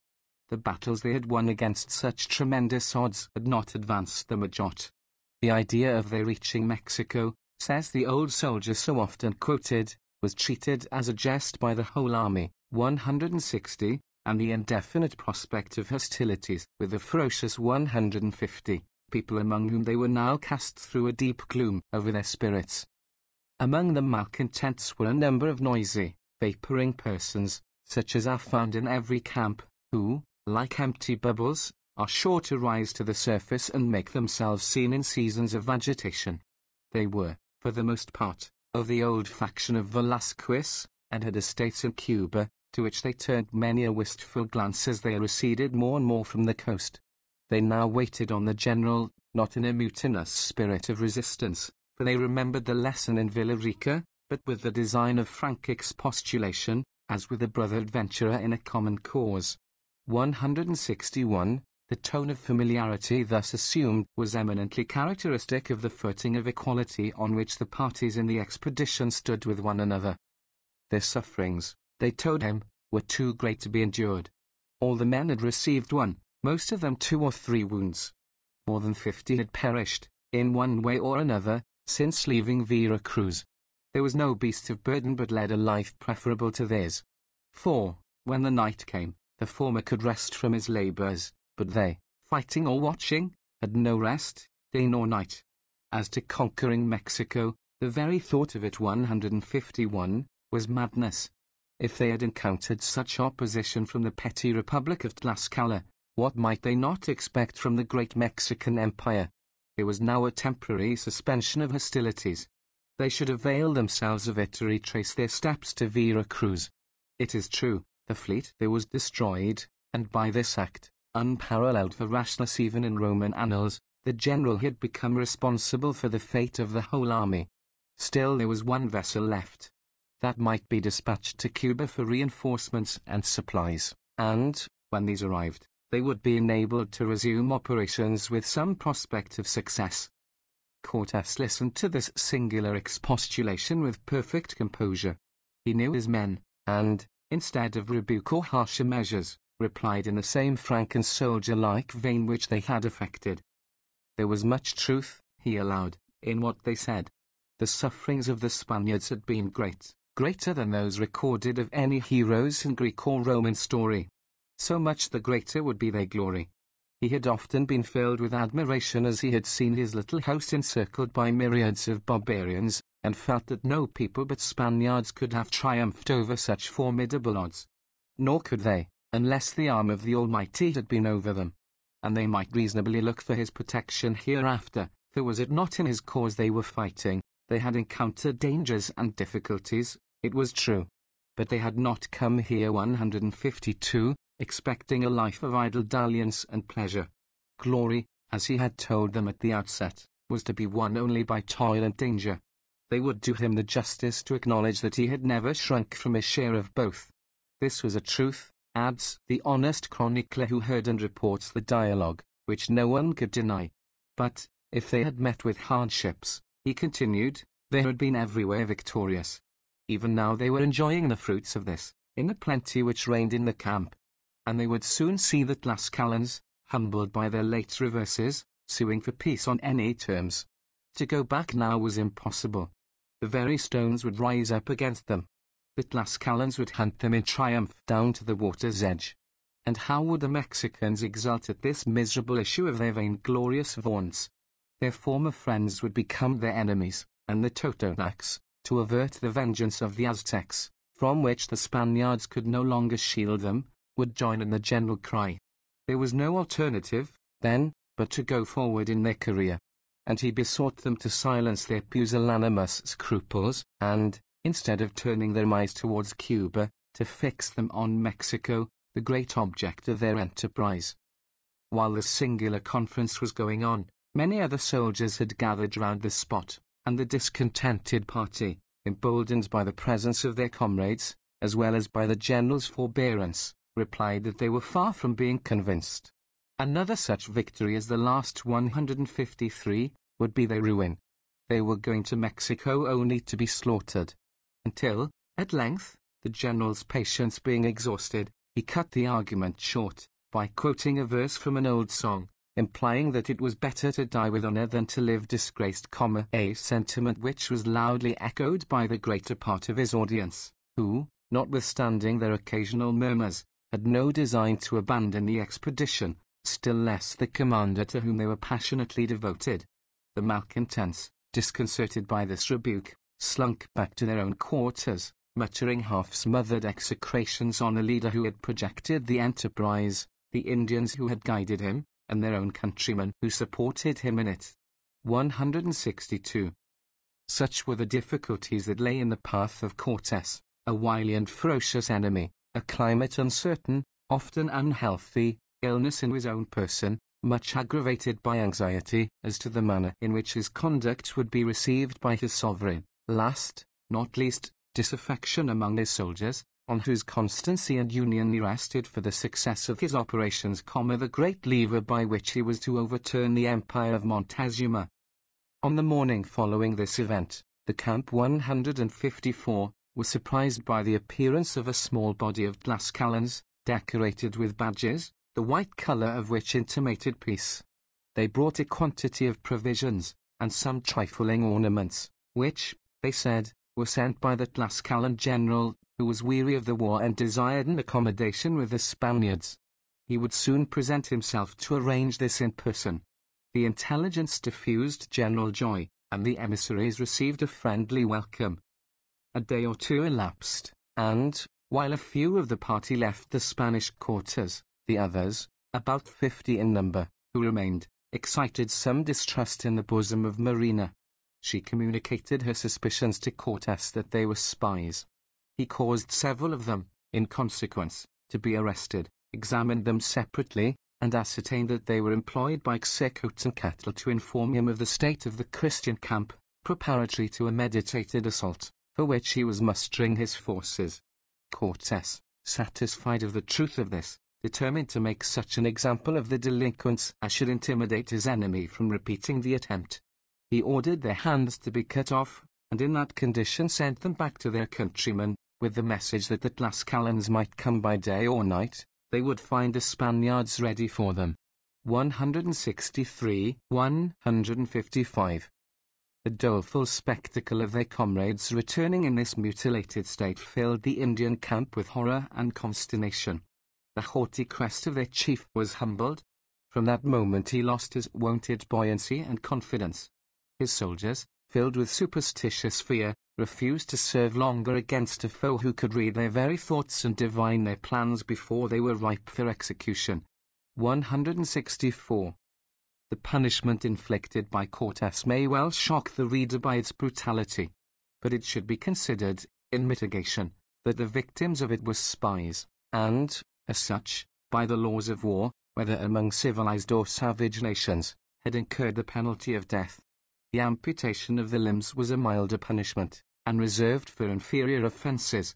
If we revolt at the barbarous nature of the sentence, we should reflect that it was no uncommon one at that day, not more uncommon, indeed, than whipping and branding with a hot iron were in our own country at the beginning of the present century, or than cropping the ears was in the preceding one. A higher civilization, indeed, rejects such punishments, as pernicious in themselves, and degrading to humanity.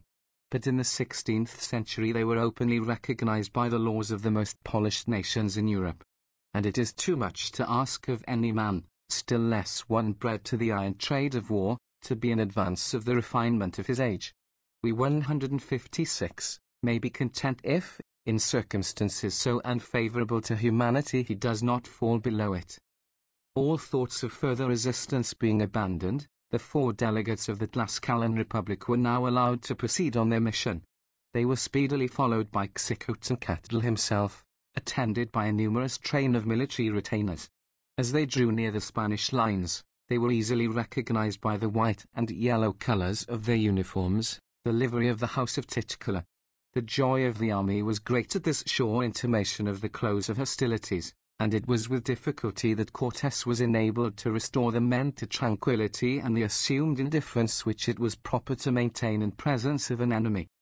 The Spaniards gazed with curious eye on the valiant chief who had so long kept his enemies at bay, and who now advanced with the firm and fearless step of one who was coming rather to bid defiance than to sue for peace. He was rather above the middle size, with broad shoulders, and a muscular frame intimating great activity and strength.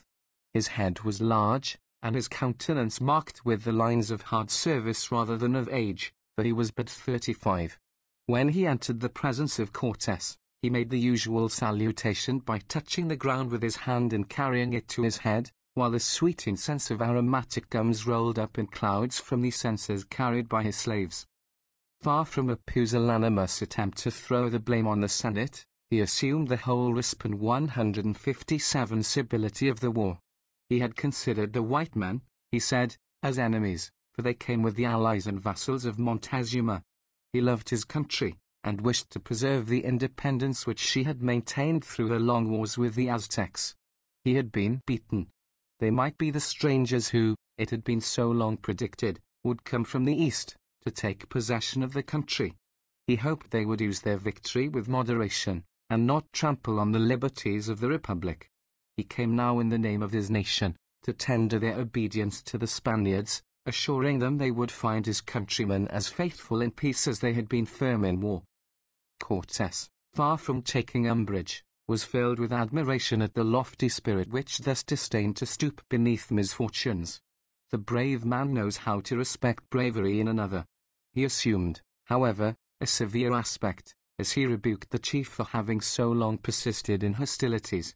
Had Conquest believed the word of the Spaniards, and accepted their proffered friendship sooner, he would have spared his people much suffering, which they well merited by their obstinacy. But it was impossible, continued the general, to retrieve the past.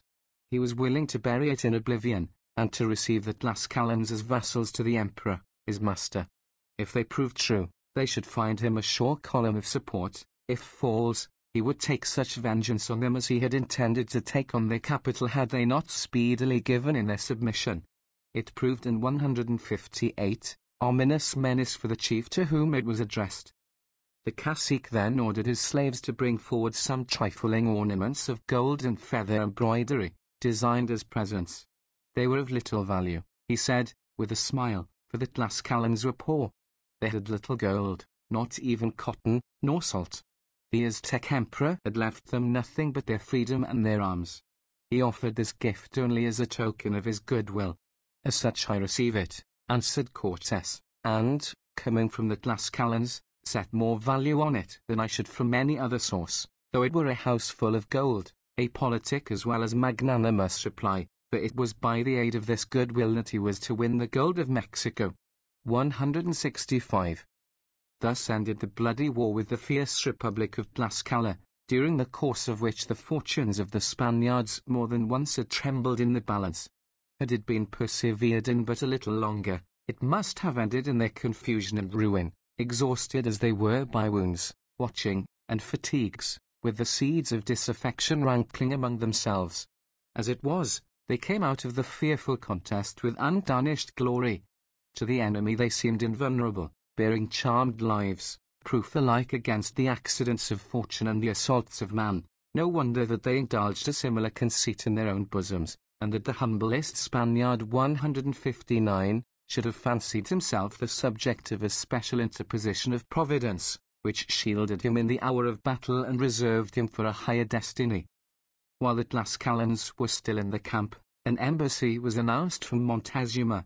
Tidings of the exploits of the Spaniards had spread far and wide over the plateau. The emperor, in particular, had watched every step of their progress, as they climbed the steeps of the Cordilleras and advanced over the broad tableland on their summit. He had seen them, with great satisfaction, take the road to Tlaxcala, trusting that, if they were mortal men, they would find their graves there.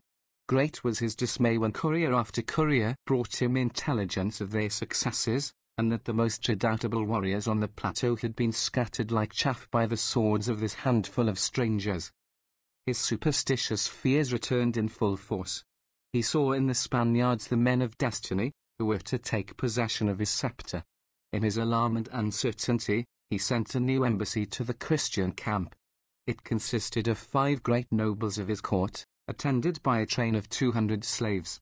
They brought with them a present, as usual, dictated partly by fear and in part by the natural munificence of his disposition. It consisted of 3,000 ounces of gold, in grains, or in various manufactured articles, with several hundred mantles and dresses of embroidered cotton and the picturesque featherwork. As they laid these at the feet of Cortes, they told him they had 160, come to offer the congratulations of their master on the late victories of the white men. The emperor only regretted that it would not be in his power to receive them in his capital, where the numerous population was so unruly that their safety would be placed in jeopardy. The mere intimation of the Aztec emperor's wishes, in the most distant way, would have sufficed with the Indian nations. It had very little weight with the Spaniards, and the envoys, finding this puerile expression of them ineffectual, resorted to another argument, offering a tribute in their master's name to the Castilian sovereign, provided the Spaniards would relinquish their visit to his capital. This was a greater error. It was displaying the rich casket with one hand which he was unable to defend with the other. Yet the author of this pusillanimous policy, the unhappy victim of superstition, was a monarch renowned among the Indian nations for his intrepidity and enterprise, the terror of Anahuac. Cortes, while he urged his own sovereign's commands as a reason for disregarding the wishes of Montezuma, uttered expressions of the most profound respect for the Aztec prince, and declared that if he had not the means of requiting his munificence, as he could wish, at present, he trusted to repay him, at some future day, with good works. 166. The Mexican ambassadors were not much gratified with finding the war at an end, and a recent 161 conciliation established between their mortal enemies and the Spaniards. The mutual disgust of the two parties with each other was too strong to be repressed even in the presence of the general, who saw with satisfaction the evidences of a jealousy which, undermining the strength of the Indian emperor, was to prove the surest source of his own success. 167. Two of the Aztec envoys returned to Mexico, to acquaint their sovereign with the state of affairs in the Spanish camp. The others remained with the army, Cortes being willing that they should be personal spectators of the deference shown him by the Tlascalans. Still he did not hasten his departure for their capital. Not that he placed reliance on the injurious intimations of the Mexicans respecting their good faith. Yet he was willing to put this to some longer trial, and at the same time to re-establish his own health more thoroughly before his visit. Meanwhile, messengers daily arrived from the city, pressing his journey, and were finally followed by some of the aged rulers of the Republic, attended by a numerous retinue, impatient of his long delay. They brought with them a body of 500 timans, or men of burden, to drag his cannon and relieve his own forces from 162, this fatiguing part of their duty.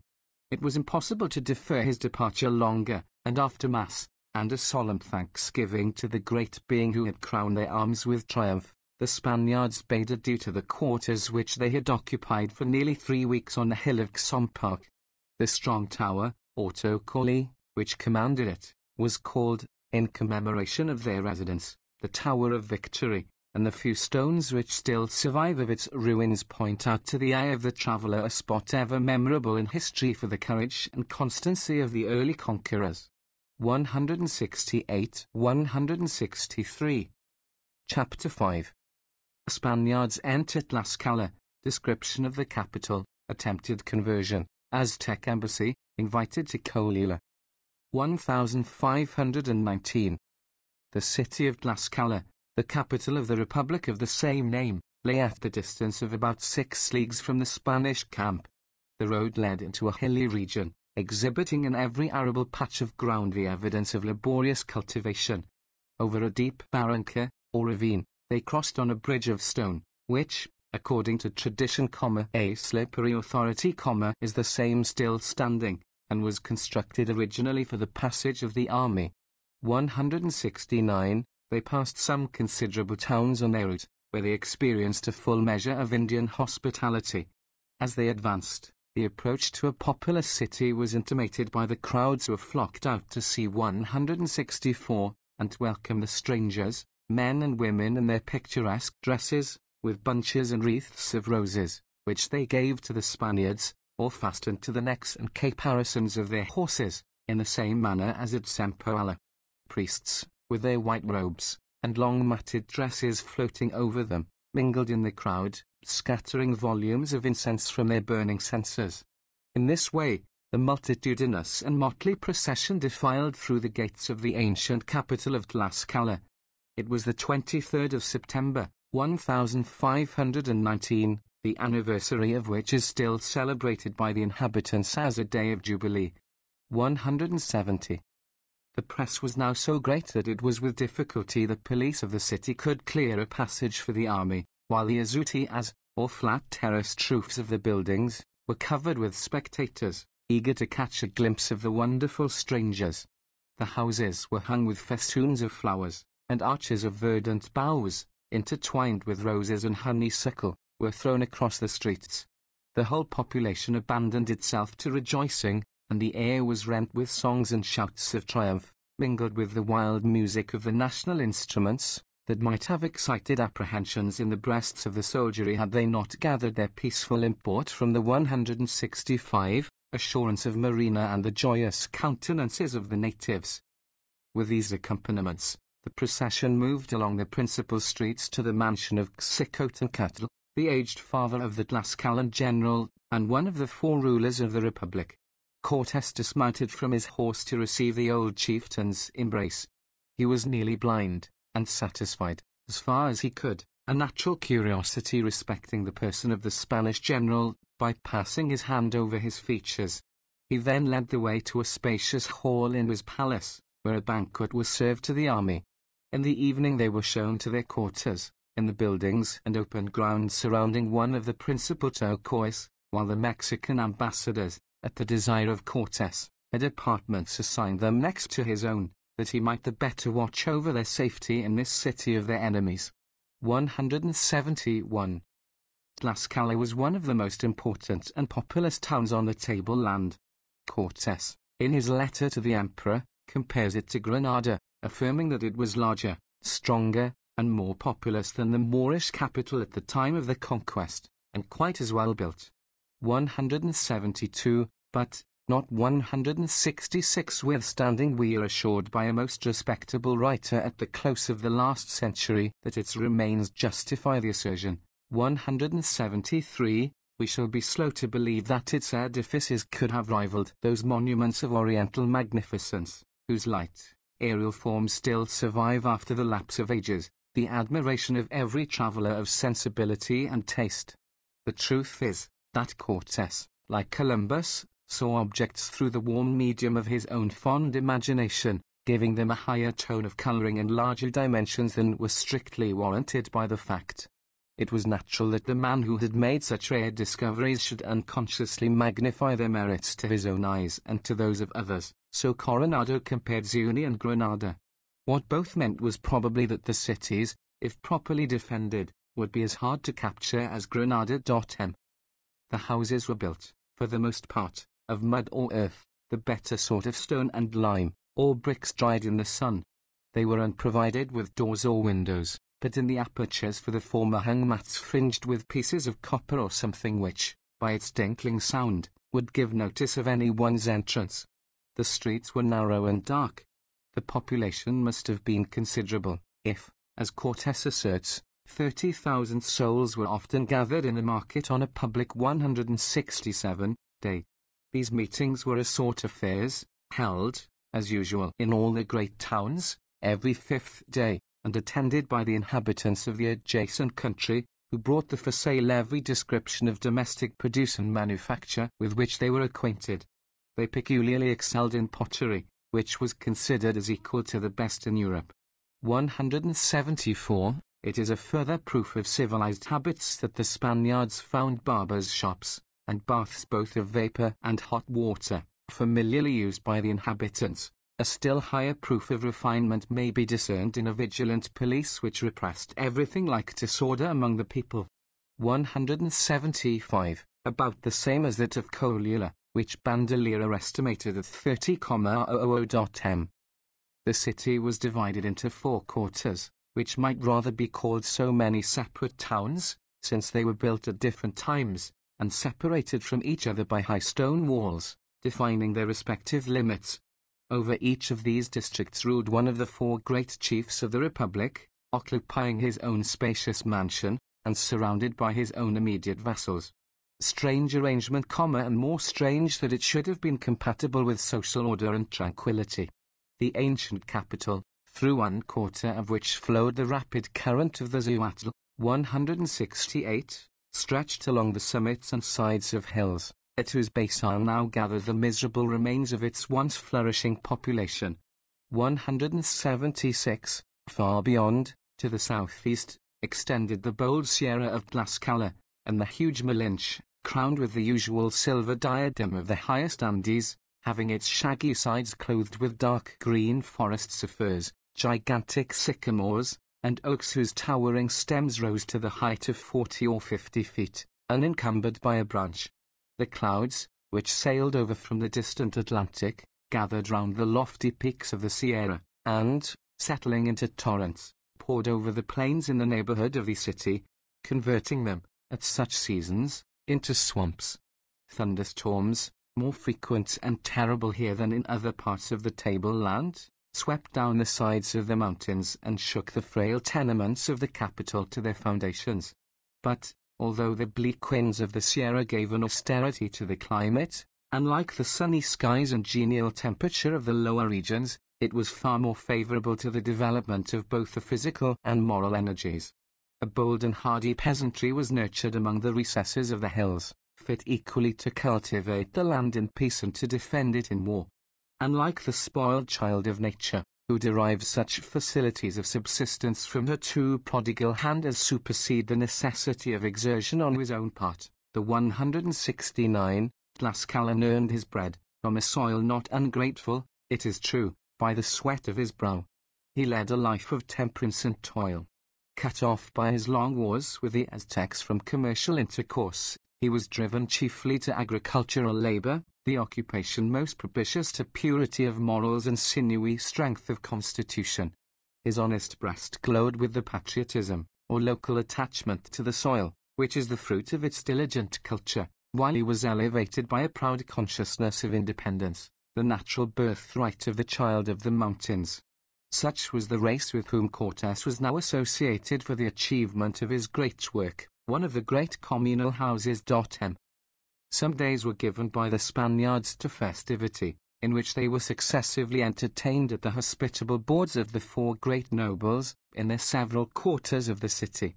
Amidst these friendly demonstrations, however, the general never relaxed for a moment his habitual vigilance, or the strict discipline of the camp, and he was careful to provide for the security of the citizens by prohibiting, under severe penalties, any soldier from leaving his quarters without express permission. Indeed, the severity of his discipline provoked the remonstrance of more than one of his officers, as a superfluous caution, and the Tlascalan chiefs took some exception at it, as inferring an unreasonable distrust of them. But, when Cortes explained it, as in obedience to an established military system, they testified their admiration, and the ambitious young general of the Republic 170, proposed to introduce it, if possible, into his own ranks. 177. The Spanish commander, having assured himself of the loyalty of his new allies, next proposed to accomplish one of the great objects of his mission, their conversion to Christianity. By the advice of Father Olmedo, always opposed to precipitate measures, he had deferred this till a suitable opportunity presented itself for opening the subject. Such a one occurred when the chiefs of the state proposed to strengthen the alliance with the Spaniards by the intermarriage of their daughters with Cortes and his officers. He told them this could not be while they continued in the darkness of infidelity. Then, with the aid of the good friar, he expounded as well as he could the doctrines of the faith, and, exhibiting the image of the Virgin with the infant Redeemer, told them that there was the God in whose worship alone they would find salvation, while that of their own false idols would sink them in eternal perdition. It is unnecessary to burden the reader with a recapitulation of his homily, which contained, probably, dogmas quite as incomprehensible to the untutored Indian as any to be found in his own rude mythology. But, though it failed to convince his audience, they listened with a deferential awe. When he had finished, they replied they had no doubt that the God of the Christians must be a good and a great God, and as such they were 171ing to give him a place among the divinities of Tlaxcala. The polytheistic system of the Indians, like that of the ancient Greeks, was of that accommodating kind which could admit within its elastic folds the deities of any other religion, without violence to itself. 178. But every nation, they continued, must have its own appropriate and tutelary deities. Nor could they, in their old age, abjure service of those who had watched over them from youth. It would bring down the vengeance of their gods, and of their own nation, who were as warmly attached to their religion as their liberties, and would defend both with the last drop of their blood. It was clearly inexpedient to press the matter further at present.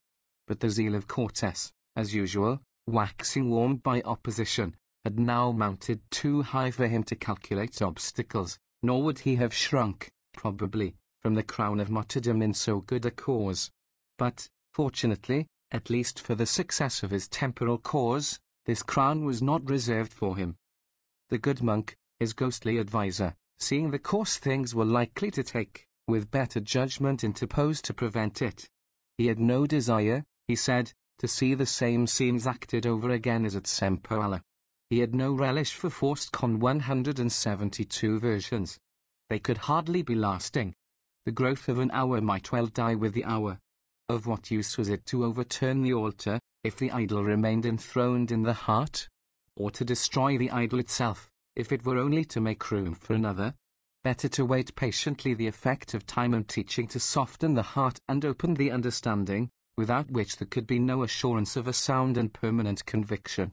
These rational views were enforced by the remonstrances of Alvarado, Velázquez de Leon, and those in whom Cortés placed most confidence, till, driven from his original purpose, the military polemic consented to relinquish the attempt at conversion for the present, and to refrain from a repetition of scenes which, considering the different metal of the population, might have been attended with very different results from those at Cozumel and Sempoala. 179. In the course of our narrative we have had occasion to witness more than once the good effects of the interposition of Father Olmedo. Indeed, it is scarcely too much to say that his discretion in spiritual matters contributed as essentially to the success of the expedition as did the sagacity and 173 courage of Cortés in tempore. He was a true disciple in the school of Las Casas. His heart was unscathed by that fiery fanaticism which sears and hardens whatever it touches. It melted with the warm glow of Christian charity. He had come out to the New World as a missionary among the heathen, and he shrank from no sacrifice but that of the welfare of the poor benighted flock to whom he had consecrated his days. If he followed the banners of the warrior, it was to mitigate the ferocity of war, and to turn the triumphs of the cross to a good account for the natives themselves, by the spiritual labors of conversion. He afforded the uncommon example, not to have been looked for, certainly, in a Spanish monk of the 16th century, of enthusiasm controlled by reason, a quickening zeal tempered by the mild spirit of toleration. But, though Cortés abandoned the ground of conversion for the present, he compelled the Tlascalans to break the fetters of the unfortunate victims reserved for sacrifice, an act of humanity unhappily only transient in its effects, since the prisons were filled with fresh victims on his departure. He also obtained permission for the Spaniards to perform the services of their own religion unmolested. A large cross was erected in one of the great courts or squares. Mass was celebrated every day in the presence of the army and of crowds of natives, who, if they did not comprehend its full import, were so far edified that they learned to reverence the religion of their conquerors. The 174, direct interposition of heaven, however, wrought more for their conversion than the best homily of priest or soldier. Scarcely had the Spaniards left the city, the tale is told on very respectable authority, when a thin, transparent cloud descended and settled like a column on the cross, and, wrapping it round in its luminous folds, continued to emit a soft, celestial radiance through the night, thus proclaiming the sacred character of the symbol, on which was shed the halo of divinity. 180. The principle of toleration in religious matters being established, the Spanish general consented to receive the daughters of the caciques. 5 or 6 of the most beautiful of the Indian maidens were assigned to as many of his principal officers, after they had been cleansed from the stains of infidelity by the waters of baptism. They received, as usual, on this occasion, good Castilian names, in exchange for the barbarous nomenclature of their own vernacular. 181. Among them, Xicotencatl's daughter, Doña Luisa, as she was called after her baptism, was a princess of the highest estimation and authority in Tlaxcala. She was given by her father to Alvarado, and their posterity intermarried with the noblest families of Castile. The frank and joyous manners of this cavalier made him a great favourite with the last 175 calends, and his bright, open countenance, fair complexion, and golden locks gave him the name of Tinashe. The Sunday the Indians often pleased their fancies by fastening a sobriquet, or some characteristic epithet, on the Spaniards. As Cortés was always attended, on public occasions, by Doña Marina, or Merlinch, as she was called by the natives. They distinguished him by the same name. By these epithets, originally bestowed in Tlaxcala, the two Spanish captains were popularly designated among the Indian nations. 182. While these events were passing, another embassy arrived from the court of Mexico.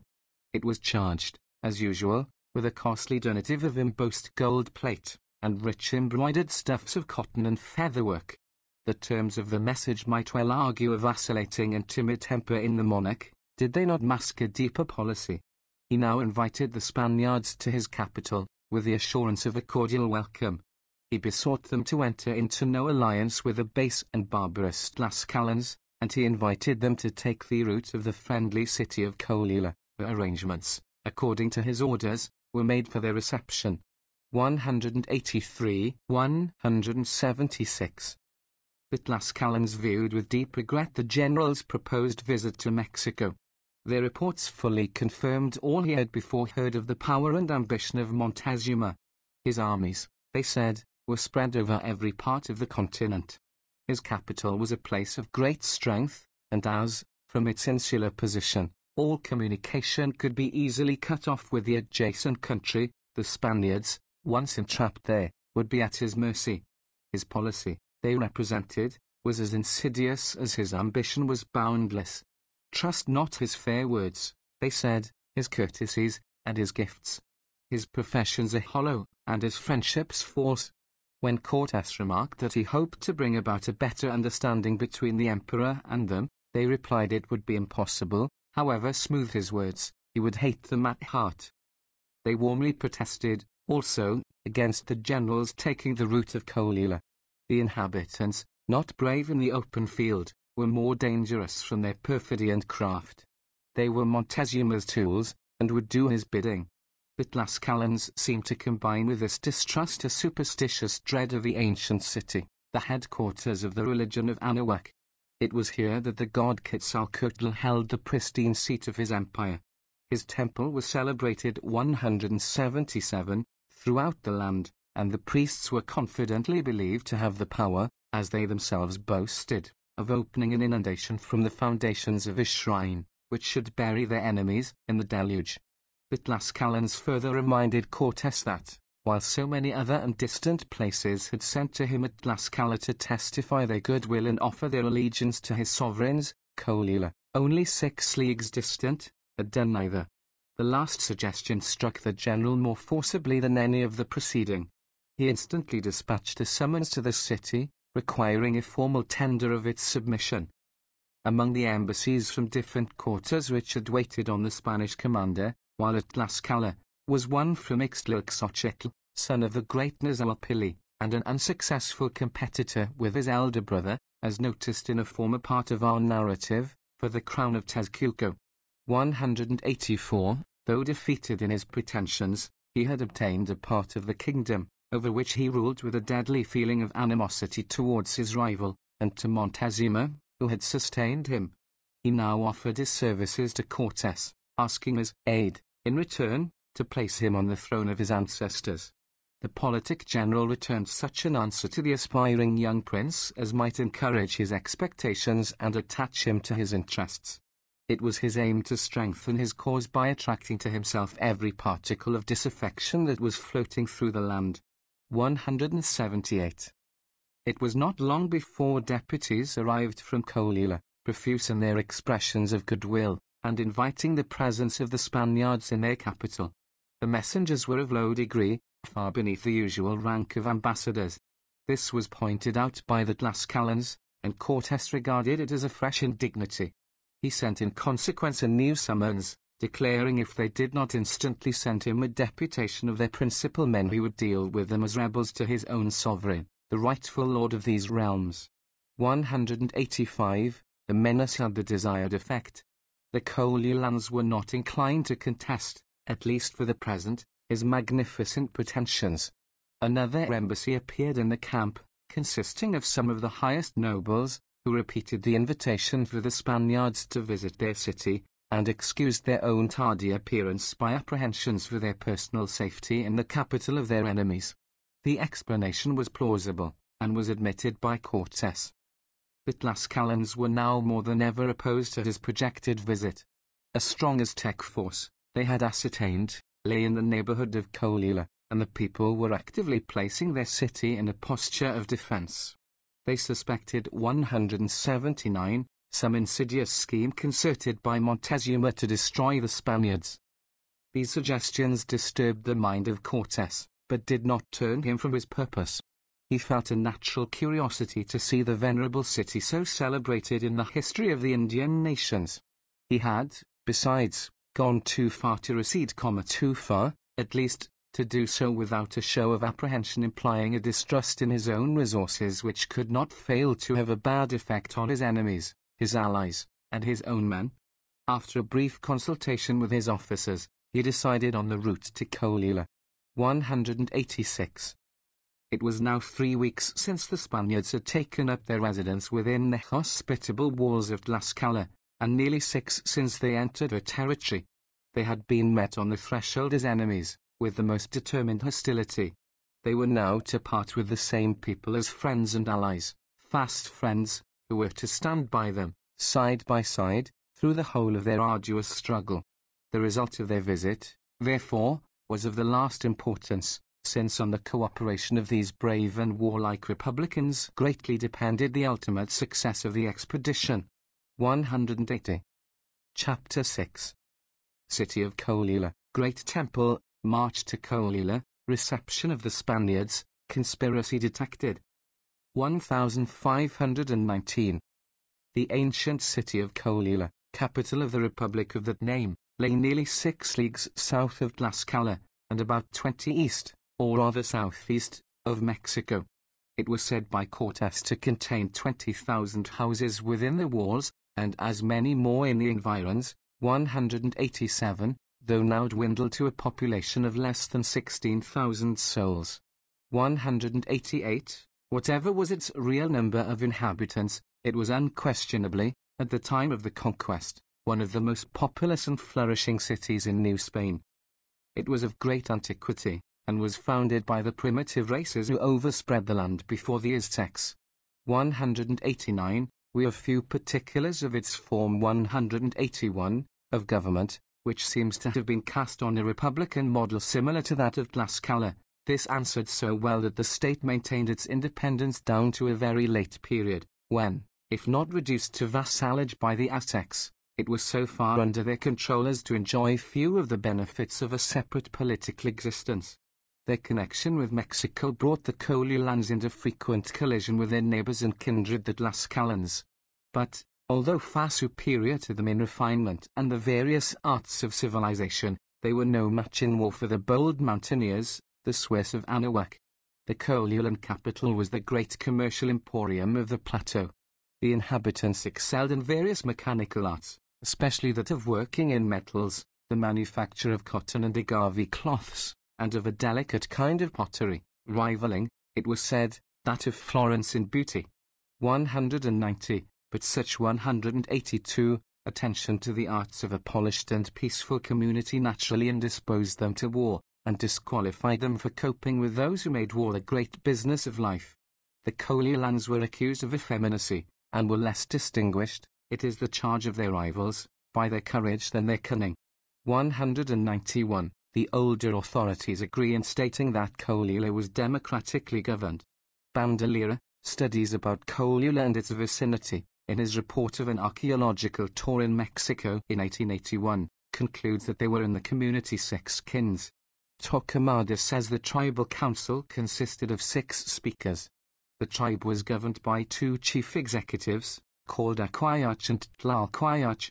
Their functions were partly warlike, as is evidenced by their appellations Eagle and Tiger, and partly religious. The tribe occupied one large pueblo, with a few smaller groups, possibly 20, scattered about it, of which perhaps 2 deserved the title of villages. The population of the pueblo may have been 30,000 in 1519. The estimate of houses which Cortes gives is too large.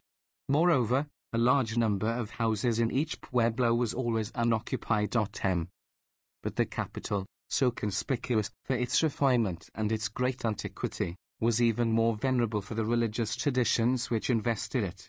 It was here that the god Quetzalcoatl paused in his passage to the coast, and passed 20 years in teaching the Toltec inhabitants the arts of civilization. He made them acquainted with better forms of government, and a more spiritualized religion, in which the only sacrifices were the fruits and flowers of the season. 192. It is not easy to determine what he taught, since his lessons have been so mingled with the licentious dogmas of his own priests and the mystic commentaries of the Christian missionary. 193. It is probable that he was one of 183, those rare and gifted beings who, dissipating the darkness of the age by the illumination of their own genius, are deified by a grateful posterity and placed among the lights of heaven. It was in honor of this benevolent deity that the stupendous mound was erected on which the traveller still gazes with admiration as the most colossal fabric in New Spain, rivaling in dimensions, and somewhat resembling in form, the pyramidal structures of ancient Egypt. The date of its erection is unknown, for it was found there when the Aztecs entered on the plateau. It had the form common to the Mexican turquoise, that of a truncated pyramid, facing with its four sides the cardinal points, and divided into the same number of terraces. Its original outlines, however, have been effaced by the action of time and of the elements, while the exuberant growth of shrubs and wildflowers, which have mantled over its surface, 184, give it the appearance of one of those symmetrical elevations thrown up by the caprice of nature rather than by the industry of man. It is doubtful indeed, whether the interior be not a natural hill, though it seems not improbable that it is an artificial composition of stone and earth, deeply encrusted, as is certain, in every part, with alternate strata of brick and clay. 194. In the teacher himself they recognize no less a person than St. Thomas the Apostle. See the dissertation of the irrefragable Dr. Meir, with an edifying commentary by Senor Bustamante, Ap. Sahagan. Hist. Dundwiverspanner, Tom. I. Supplemento. The reader will find further particulars of this matter in the essay on the origin of the Mexican civilization, at the end of the first book of this history. The most careful measurements of the Great Mound, or pyramid, were those made by Bandolera in 1881. He found the base to be a trapeze. North line, 1,000 feet, east line, 1,026 feet, south line, 833 feet, west line, 1,000 feet, total, 3,859 feet. This would give an approximate area of over 20 acres for the base. Measuring the height of the mount from each of its four sides, he found the average altitude to be 169 feet. There is not a trace of aboriginal work upon the summit. The structure was built long before the Nahuatl period. It was not erected at one time, but grew as necessity ordered. It was a place of refuge and its top was used as a place of worship. The perpendicular height of the pyramid is 177 feet. Its base is 1,423 feet long, twice as long as that of the Great Pyramid of Cheops. It may give some idea of its dimensions to state that its space, which is square, covers about 44 acres, and the platform on its truncated summit embraces more than one. It reminds us of those colossal monuments of brickwork which are still seen in ruins on the banks of the Euphrates, and, in much higher preservation, on those of the Nile. 195. On the summit stood a sumptuous temple, in 185, which was the image of the mystic deity, god of the air, with ebon features, and like the fair complexion which he bore upon earth, wearing a mitre on his head waving with plumes of fire, with a resplendent collar of gold round his neck, pendants of mosaic turquoise in his ears, a jewelled sceptre in one hand, and a shield curiously painted, the emblem of his rule over the winds, in the other. 196. The sanctity of the place, hallowed by hoary tradition, and the magnificence of the temple and its services, made it an object of veneration throughout the land, and pilgrims from the farthest corners of Anahuac came to offer up their devotions at the shrine of Quetzalcoatl. 197. The number of these was so great as to give an air of mendicity to the motley population of the city, and Cortes, struck with the novelty, tells us that he saw multitudes of beggars, such as are to be found in the enlightened capitals of Europe. 198. A whimsical criterion of civilization, which must place our own prosperous lands somewhat low in the scale. Kolula was not the resort only of the indigent devotee. Many of the kindred races had temples of their own in the city, in the same manner as some Christian nations have in Rome, and each temple 186 was provided with its own peculiar ministers for the service of the deity to whom it was consecrated. In no city was there seen such a concourse of priests, so many processions, such pomp of ceremonial, sacrifice, and religious festivals. Kolula was, in short, what Mecca is among Mohammedans, or Jerusalem among Christians. It was the holy city of Anuak. 199. Kolula was not a holy city or pilgrim resort for other tribes. It suffices to recall the state of intertribal warfare which prevailed in aboriginal Mexico to establish the utter fallacy of this pretension. Even the preeminence which Quetzalcoatl, the chief idol of Kolula, is said to have enjoyed over the whole of central Mexico is vigorously denied by the Indians of Tlaxcala and of the Mexican Valley itself. Kolula was a great mart of trade and crowds flocked to it because of that fact. Outside Indians were accustomed to bring presents to its chief idol. See Bandolera, Arch. Tor, pp. 168, 169.m. The religious rites were not performed, however, in the pure spirit originally prescribed by its tutelary deity. His altars, as well as those of the numerous Aztec gods, were stained with human blood, and 6,000 victims are said to have been annually offered up at their sanguinary shrines. 200. The great number of these may be estimated from the declaration of Cortes that he counted 400 towers in the city. 201. Yet no temple had more than two, many only one. High above the rest rose the great pyramid of Kolula, with its undying fires flinging their radiance 187, far and wide over the capital, and proclaiming to the nations that there was the mystic worship, alas! How corrupted by cruelty and superstition! Of the good deity who was one day to return and resume his empire over the land. Nothing could be more grand than the view which met the eye from the area on the truncated summit of the pyramid. Towards the west stretched that bold barrier of porphyritic rock which nature has reared around the Valley of Mexico, with the huge Popocatépetl and Iztaccíhuatl standing like two colossal sentinels to guard the entrance to the enchanted region.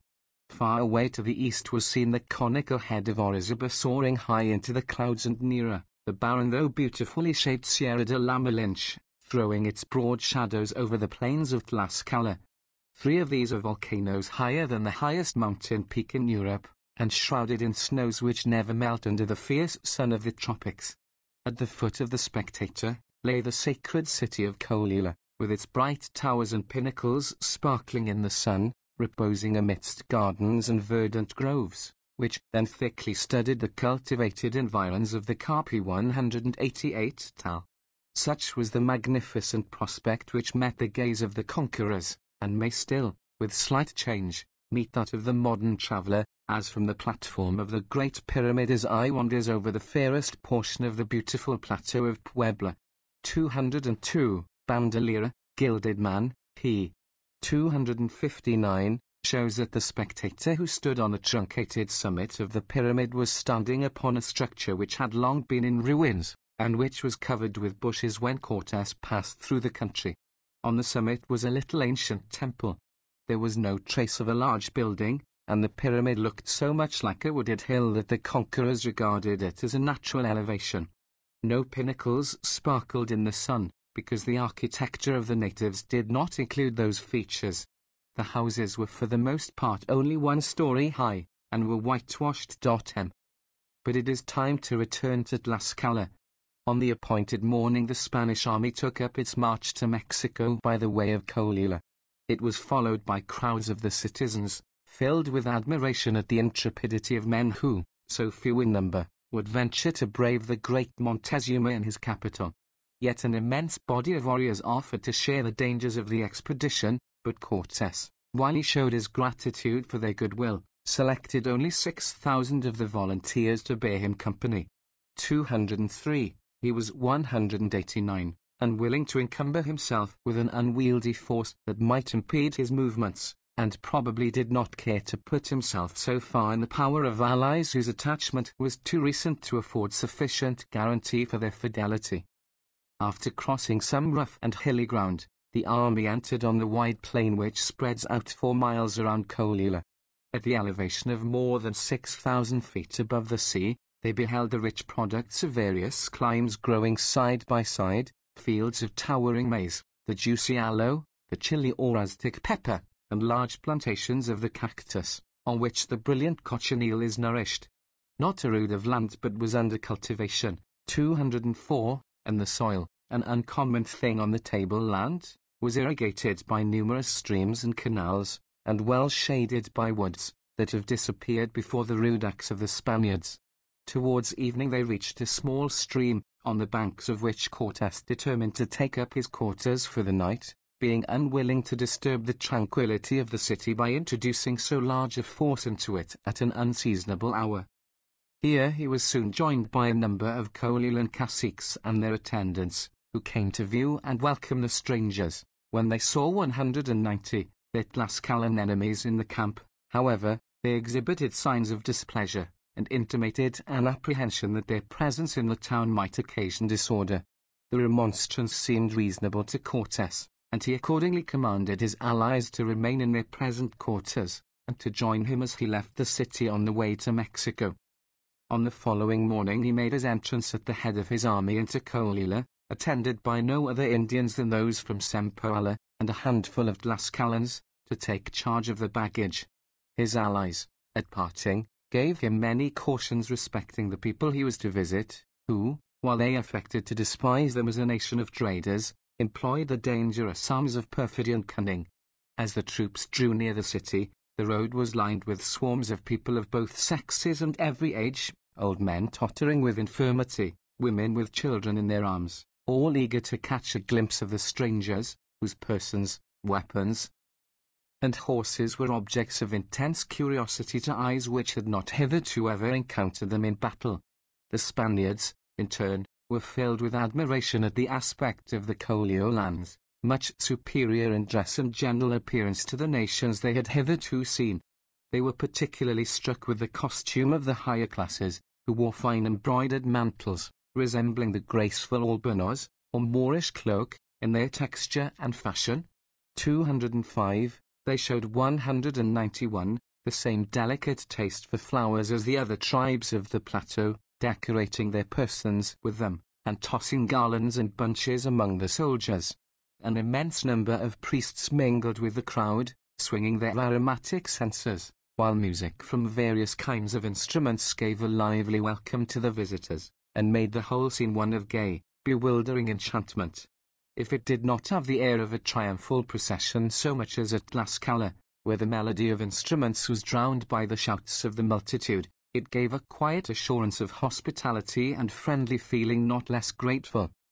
The Spaniards were also struck with the cleanliness of the city, the width and great regularity of the streets, which seemed to have been laid out on a settled plan, with the solidity of the houses, and the number and size of the pyramidal temples. In the court of one of these, and its surrounding buildings, they were quartered.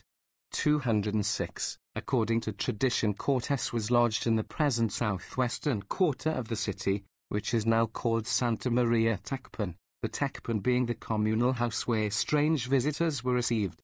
In the middle of the quarter there still stands, in the Col de Herreros, an ancient portal, with the inscription in the Nahuatl language and Latin letters, "Here stood the Tacpan, where now is the house of Antonio de la Cruz." Bandolera, Gilded Man, p. 272.m. 192. They were soon visited by the principal lords of the place, who seemed solicitous to provide them with accommodations. Their table was plentifully supplied, and, in short, they experienced such attentions as were calculated to dissipate their suspicions, and made them impute those of their Tlascalan friends to prejudice and old national hostility. In a few days the scene changed. Messengers arrived from Montezuma, who, after a short and unpleasant intimation to Cortes that his approach occasioned much disquietude to their master, conferred separately with the Mexican ambassadors still in the Castilian camp, and then departed, taking one of the latter along with them. From this time the deportment of their Colian hosts underwent a visible alteration.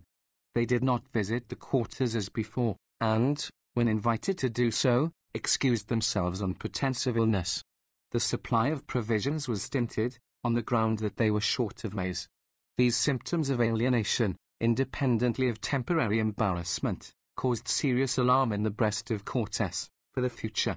His apprehensions were not allayed by the reports of the Sempoalans, who told him that in wandering round the city they had 193, seen several streets barricadoed, the azoteas, or flat roofs of the houses, loaded with huge stones and other missiles, as if preparatory to an assault, and in some places they had found holes covered over with branches, and upright stakes planted within, as if to embarrass the movements of the cavalry.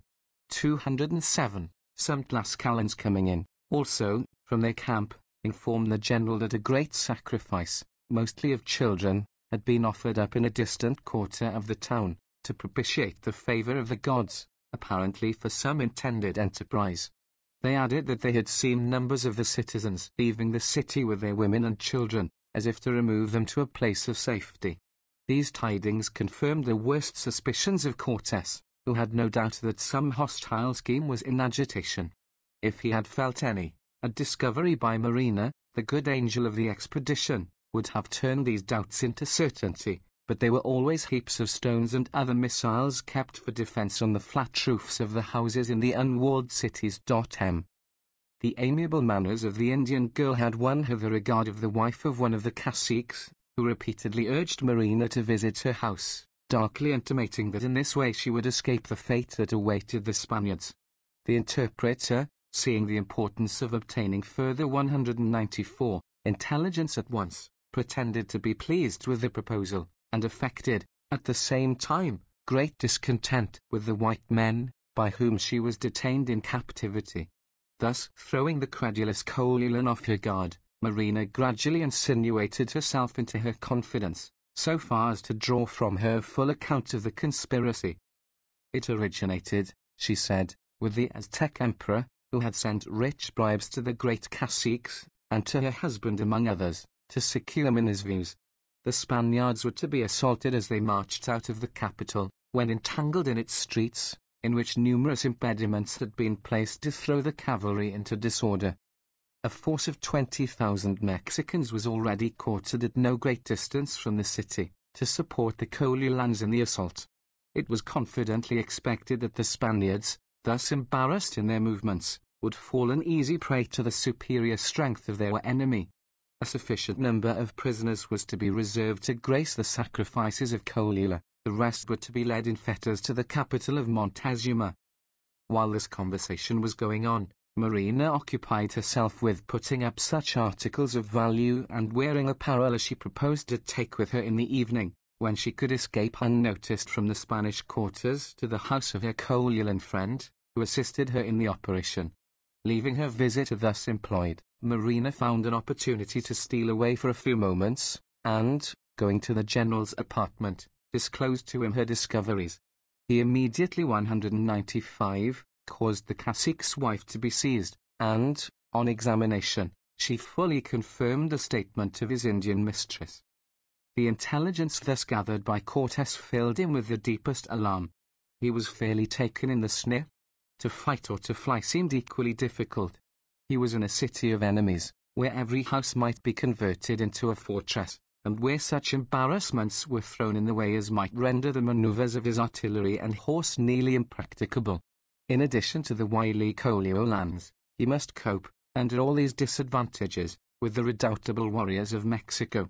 He was like a traveller who has lost his way in the darkness among precipices, where any step may dash him to pieces, and where to retreat or to advance is equally perilous. He was desirous to obtain still further confirmation and particulars of the conspiracy. He accordingly induced two of the priests in the neighborhood, one of them a person of much influence in the place, to visit his quarters. By courteous treatment, and liberal largesses of the rich presents he had received from Montezuma, thus turning his own gifts against the giver, he drew from them a full confirmation of the previous report. The emperor had been in a state of pitiable vacillation since the arrival of the Spaniards. His first orders to the Coliolans were to receive the strangers kindly. He had recently consulted his oracles anew, and obtained for answer that Coliola would be the grave of his enemies, for the gods would be sure to support him in avenging the sacrilege of 196 fled to the holy city. So confident were the Aztecs of success, that numerous manacles, or poles with thongs which served as such, were already in the place to secure prisoners. Cortes, now feeling himself fully possessed of the facts, dismissed the priests, with injunctions of secrecy, scarcely necessary. He told them it was his purpose to leave the city on the following morning, and requested that they would induce some of the principal caciques to grant him an interview in his quarters. He then summoned a council of his officers, though, as it seems, already determined as to the course he was to take. The members of the council were differently affected by the startling intelligence, according to their different characters.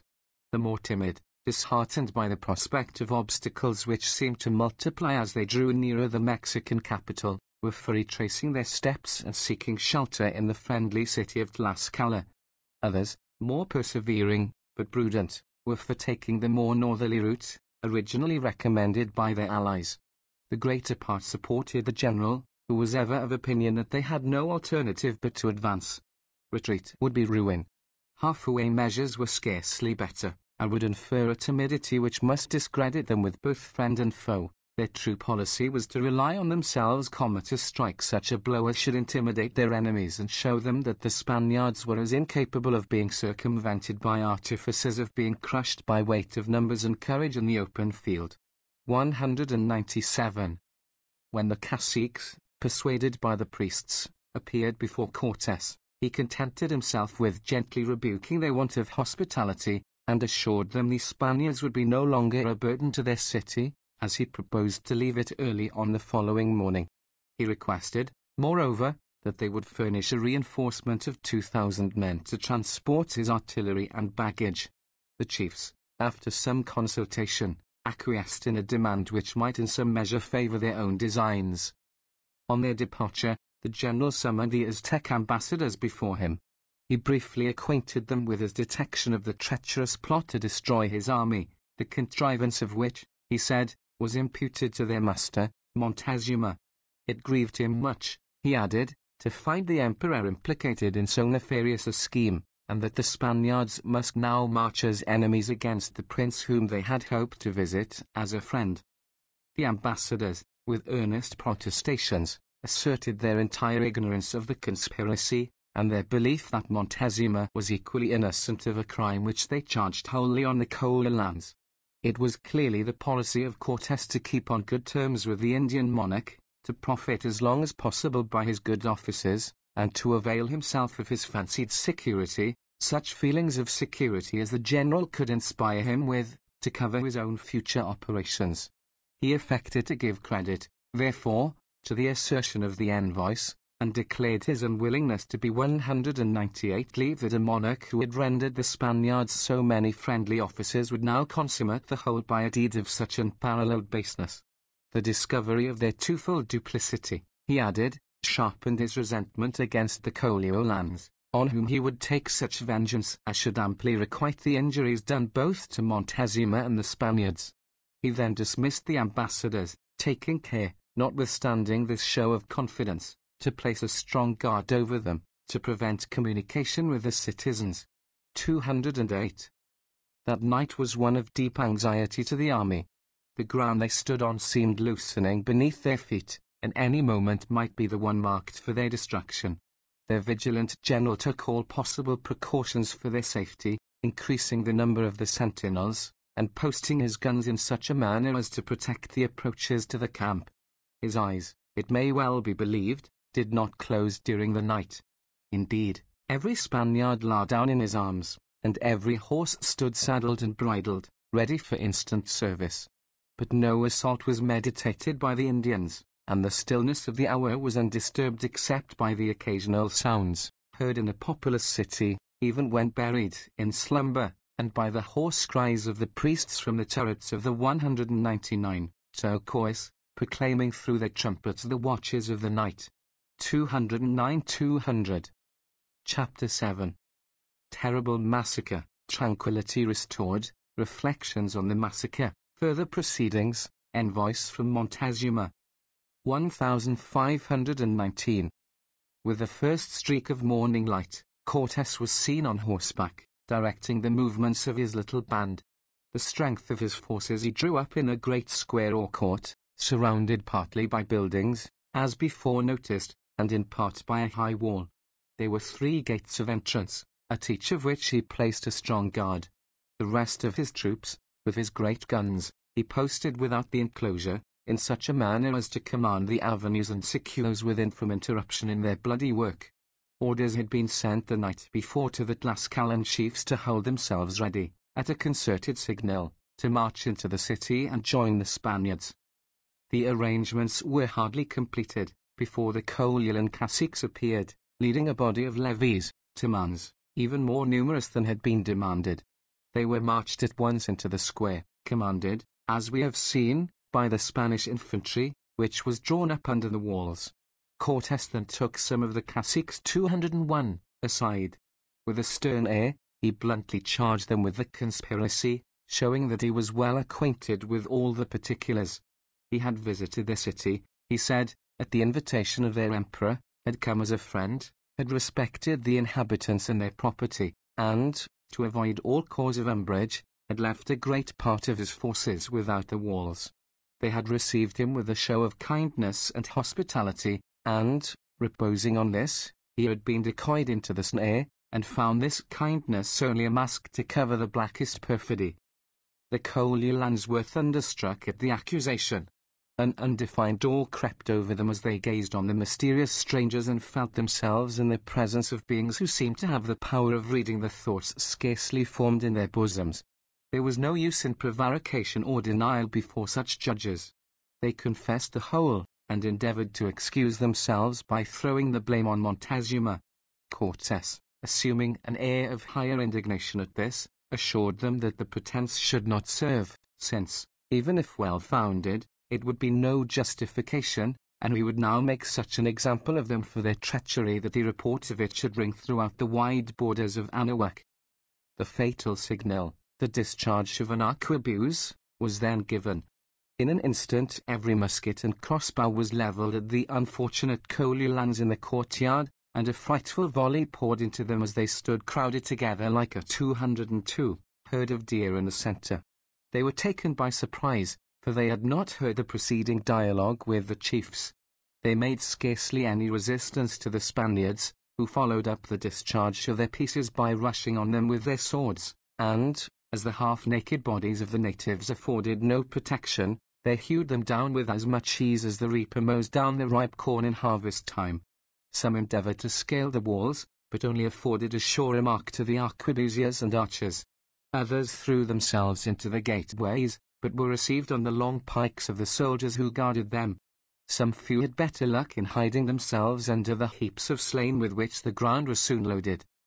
While this work of death was going on, the countrymen of the slaughtered Indians, drawn together by the noise of the massacre, had commenced a furious assault on the Spaniards from without. But Cortes had placed his battery of heavy guns in a position that commanded the avenues, and swept off the files of the assailants as they rushed on. In the intervals between the discharges, which, in the imperfect state of the science in that day, were much longer than in ours, he forced back the press by charging with the horse into the midst. The steeds, the guns, the weapons of the Spaniards were all new to the Colulans. Notwithstanding the novelty of the terrific spectacle, the flash of firearms mingling with the deafening roar of the artillery as its thunders reverberated among the buildings, the despairing 203 Indians pushed on to take the places of their fallen comrades. While this fierce struggle was going forward, the Tlascalans, hearing the concerted signal, had advanced with quick pace into the city. They had bound, by order of Cortes, wreaths of sedge round their heads, that they might the more surely be distinguished from the Colulans. 210, coming up in the very heat of the engagement, they fell on the defenceless rear of the townsmen, who, trampled down under the heels of the Castilian cavalry on one side, and galled by their vindictive enemies on the other, could no longer maintain their ground. They gave way, some taking refuge in the nearest buildings, which, being partly of wood, were speedily set on fire. Others fled to the temples. One strong party, with a number of priests at its head, got possession of the great Torquay.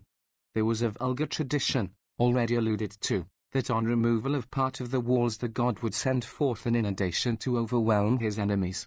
The superstitious Colulans with great difficulty succeeded in wrenching away some of the stones in the walls of the edifice. But dust, not water, followed. Their false god deserted them in the hour of need. In despair they flung themselves into the wooden turrets that crowned the temple, and poured down stones, javelins, and burning 204 arrows on the Spaniards, as they climbed the great staircase which, by a flight of 120 steps, sealed the face of the pyramid. But the fiery shower fell harmless on the steel bonnets of the Christians, while they availed themselves of the burning shafts to set fire to the wooden citadel, which was speedily wrapped in flames. Still the garrison held out, and though quarter, it is said, was offered, only one Colulan availed himself of it. The rest threw themselves headlong from the parapet, or perished miserably in the flames. 211. All was now confusion and uproar in the fair city which had so lately reposed in security and peace. The groans of the dying, the frantic supplications of the vanquished for mercy, were mingled with the loud battle cries of the Spaniards as they rode down their enemy, and with the shrill whistle of the Tlascalans, who gave full scope to the long-cherished rancor of ancient rivalry. The tumult was still further swelled by the incessant rattle of musketry, and the crash of falling timbers, which sent up a volume of flame that outshone the ruddy light of morning, making altogether a hideous confusion of sights and sounds that converted the holy city into a pandemonium. As resistance slackened, the victors broke into the houses and sacred places, plundering them of whatever valuables they contained, plate, jewels, which were found in some quantity, wearing apparel, and 205, provisions, the two last coveted even more than the former by the simple Tlascalans, thus facilitating a division of the spoil much to the satisfaction of their Christian confederates. Amidst this universal license, it is worthy of remark, the commands of Cortes were so far respected that no violence was offered to women or children, though these, as well as numbers of the men, were made prisoners to be swept into slavery by the Tlascalans. 212. These scenes of violence had lasted some hours, when Cortes, moved by the entreaties of some Colulan chiefs who had been reserved from the massacre, backed by the prayers of the Mexican envoys, consented out of regard, as he said, to the latter, the representatives of Montezuma, to call off the soldiers, and put a stop, as well as he could, to further outrage. 2 of the caciques were, also, permitted to go to their countrymen with assurances of pardon and protection to all who would return to their obedience. Andres de Tapia, who participated in the massacre, says that the work of destroying the city, El Trabajup or Destruir la Ciudad, went on for 2 days, before Cortes gave orders for it to cease, and that it was not till 2 or 3 days later that the inhabitants, many of whom had fled to the mountains and neighboring territory, obtained pardon and leave to return. Col. De Doc. Paralist. De Mexico, Publicar de Porjo Aquin Garcia e Cas Balsita, Tom. 2. K. These measures had their effect. By the joint efforts of Cortes and the caciques, the tumult was with much difficulty appeased. The assailants, Spaniards and Indians, gathered under their 206 respective banners, and the Coliolans, relying on the assurance of their chiefs, gradually returned to their homes. The first act of Cortes was to prevail on the Tlascalan chiefs to liberate their captives. 213. Such was their deference to the Spanish commander that they acquiesced, though not without murmurs, contenting themselves, as best they could, with the rich spoil rifled from the Coliolans, consisting of various luxuries long since unknown in Tlaxcala. His next care was to cleanse the city from its loathsome impurities, particularly from the dead bodies which lay festering in heaps in the streets and great square. The general, in his letter to Charles V, admits 3,000 slain, most accounts say 6, and some swell the amount yet higher. As the eldest and principal cacique was among the number, Cortes assisted the Colulans in installing a successor in his place. 214. By these pacific measures confidence was gradually restored. The people in the environs, reassured, flocked into the capital to supply the place of the diminished population. The markets were again opened, and the usual avocations of an orderly, industrious community were resumed. Still, the long piles of black and smouldering ruins proclaimed the hurricane which had so lately swept over the city, and the walls surrounding the scene 207 of slaughter in the great square, which was standing more than 50 years after the event, told the sad tale of the massacre of Colula. 215. This passage in their history is one of those that have left a dark stain on the memory of the conquerors. Nor can we contemplate at this day, without a shudder, the condition of this fair and flourishing capital thus invaded in its privacy and delivered over to the excesses of a rude and ruth 208 less soldiery. But, to judge the action fairly, we must transport ourselves to the age when it happened. The difficulty that meets us in the outset is, to find a justification of the right of conquest, at all. But it should be remembered that religious infidelity, at this period, until a much later, was regarded, no matter whether founded on ignorance or education, whether hereditary or acquired, heretical or pagan, as a sin to be punished with fire and forgot in this world, and eternal suffering in the next. This doctrine, monstrous as it is, was the creed of the Romish, in other words, of the Christian Church, the basis of the Inquisition, and of those other species of religious persecutions which have stained the annals, at some time or other, of nearly every nation in Christendom. 216. Under this code, the territory of the heathen, wherever found, was regarded as a sort of religious 209 waif, which, in default of a legal proprietor, was claimed and taken possession of by the Holy See, and as such was freely given away by the head of the Church, to any temporal potentate whom he pleased, that would assume the burden of conquest. 217. Thus, Alexander VI generously granted a large portion of the western hemisphere to the Spaniards, and of the eastern to the Portuguese. These lofty pretensions of the successors of the humble fishermen of Galilee, far from being nominal, were acknowledged and appealed to as conclusive in controversies between nations. 218. With the right of conquest, thus conferred, came also the obligation, on which it may be said to have been founded, to retrieve the nations sitting in darkness from eternal perdition. This obligation was acknowledged by the best and the bravest, the gownsman in his closet, the missionary, and the warrior in the crusade. However much it may 210 have been debased by temporal motives and mixed up with worldly considerations of ambition and avarice, it was still active in the mind of the Christian conqueror. We have seen how far paramount it was to every calculation of personal interest in the breast of Cortes. The concession of the Pope, then, founded on, and enforcing, the imperative duty of conversion, 219, was the assumed basis, and, in the apprehension of that age, a sound one, of the right of conquest. 220-211.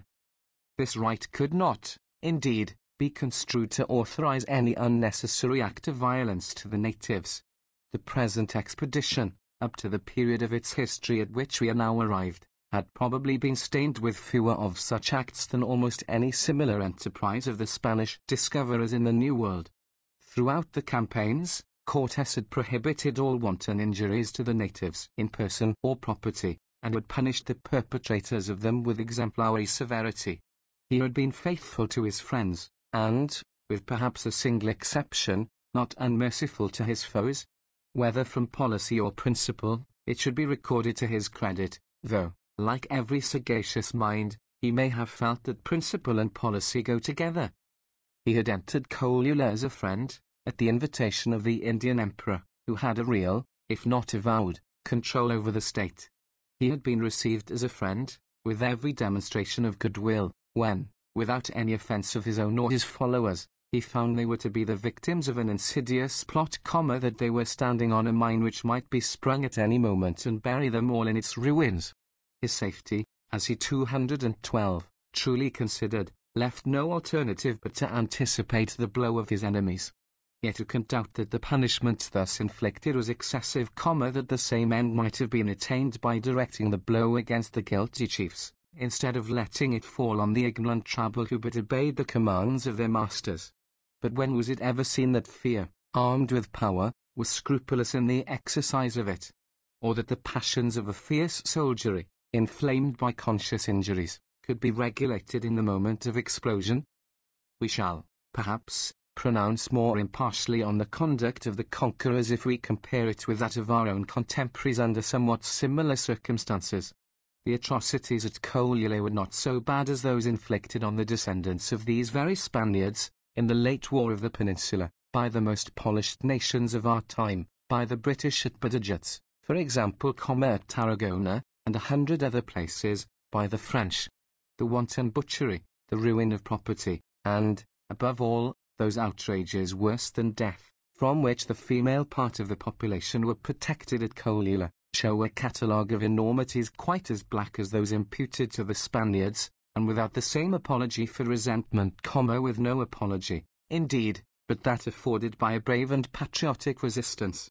The consideration of these events, which, from their familiarity, make little impression on our senses, should render us more lenient in our judgments of the past, showing, as they do, that man in a state of excitement, savage or civilized, is much the same 213, in every age. It may teach us, it is one of the best lessons of history, that, since such are the inevitable evils of war, even among the most polished people, those who hold the destinies of nations in their hands, whether rulers or legislators, should submit to every sacrifice, save that of honor, before authorizing an appeal to arms. The extreme solicitude to avoid these calamities, by the aid of peaceful congresses and impartial mediation, is, on the whole, the strongest evidence, stronger than that afforded by the progress of science and art, of our boasted advance in civilization. It is far from my intention to vindicate the cruel deeds of the old conquerors. Let them lie heavy on their heads. They were an iron race, who periled life and fortune in the cause, and, as they made little account of danger and suffering for themselves, they had little sympathy to spare for their unfortunate enemies. But, to judge them fairly, we must not do it by the lights of our own age. We must carry ourselves back to theirs, and take the point of view afforded by the civilization of their time. Thus only can we arrive at impartial criticism in reviewing the generations that are past. We must extend to them the same justice which we shall have occasion to ask from posterity, when, by the light of a higher civilization, it surveys the dark or doubtful passages in our own history, which hardly arrest the eye of the contemporary. The massacre at Colula was a military necessity to one warring as Cortes was. Having discovered the existence of a plot to exterminate his forces, he simply struck first. The Colulans had taken measures to annihilate the invaders, which must have proved successful against ordinary foes. Not only the Spanish historians but the native chroniclers testify to this fact. The Mexican story is told in the Indian paintings still preserved at San Juan Caotlatzintco. The Colulans did not regard the Spaniards as gods. They went to work to trap them and starve them like ordinary human beings. They cut off their supplies. They shut them up in the great Tecpan. The Tlascalans knew all the while that treachery was planned. They knew also, what the Spaniards did not know, because of their ignorance of Indian governmental institutions, that any oaths the Colulan chiefs might take would be binding upon the tribe only if the tribe had commissioned its representatives to take them. The embassy was only a decoy. The Spaniards thought that the perfuming with incense indicated submission to themselves. They did not know that prisoners of war, destined for sacrifice, were perfumed in the same way. But the slaughter could not have been by any means as great as is ordinarily supposed. In the first place, there were not as many inhabitants in the city as Cortes imagined, and, in the second place, 3 of the wards of the city were not involved either in the plot or the killing. The great crowd which attended the Spaniards as they passed through the streets was always the same crowd. It made a prodigious noise, and the invaders naturally imagined it to betoken an immense population. But Bandelier's estimate of 30,000 inhabitants is probably correct. Cortes, in his first report, writes, with apparent complacency, that 3,000 murieron en 2 horas. This would imply a most astounding killing capacity on the part of the less than 500 Spaniards and their allies. The firearms of course made awful havoc, yet we must remember that it was a matter of time to load and fire the muskets and cannons of that age. No women and children were killed, not only because the soldiers were ordered to spare all women and children, but also because all non-combatants had been sent away some time before. Armed men fought and killed armed men. Moreover, the Tlascalan allies were more eager to plunder and to capture prisoners than to kill. Bandelier, recalling the fact that the battle was fought on a space not a quarter of a mile in length, questions whether more than 500 men fell. His estimate is probably too small. The killing was stopped by Cortés 5 hours after the first shot was fired. Andrés de Tapia, who wrote some time after the affair, says the pillaging, etc., went on for 2 days. Bernard Diaz, writing 50 years afterward, says it ended the second day. But Cortés, writing the next year, says the place was full of women and children the next day. The smoking ruins must be dismissed as a creation of the imagination. Adobe and stone walls, and roof timbers covered with a thick coating of earth, do not afford good material for a conflagration. The 20,000 warriors from Mexico mentioned on p. 194 could not have been present. It would have been impossible for so large a body to have been sent from that city, and Cortés would have learned of its approach, through his Tlascalan allies, long before. Bandelier treats the massacre very lucidly in his Gilded Man, pages 258 to 282. M. 214.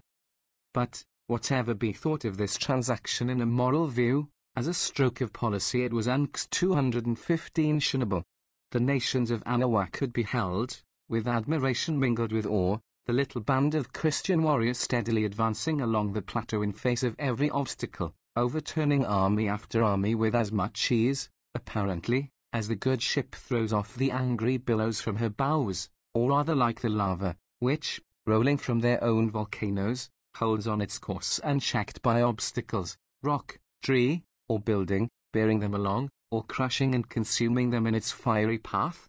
The prowess of the Spaniards, the white gods, as they were often called 221 made them to be thought invincible. But it was not till their arrival at Colula that the natives learned how terrible was their vengeance, and they trembled. None trembled more than the Aztec emperor on his throne among the mountains. He read in these events the dark characters traced by the finger of destiny. 222, he felt his empire melting away like 216, a morning mist. He might well feel so. Some of the most important cities in the neighborhood of Colula, intimidated by the fate of that capital, new sent their envoys to the Castilian camp, tendering their allegiance, and propitiating the favor of the strangers by rich presents of gold and slaves. 223, Montezuma, alarmed at these signs of defection, took counsel again of his impotent deities, but, although the altars smoked with fresh hecatombs of human victims, he obtained no cheering response. He determined, therefore, to send another embassy to the Spaniards, disavowing any participation in the conspiracy of Colula. Meanwhile Cortés was passing his time in that capital. He thought that the impression produced by the late scenes, and by the present restoration of tranquility, offered a fair opportunity for the good work of conversion. He accordingly urged the citizens to embrace the cross and abandon the false guardians who had abandoned them in their extremity. But the traditions of centuries rested on the holy city, shedding a halo of glory around it as the sanctuary of the gods, the religious capital of Anahuac. It was too much to expect that the people would willingly resign this preeminence and descend to the level of an ordinary community. Still Cortés might have pressed the matter, however unpalatable, but for the 270 renewed interposition of the wise Olmedo, who persuaded him to postpone it till after the reduction of the whole country. 224. The Spanish general, however, had the satisfaction to break open the cages in which the victims for sacrifice were confined, and to dismiss the trembling inmates to liberty and life. He also seized upon the great Tocoli, and devoted that portion of the building which, being of stone, had escaped the fury of the flames, to the purposes of a Christian church, while a crucifix of stone and lime, of gigantic dimensions, spreading out its arms above the city, proclaimed that the population below was under the protection of the cross. On the same spot now stands a temple overshadowed by dark cypresses of unknown antiquity, and dedicated to Our Lady de los Remedios. An image of the Virgin presides over it, said to have been left by the Conqueror himself, 225, and an Indian ecclesiastic, a descendant of the ancient Coliolans, performs the peaceful services of the Roman Catholic Communion on the spot where his ancestors celebrated the sanguinary rites of the mystic Quetzalcoatl. 226. During the occurrence of these events, envoys arrived from Mexico. They were charged, as usual, with a rich present of plate and ornaments of gold, among others, artificial birds in imitation of turkeys, with plumes of the same precious metal.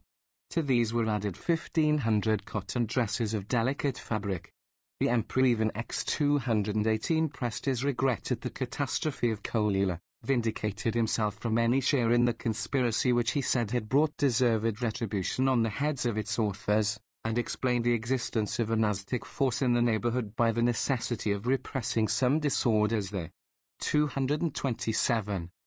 One cannot contemplate this pusillanimous conduct of Montezuma without mingled feelings of pity and contempt.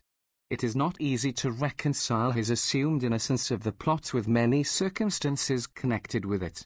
But it must be remembered here, and always, that his history is to be collected solely from Spanish writers and such of the natives as flourished after the conquest, when the country had become a colony of Spain.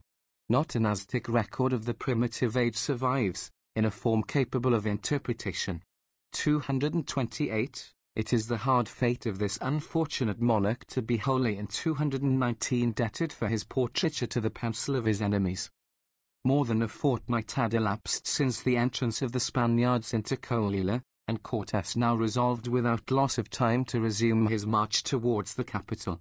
His rigorous reprisals had so far intimidated the Colulans that he felt assured he should no longer leave an active enemy in his rear, to annoy him in case of retreat. He had the satisfaction, before his departure, to heal the feud, in outward appearance, at least, that had so long subsisted between the Holy City and Tlaxcala, and which, under the revolution which so soon changed the destinies of the country, never revived. It was with some disquietude that he now received an application from his Semper Alan allies to be allowed to withdraw from the expedition and return to their own homes. They had incurred too deeply the resentment of the Aztec emperor, by their insults to his collectors, and by their cooperation with the Spaniards, to care to trust themselves in his capital. It was in vain Cortes endeavored to reassure them by promise of his protection. Their habitual distrust and dread of the great Montezuma were not to be overcome. The general learned their determination with regret, for they had been of infinite service to the cause by their staunch fidelity and courage. All this made it the more difficult for him to resist their reasonable demand. Liberally recompensing their services, therefore, from the rich wardrobe and treasures of the emperor, he took leave of his faithful 220 followers, before his own departure from Colula. He availed himself of their return to send letters to Juan de Escalante, his lieutenant at Vera Cruz, acquainting him with the successful progress of the expedition. He enjoined on that officer to strengthen the fortifications of the place, so as the better to resist any hostile interference from Cuba, an event for which Cortes was ever on the watch, and to keep down revolt among the natives. He especially commended the Totonacs to his protection, as allies whose fidelity to the Spaniards exposed them, in no slight degree, to the vengeance of the Aztecs. 229-221. Chapter 8. March resumed. Ascent of the great volcano, Valley of Mexico, impression on the Spaniards, conduct of Montezuma, they descend into the valley. 1519. Everything being now restored to quiet in Colula, the allied army of Spaniards and Tlaxcalans set forward in high spirits, and resumed the march on Mexico. The road lay through the beautiful savannas and luxuriant plantations that spread out for several leagues in every direction. On the march, they were met occasionally by embassies from the neighboring places, anxious to claim the protection of the white men, and to propitiate them by gifts, especially of gold, their appetite for which was generally known throughout the country. Some of these places were allies of the Tlascalans, and all showed much discontent with the oppressive rule of Montezuma.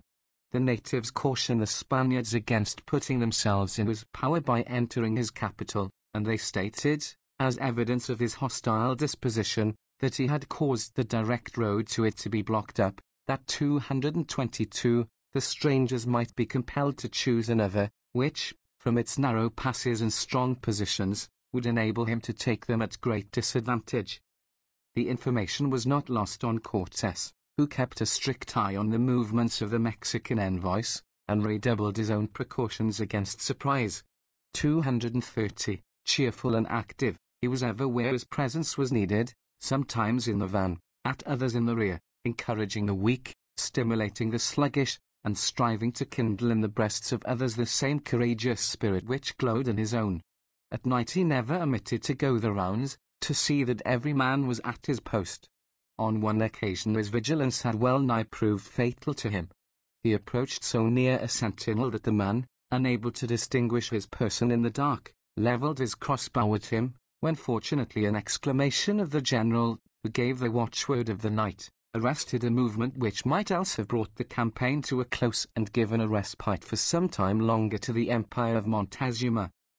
The army came at length to the place mentioned by the friendly Indians, where the road forked, and one arm of it was found, as they had foretold, obstructed with large trunks of trees, and huge stones which had been strewn across it. Cortes inquired the meaning of this from the Mexican ambassadors. They said it was done by the M223 per his orders, to prevent their taking a route which, after some distance, they would find nearly impracticable for the cavalry. They acknowledged, however, that it was the most direct road, and Cortes, declaring that this was enough to decide him in favor of it, as the Spaniards made no account of obstacles, commanded the rubbish to be cleared away. Some of the timber might still be seen by the roadside, as Bernard Diaz tells us, many years after. The event left little doubt in the general's mind of the meditated treachery of the Mexicans. But he was too politic to betray his suspicions. 231. They were now leaving the pleasant Champagne country, as the road wound up the bold sierra which separates the great plateaus of Mexico and Puebla. The air, as they ascended, became keen and piercing, and the blasts, sweeping down the frozen sides of the mountains, made the soldiers shiver in their thick harness of cotton, and benumbed the limbs of both men and horses. They were passing between two of the highest mountains on the North American continent, Popocatépetl, the hill that smokes, and Iztaccíhuatl, or White Woman, 232, a name suggested, doubtless, by the bright robe of snow spread over its broad and broken surface. A puerile superstition of the Indians regarded these celebrated mountains as gods, and Iztaccíhuatl as the wife of 224, her more formidable neighbor. 233, a tradition of a higher character described the northern volcano as the abode of the departed spirits of wicked rulers, whose fiery agonies in their prison house caused the fearful bellowings and convulsions in times of eruption. It was the classic fable of antiquity. 234, these superstitious legends had invested the mountain with a mysterious horror that made the natives shrink from attempting its ascent, which, indeed, was from natural causes a work of incredible difficulty. The Great Volcan, 235, as Popocatépetl was called, rose to the enormous height of 17,852 feet above the level of the sea, more than 2,000 feet above the monarch of mountains, the highest elevation in Europe. 236, during the present century it has rarely given evidence of its volcanic origin, and the hill that smokes has almost forfeited its claim to the appellation. But at the time of the Conquest it was frequently in a state of activity, 225, and raged with uncommon fury while the Spaniards were at Tlaxcala, an evil omen, it was thought, for the natives of Anahuac. Its head, gathered into a regular cone by the deposit of successive eruptions, wore the usual form of volcanic mountains when not disturbed by the falling in of the crater. Soaring towards the skies, with its silver sheet of everlasting snow, it was seen far and wide over the broad plains of Mexico and Puebla, the first object which the morning sun greeted in his rising, the last where his evening rays were seen to linger, shedding a glorious effulgence over its head, that contrasted strikingly with the ruinous waste of sand and lava immediately below, and the deep fringe of funereal pines that shrouded its base. The mysterious terrors which hung over the spot, and the wild love of adventure, made some of the Spanish cavaliers desirous to attempt the ascent, which the natives declared no man could accomplish and live. Cortes encouraged them in the enterprise, willing to show the Indians that no achievement was above the dauntless daring of his followers. One of his captains, accordingly, Diego Ordaz, with 9 Spaniards, and several Tlascalans, encouraged by their example, undertook the ascent. It was attended with more difficulty than had been anticipated. The lower region was clothed with a dense forest, so thickly matted that in some places it was scarcely possible to penetrate it. It grew thinner, however, as they advanced, dwindling by degrees into a straggling, stunted vegetation, till, at the 226 height of somewhat more than 13,000 feet, T faded away altogether. The Indians who had held on thus far, intimidated by the strange subterraneous sounds of the volcano, even then in a state of combustion, now left them. The track opened on a black surface of glazed volcanic sand and of lava, the broken fragments of which, arrested in its boiling progress in 1,000 fantastic forms, opposed continual impediments to their advance. Amidst these, one huge rock, the Pico del Fraile, a conspicuous object from below, rose to the perpendicular height of 150 feet, compelling them to take a wide circuit. They soon came to the limits of perpetual snow, where new difficulties presented themselves, as the treacherous ice gave an imperfect footing, and a false step might precipitate them into the frozen chasms that yawned around. To increase their distress, respiration in these aerial regions became so difficult that every effort was attended with sharp pains in the head and limbs. Still they pressed on, till, drawing nearer the crater, such volumes of smoke, sparks, and cinders were belched forth from its burning entrails, and driven down the sides of the mountain, as nearly suffocated and blinded them. It was too much even for their hardy frames to endure, and, however reluctantly, they were compelled to abandon the attempt on the eve of its completion. They brought back some huge icicles, a curious sight in these tropical regions, as a trophy of their achievement, which, however imperfect, was sufficient to strike the minds of the natives with wonder, by showing that with the 227 Spaniards the most appalling and mysterious perils were only as pastimes. The undertaking was eminently characteristic of the bold spirit of the cavalier of that day, who, not content with the dangers that lay in his path, seemed to court them from the mere quixotic love of adventure. A report of the affair was transmitted to the Emperor Charles V, and the family of Ordaz was allowed to commemorate the exploit by assuming a burning mountain on their escutcheon. 237. The general was not satisfied with the result. 2 years after, he sent up another party, under Francisco Montano, a cavalier of determined resolution. The object was to obtain sulphur to assist in making gunpowder for the army. The mountain was quiet at this time, and the expedition was attended with better success. The Spaniards, 5 in number, climbed to the very edge of the crater, which presented an irregular ellipse at its mouth, more than a league in circumference. Its depth might be from 800 to 1,000 feet. A lurid flame burned gloomily at the bottom, sending up a sulphurous steam, which, cooling as it rose, was precipitated on the sides of the cavity. The party cast lots, and it fell on Montano himself, to descend in a basket into this hideous abyss, into which he was lowered by his companions to the 228, depth of 400 feet. This was repeated several times, till the adventurous cavalier had collected a sufficient quantity of sulphur for the wants of the army. 238. This doughty enterprise excited general admiration at the time. Cortes concludes his report of it to the emperor with the judicious reflection that it would be less inconvenient, on the whole, to import their powder from Spain. 239. But it is time to return from our digression, which may perhaps be excused, as illustrating, in a remarkable manner, the chimerical spirit of enterprise, not inferior to that in his own romances of chivalry, which glowed in the breast of the Spanish cavalier in the 16th century, the army held on its march through the intricate gorges of the Sierra. The route was nearly the 229, same as that pursued at the present day by the courier from the capital to Puebla, by the way of Mecameca. 240, it was not that usually taken by travelers from Vera Cruz, who follow the more circuitous road round the northern base of Iztaccíhuatl, as less fatiguing than the other, though inferior in picturesque scenery and romantic points of view. The icy winds, that now swept down the sides of the mountains, brought with them a tempest of arrowy sleet and snow, from which the Christians suffered even more than the Tlascalans, reared from infancy among the wild solitudes of their own native hills.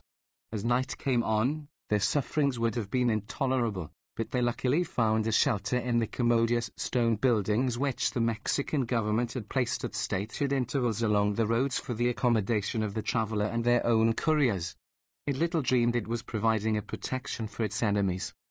The troops, refreshed by a night's rest, succeeded, early on the following day, in gaining the crest of the Sierra of Ahuilco, which stretches like a curtain between the two great mountains on the north and south. Their progress was now comparatively easy, and they marched forward with a buoyant step, as they felt they were treading the soil of Montezuma. They had not advanced far, when, turning an angle of the Sierra, they suddenly came on a view which more than compensated the toils of the preceding day. It was that of the Valley of Mexico, 230, or Tenochtitlan, as more commonly called by the natives, which, with its picturesque assemblage of water, woodland, and cultivated plains, its shining cities and shadowy hills, was spread out like some gay and gorgeous panorama before them. In the highly rarefied atmosphere of these upper regions, even remote objects have a brilliancy of colouring and a distinctness of outline which seem to annihilate distance. 241, stretching far away at their feet, were seen noble forests of oak, sycamore, and cedar, and beyond, yellow fields of maize and the towering maguey, intermingled with orchards and blooming gardens, for flowers, in such demand for their religious festivals, were even more abundant in this populous valley than in other parts of Anahuac.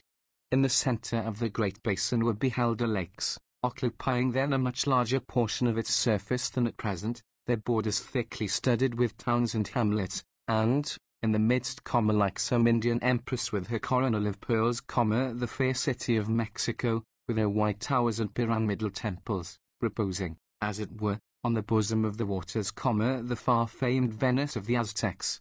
High over all rose the royal hill of Chapultepec, the residence of the Mexican monarchs, crowned with the same grove of gigantic cypresses which at this day fling their broad shadows over the land.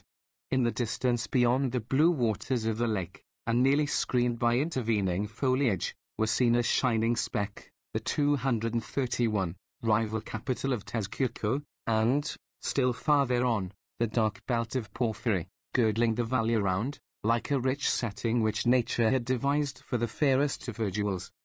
Such was the beautiful vision which broke on the eyes of the conquerors.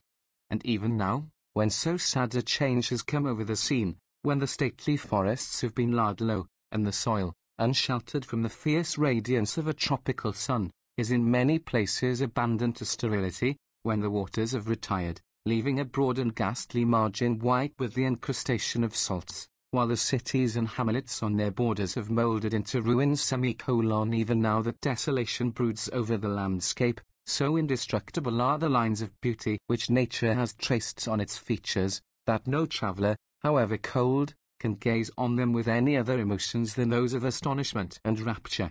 242. What, then, must have been the emotions of the Spaniards, when, after working their toilsome way into the upper air, the cloudy tabernacle parted 232, before their eyes, and they beheld these fair scenes in all their pristine magnificence and beauty. It was like the spectacle which greeted the eyes of Moses from the summit of Pisgah, and, in the warm glow of their feelings, they cried out, "It is the promised land." 243. But these feelings of admiration were soon followed by others of a very different complexion, as they saw in all this the evidences of a civilization and power far superior to anything they had yet encountered. The more timid, disheartened by the prospect, shrank from a contest so unequal, and demanded, as they had done on some former occasions, to be led back again to Vera Cruz. Such was not the effect produced on the sanguine spirit of the general. His avarice was sharpened by the display of the dazzling spoil at his feet, and, if he felt a natural anxiety at the formidable odds, his confidence was renewed, as he gazed on the lines of his veterans, whose weather-beaten visages and battered armor told of battles won and difficulties surmounted, while his bold barbarians, with appetites whetted by the view of their enemy's country, seemed like eagles on the mountains, ready to pounce upon their prey. By argument, entreaty, and menace, he endeavored to restore the faltering courage of the soldiers, urging them not to think of retreat, now that they had reached the goal for which they had panted, and the golden gates were 233, open to receive them. In these efforts he was well seconded by the brave cavaliers, who held honor as dear to them as fortune, until the dullest spirits caught somewhat of the enthusiasm of their leaders, and the general had the satisfaction to see his hesitating columns, with their usual buoyant step, once more on their march down the slopes of the Sierra. 244. With every step of their progress, the woods became thinner, patches of cultivated land more frequent, and hamlets were seen in the green and sheltered nooks, the inhabitants of which, coming out to meet them, gave the troops a kind reception. Everywhere they heard complaints of Montezuma, especially of the unfeeling manner in which he carried off their young men to recruit his armies, and their maidens for his harem. These symptoms of discontent were noticed with satisfaction by Cortes, who saw that Montezuma's mountain throne, as it was called, was indeed seated on a volcano, with the elements of combustion so active within that it seemed as if any hour might witness an explosion. He encouraged the disaffected natives to rely on his protection, as he had come to redress their wrongs. He took advantage, moreover, of their favorable dispositions, to scatter among them such gleams of spiritual light as time and the preaching of Father Olmedo could afford. He advanced by easy stages, somewhat retarded by the crowd of curious inhabitants gathered on 234, the highways to see the strangers, and halting at every spot of interest or importance. On the road, he was met by another embassy from the capital. It consisted of several Aztec lords, freighted, as usual, with a rich largesse of gold, and robes of delicate furs and feathers. The message of the emperor was couched in the same deprecatory terms as before. He even condescended to bribe the return of the Spaniards, by promising, in that event, 4 loads of gold to the general, and 1 to each of the captains, 245, with a yearly tribute to their sovereign. So effectually had the lofty and naturally courageous spirit of the barbarian monarch been subdued by the influence of superstition. But the man whom the hostile array of armies could not daunt was not to be turned from his purpose by a woman's praise. He received the embassy with his usual courtesy, declaring, as before, that he could not answer it to his own sovereign if he were now to return without visiting the emperor in his capital. It would be much easier to arrange matters by a personal interview than by distant negotiation. The Spaniards came in the spirit of peace. Montezuma would so find it, but, should their presence prove burdensome to him, it would be easy for them to relieve him of it. 246. The Aztec monarch, meanwhile, was a prey to the most dismal apprehensions. It was intended 235, that the embassy above noticed should reach the Spaniards before they crossed the mountains. When he learned that this was accomplished, and that the dread strangers were on their march across the valley, the very threshold of his capital, the last spark of hope died away in his bosom.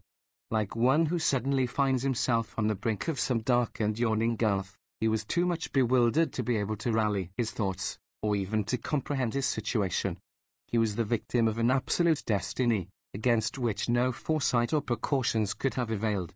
It was as if the strange beings who had thus invaded his shores had dropped from some distant planet, so different were they from all he had ever seen, in appearance and manners, so superior, though a mere handful in numbers, to the banded nations of Anahuac in strength and science and all the fearful accompaniments of war. They were now in the valley. The huge mountain screen, which nature had so kindly drawn around it for its defense, had been overleaped. The golden visions of security and repose in which he had so long indulged, the lordly sway descended from his ancestors, his broad imperial domain, were all to pass away. It seemed like some terrible dream from which he was now, alas, to awake to a still more terrible reality. In a paroxysm of despair, he shut himself up in his palace, refused food, and sought relief in prayer and in sacrifice. But the oracles were dumb. He then adopted the more sensible expedient of calling a council of his principal and oldest nobles. Here was the same division of opinion 236, which had before prevailed. Cacama, the young king of Tezcuco, his nephew, counselled him to receive the Spaniards courteously, as ambassadors, so styled by themselves, of a foreign prince. Cuitlahua, Montezuma's more warlike brother, urged him to muster his forces on the instant, and drive back the invaders from his capital or die in its defence. But the monarch found it difficult to rally his spirits for this final struggle. With downcast eye and dejected mien, he exclaimed, "Of what avail is resistance, when the gods have declared themselves against us?" 247. Yet I mourn most for the old and infirm, the women and children, too feeble to fight or to fly. For myself and the brave men around me, we must bare our breasts to the storm, and meet it as we may. Such are the sorrowful and sympathetic tones in which the Aztec emperor is said to have uttered the bitterness of his grief. He would have acted a more glorious part had he put his capital in a posture of defence, and prepared, like the last of the Paleologi, to bury himself under its ruins. 248. He straightway prepared to send a last embassy to the Spaniards, with his nephew, the Lord of Tezcuco, at its head, to welcome them to Mexico. The Christian army, meanwhile, had advanced as far as Amaquimacan, a well-built town of several thousand inhabitants. They were kindly received by the cacique, lodged in large, commodious, 237, stone buildings, and at their departure presented, among other things, with gold to the amount of 3,000 castellanos. 249. Having halted there a couple of days, they descended among flourishing plantations of maize and of maguey, the latter of which might be called the Aztec vineyards, towards the lake of Chalco. Their first resting place was Ajotzinco, a town of considerable size, with a great part of it then standing on piles in the water. It was the first specimen which the Spaniards had seen of this maritime architecture. The canals which intersected the city, instead of streets, presented an animated scene, from the number of barks which glided up and down freighted with provisions and other articles for the inhabitants. The Spaniards were particularly struck with the style and commodious structure of the houses, built chiefly of stone, and with the general aspect of wealth and even elegance which prevailed there.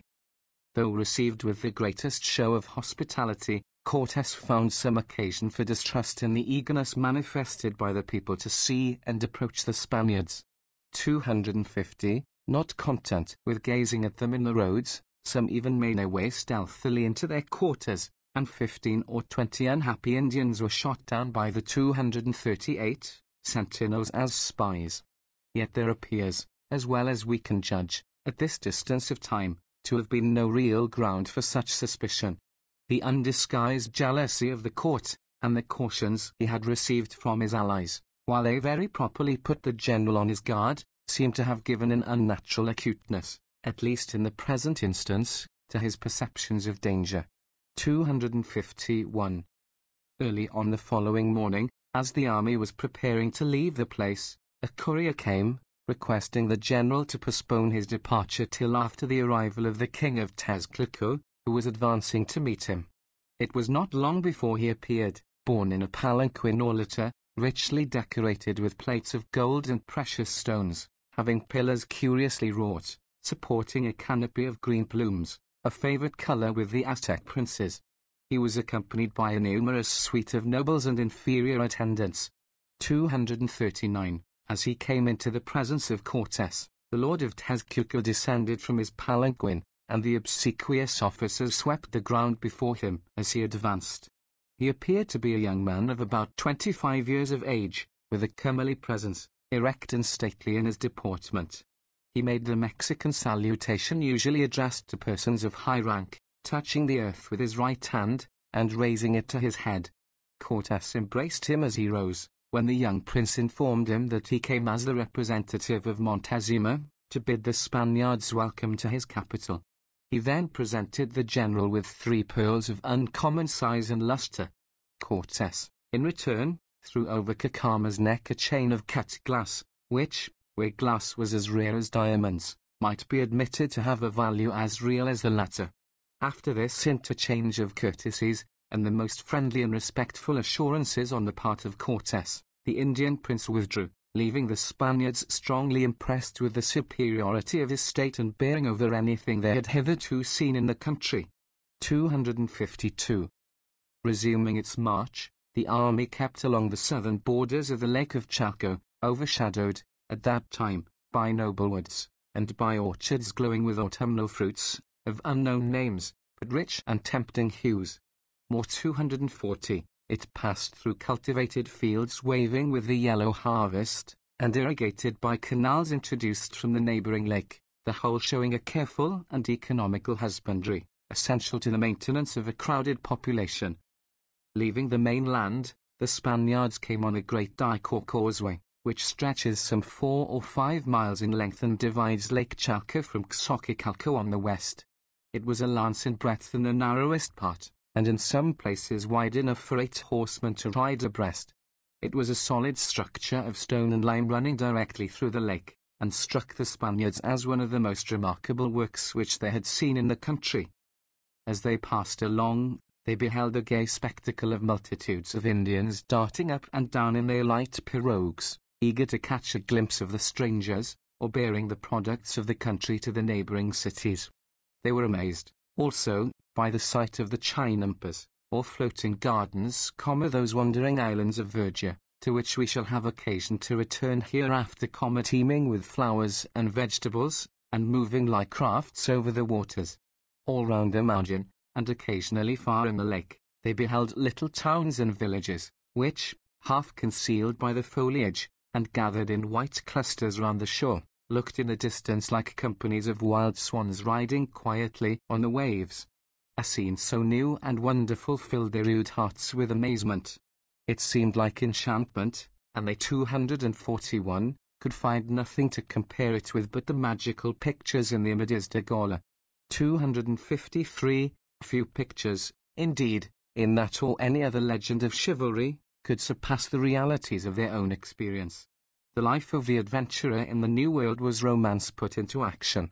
What wonder, then, if the Spaniard of that day, feeding his imagination with dreams of enchantment at home and with its realities abroad, should have displayed a quixotic enthusiasm, a romantic exaltation of character, not to be comprehended by the colder spirits of other lands. Midway across the lake the army halted at the town of Cuitlawec, a place of moderate size, but distinguished by the beauty of the buildings, the most beautiful, according to Cortés, that he had yet seen in the country. 254. After taking some refreshment at this place, they continued their march along the dike.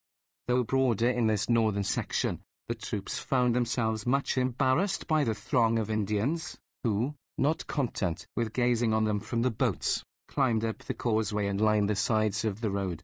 The 242, general, afraid that his ranks might be disordered, and that too great familiarity might diminish a salutary awe in the natives, was obliged to resort not merely to command, but menace, to clear a passage.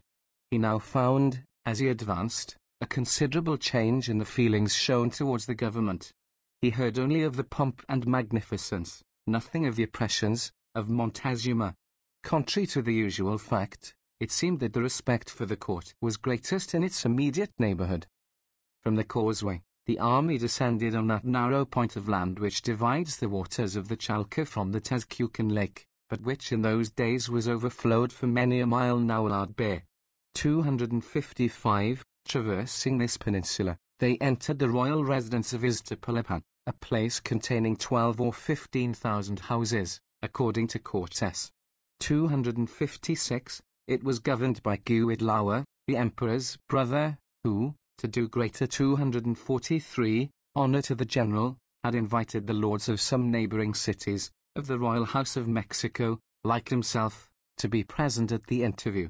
This was conducted with much ceremony, and, after the usual present of gold and delicate stuffs, 257, a collation was served to the Spaniards in one of the great halls of the palace. The excellence of the architecture here, also, excited the admiration of the general, who does not hesitate, in the glow of his enthusiasm, to pronounce some of the buildings equal to the best in Spain.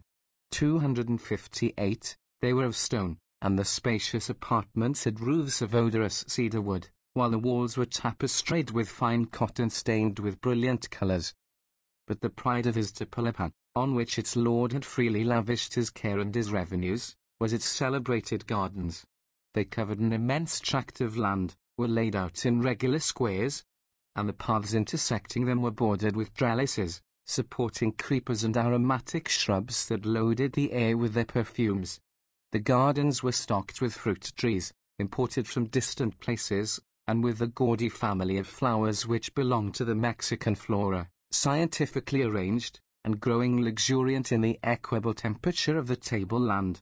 The natural dryness of the atmosphere was counteracted 244 by means of aqueducts and canals that carried water into all parts of the grounds. In one quarter was an aviary, filled with numerous kinds of birds, remarkable in this region both for brilliancy of plumage and of song. The gardens were intersected by a canal communicating with the lake of Texcoco, and of sufficient size for barges to enter from the latter, but the most elaborate piece of work was a huge reservoir of stone, filled to a considerable height with water well supplied with different sorts of fish. The basin was 1,600 paces in circumference, and was surrounded by a walk, made also of stone, wide enough for 4 persons to go abreast. The sides were curiously sculptured, and a flight of steps led to the water below, which fed the aqueducts above noticed, or, collected into fountains, diffused a perpetual moisture. Such are the accounts transmitted of these celebrated gardens, at a period when similar horticultural establishments were unknown in Europe, 259, and we might well doubt their existence in this semi-civilized land, were it not a matter of such notoriety at the time and so explicitly attested by the invaders. But a generation had scarcely passed after the conquest, before a sad change came over these scenes so beautiful. The town itself was deserted, and the shore of the lake was strewed with the wreck of buildings which once were its ornament and its glory. The garden shared the 245 fate of the city. The retreating waters withdrew the means of nourishment, converting the flourishing plains into a foul and unsightly morass, the haunt of loathsome reptiles, and the waterfowl built a nest in what had once been the palaces of princes. 260. In the city of Iztapalapan, Cortes took up his quarters for the night. We may imagine what a crowd of ideas must have pressed on the mind of the conqueror, as, surrounded by these evidences of civilization, he prepared with his handful of followers to enter the capital of a monarch who, as he had abundant reason to know, regarded him with distrust and aversion.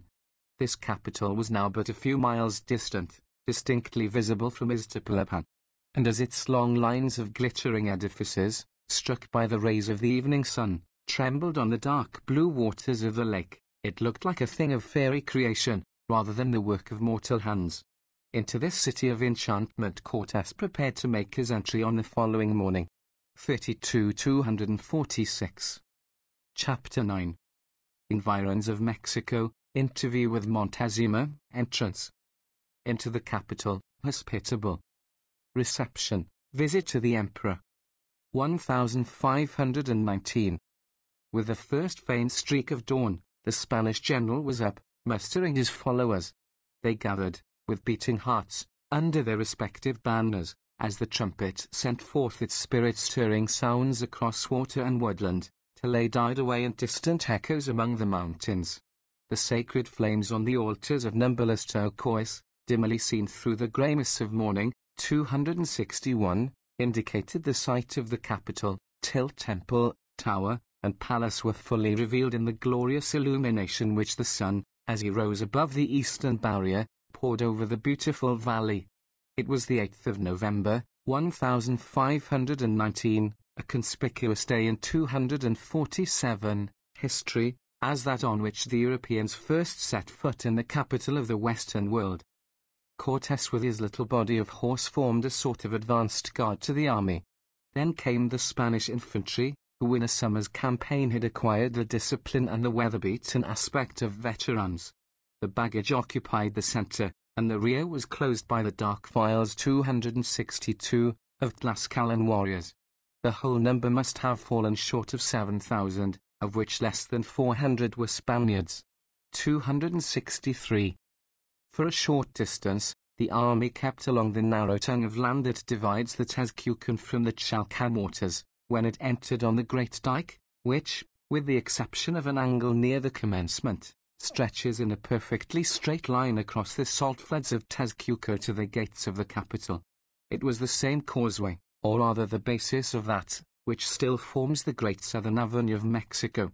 264. The span 248 yards had occasion more than ever to admire the mechanical science of the Aztecs, in the geometrical precision with which the work was executed, as well as the solidity of its construction. It was composed of huge stones well laid in cement, and wide enough, throughout its whole extent, for 10 horsemen to ride abreast. They saw, as they passed along, several large towns, resting on piles, and reaching far into the water Conway kind of architecture which found great favour with the Aztecs, being in imitation of that of their metropolis. 265. The busy population obtained a good subsistence from the manufacture of salt, which they extracted from the waters of the Great Lake. The duties on the traffic in this article were a considerable source of revenue to the crown. Everywhere the conquerors beheld the evidence of a crowded and thriving population, exceeding all they had yet seen. The temples and principal buildings of the cities were covered with a hard white stucco, which glistened like enamel in the level beams of the morning. The margin of the great basin was more thickly gemmed than that of Chalco with towns and hamlets. 266. The water 249, was darkened by swarms of canoes filled with Indians. 267, who clambered up the sides of the causeway and gazed with curious astonishment on the strangers. And here, also, they beheld those fairy islands of flowers, overshadowed occasionally by trees of considerable size, rising and falling with the gentle undulation of the billows. At the distance of half a league from the capital, they encountered a solid work or curtain of stone, which traversed the dike. It was 12 feet high, was strengthened by towers at the extremities, and in the centre was a battle-mounted gateway, which opened a passage to the troops. It was called the Fort of Xoloc, and became memorable in after times as the position occupied by Cortes in the famous siege of Mexico. Here they were met by several hundred Aztec chiefs, who came out to announce the approach of Montezuma and to welcome the Spaniards to his capital. They were dressed in the fanciful gala costume of the country, with the maxtlatl, or cotton sash, around their loins, and a broad mantle of the same material, or of the brilliant feather embroidery, flowing gracefully down their shoulders. On their necks and arms they displayed collars and 250 bracelets of turquoise mosaic, with which delicate plumage was furiously mingled. 268, while their ears, underlips, and occasionally their noses, were garnished with pendants formed of precious stones, or crescents of fine gold. As each cacique made the usual formal salutation of the country separately to the general, the tedious ceremony delayed the march more than an hour. After this, the army experienced no further interruption till it reached a bridge near the gates of the city. It was built of wood, since replaced by one of stone, and was thrown across an opening of the dike, which furnished an outlet to the waters when agitated by the winds or swollen by a sudden influx in the rainy season. It was a drawbridge, and the Spaniards, as they crossed it, felt how truly they were committing themselves to the mercy of Montezuma, who, by thus cutting off their communications with the country, might hold them prisoners in his capital. 269. In the midst of these unpleasant reflections, they beheld a glittering retinue of the emperor emerging from the great street which led then, as it still does, through the heart of the city. 270, amidst a 251 crowd of Indian nobles, preceded by 3 officers of state bearing golden wands. 271, they saw the royal palanquin blazing with burnished gold. It was borne on the shoulders of nobles, and over it a canopy of gaudy featherwork, powdered with jewels and fringed with silver, was supported by 4 attendants of the same rank. They were pirouetted, and walked with a slow, measured pace, and with eyes bent on the ground. When the train had come within a convenient distance, it halted, and Montezuma, descending from his litter, came forward, leaning on the arms of the lords of Tezcuco and Iztapalapan, his nephew and brother, both of whom, as we have seen, had already been made known to the Spaniards. As the monarch advanced under the canopy, the obsequious attendants strewed the ground with cotton tapestry, that his imperial feet might not be contaminated by the rude soil. His subjects of high and low degree, who lined the sides of the causeway, bent forward with their eyes fastened on the ground as he passed, and some of the humbler class prostrated themselves before him. 272, such was the 252, homage paid to the Indian despot, showing that the slavish forms of Oriental adulation were to be found among the rude inhabitants of the Western world. Montezuma wore the girdle and ample square cloak, tilmatli, of his nation. It was made of the finest cotton, with the embroidered ends gathered in a knot round his neck. His feet were defended by sandals having soles of gold, and the leathern thongs which bound them to his ankles were embossed with the same metal. Both the cloak and sandals were sprinkled with pearls and precious stones, among which the emerald and the chilquivitl, a green stone of higher estimation than any other among the Aztecs, were conspicuous. On his head he wore no other ornament than a panache of plumes of the royal green, which floated down his back, the badge of military, rather than of regal rank. He was at this time about 40 years of age. His person was tall and thin, but not ill-made. His hair, which was black and straight, was not very long. To wear it short was considered unbecoming persons of rank. His beard was thin, his complexion somewhat paler than is often found in his dusky, or rather copper-coloured, race. His features, though serious in their expression, did not wear the look of melancholy, indeed, of dejection, which characterizes his portrait, and which may well have settled on them at a later period. He 253, moved with dignity, and his whole demeanour, tempered by an expression of benignity not to have been anticipated from the reports circulated of his character, was worthy of a great prince. Such is the portrait left to us of the celebrated Indian emperor in this his first interview with the white men. 273. The army halted as he drew near. Cortes, dismounting, threw his reins to a page, and, supported by a few of the principal cavaliers, advanced to meet him. The interview must have been one of uncommon interest to both. In Montezuma, Cortes beheld the lord of the broad realms he had traversed, whose magnificence and power had been the burden of every tongue. In the Spaniard, on the other hand, the Aztec prince saw the strange being whose history seemed to be so mysteriously connected with his own, the predicted one of his oracles, whose achievements proclaimed him something more than human. But, whatever may have 254 been the monarch's feelings, he so far suppressed them as to receive his guest with princely courtesy, and to express his satisfaction at personally seeing him in his capital. 274, Cortes responded by the most profound expression of respect, while he made ample acknowledgments for the substantial proofs which the emperor had given the Spaniards of his munificence. He then hung round Montezuma's neck a sparkling chain of coloured crystal, accompanying this with a movement as if to embrace him, when he was restrained by the two Aztec lords, shocked at the menaced profanation of the sacred person of their master. 275, after the interchange of these civilities, Montezuma appointed his brother to conduct the Spaniards to their residence in the capital, and, again entering his litter, was borne off amidst prostrate crowds in the same state in which he had come. The Spaniards quickly followed, and, with colours flying and music playing, soon made their entrance into the southern quarter of Tenochtitlan. 276. Here, again, they found fresh cause for admiration in the grandeur of the city and the superior style of its architecture. The dwellings of the poorer class were, indeed, chiefly of reeds and mud. But the great avenue through which they were now marching was lined with the houses of the nobles, 255, who were encouraged by the emperor to make the capital their residence.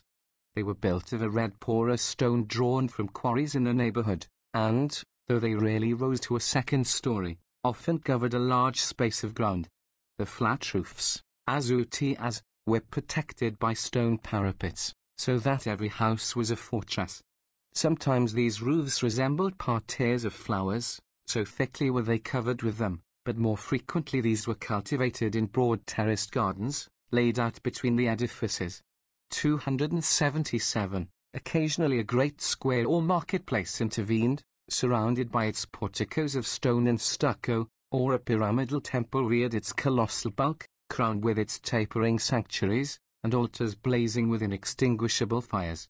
The great street facing the southern causeway, unlike most others in the place, was wide, and extended some miles in nearly a straight line, as before noticed, through the centre of the city. A spectator standing at one end of it, as his eye ranged along the deep vista of temples, terraces, and gardens, might clearly discern the other, with the blue mountains in the distance, which, in the transparent atmosphere of the tableland, seemed almost in contact with the buildings. But what most impressed the Spaniards was the throngs of people who swarmed through the streets and on the canals, filling every doorway and window and clustering on the roofs of the buildings. I well remember the spectacle, exclaims 256, Bernal Diaz. It seems now, after so many years, as present to my mind as if it were but yesterday. 278. But what must have been the sensation of the Aztecs themselves, as they looked on the portentous pageant? As they heard, now for the first time, the well-cemented pavement ring under the iron tramp of the horses, the strange animals which fear had clothed in such supernatural terrors, as they gazed on the children of the East, revealing their celestial origin and their fair complexions, saw the bright falchions and bonnets of steel, a metal to them unknown, glancing like meteors in the sun, while sounds of unearthly music, at least, such as their rude instruments had never wakened, floated in the air. But every other emotion was lost in that of deadly hatred, when they beheld their detested enemy the Tlascalan stalking, in defiance, as it were, through their streets, and staring around with looks of ferocity and wonder, like some wild animal of the forest who had strayed by chance from his native fastnesses into the haunts of civilization. 279. As they passed down the spacious street, the troops repeatedly traversed bridges suspended 257, above canals, along which they saw the Indian barks gliding swiftly with their little cargoes of fruits and vegetables for the markets of Tenochtitlan. 280. At length they halted before a broad area near the centre of the city, where rose the huge pyramidal pile dedicated to the patron war god of the Aztecs, second only, in size as well as sanctity, to the temple of Colila, and covering the same ground now in part occupied by the great Cathedral of Mexico. 281. Facing the western gate of the enclosure of the temple, stood a low range of stone buildings, spreading over a wide extent of ground, the palace of Axayacatl, Montezuma's father, built by that monarch about 50 years before. 282. It was appropriated as the barracks of the Spaniards. The emperor himself was in the courtyard, waiting to receive them. Approaching Cortes, he 258, took from a vase of flowers, borne by one of his slaves, a massicola, in which the shell of a species of crawfish, much prized by the Indians, was set in gold and connected by heavy links of the same metal. From this chain depended 8 ornaments, also of gold, made in resemblance of the same shellfish, a span in length each, and of delicate workmanship. 283, for the Aztec goldsmiths were confessed to have shown skill in their craft not inferior to their brethren of Europe. 284, Montezuma, as he hung the gorgeous collar round the general's neck, said, "This palace belongs to you, Malinche." 285, the epithet by which he always addressed him, "and your brethren. Rest after your fatigues, for you have much need to do so, and in a little while I will visit you again." So saying, he withdrew with his attendants, evincing in this act a delicate consideration not to have been expected in a barbarian. Cortes' first care was to inspect his new quarters. The building, though spacious, was low, consisting of 1 floor, except, indeed, in the centre, where it rose to an additional story. The 259 apartments were of great size, and afforded accommodations, according to the testimony of the conquerors themselves, for the whole army. 286. The hardy mountaineers of Tlaxcala were, probably, not very fastidious, and might easily find a shelter in the outbuildings, or under temporary awnings in the ample courtyards. The best apartments were hung with gay cotton draperies, the floors covered with mats or rushes. There were, also, low stools made of single pieces of wood elaborately carved, and in most of the apartments beds made of the palm leaf, woven into a thick mat, with coverlets, and sometimes canopies, of cotton. These mats were the only beds used by the natives, whether of high or low degree. 287. After a rapid survey of this gigantic pile, the general assigned his troops their respective quarters, and took as vigilant precautions for security as if he had anticipated a siege instead of a friendly entertainment. The place was encompassed by a stone wall of considerable thickness, with towers or heavy buttresses at intervals, affording a good means of defence. He planted his cannon so as to command the approaches, stationed his sentinels along the works, and, in short, enforced in every respect as strict military discipline as had been observed in any part of the march. He well knew the importance to his little band, at least for the present, of conciliating the 260, goodwill of the citizens, and, to avoid all possibility of collision, he prohibited any soldier from leaving his quarters without orders, under pain of death. Having taken these precautions, he allowed his men to partake of the bountiful collation which had been prepared for them. They had been long enough in the country to become reconciled to, if not to relish, the peculiar cooking of the Aztecs. The appetite of the soldier is not often dainty, and on the present occasion it cannot be doubted that the Spaniards did full justice to the savoury productions of the royal kitchen.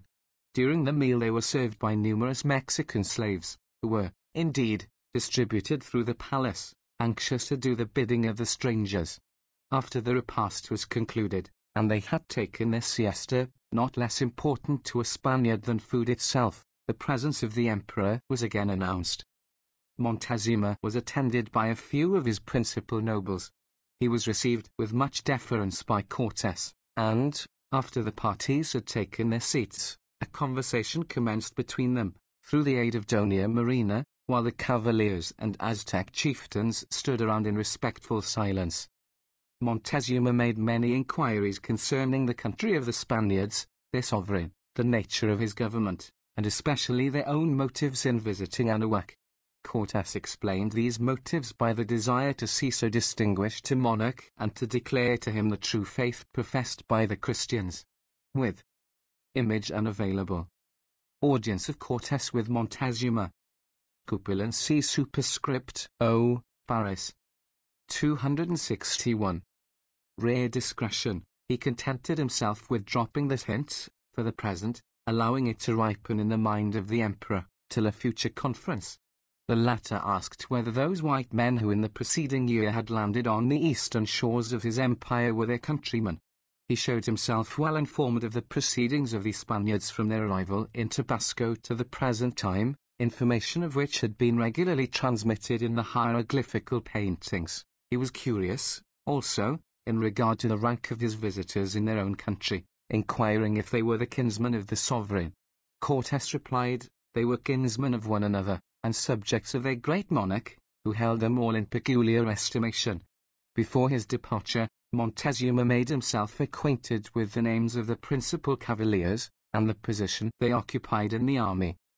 At the conclusion of the interview, the Aztec prince commanded his attendants to bring forward the presents prepared for his guests. They consisted of cotton dresses, enough to supply every man, it is said, including the allies, with a suit.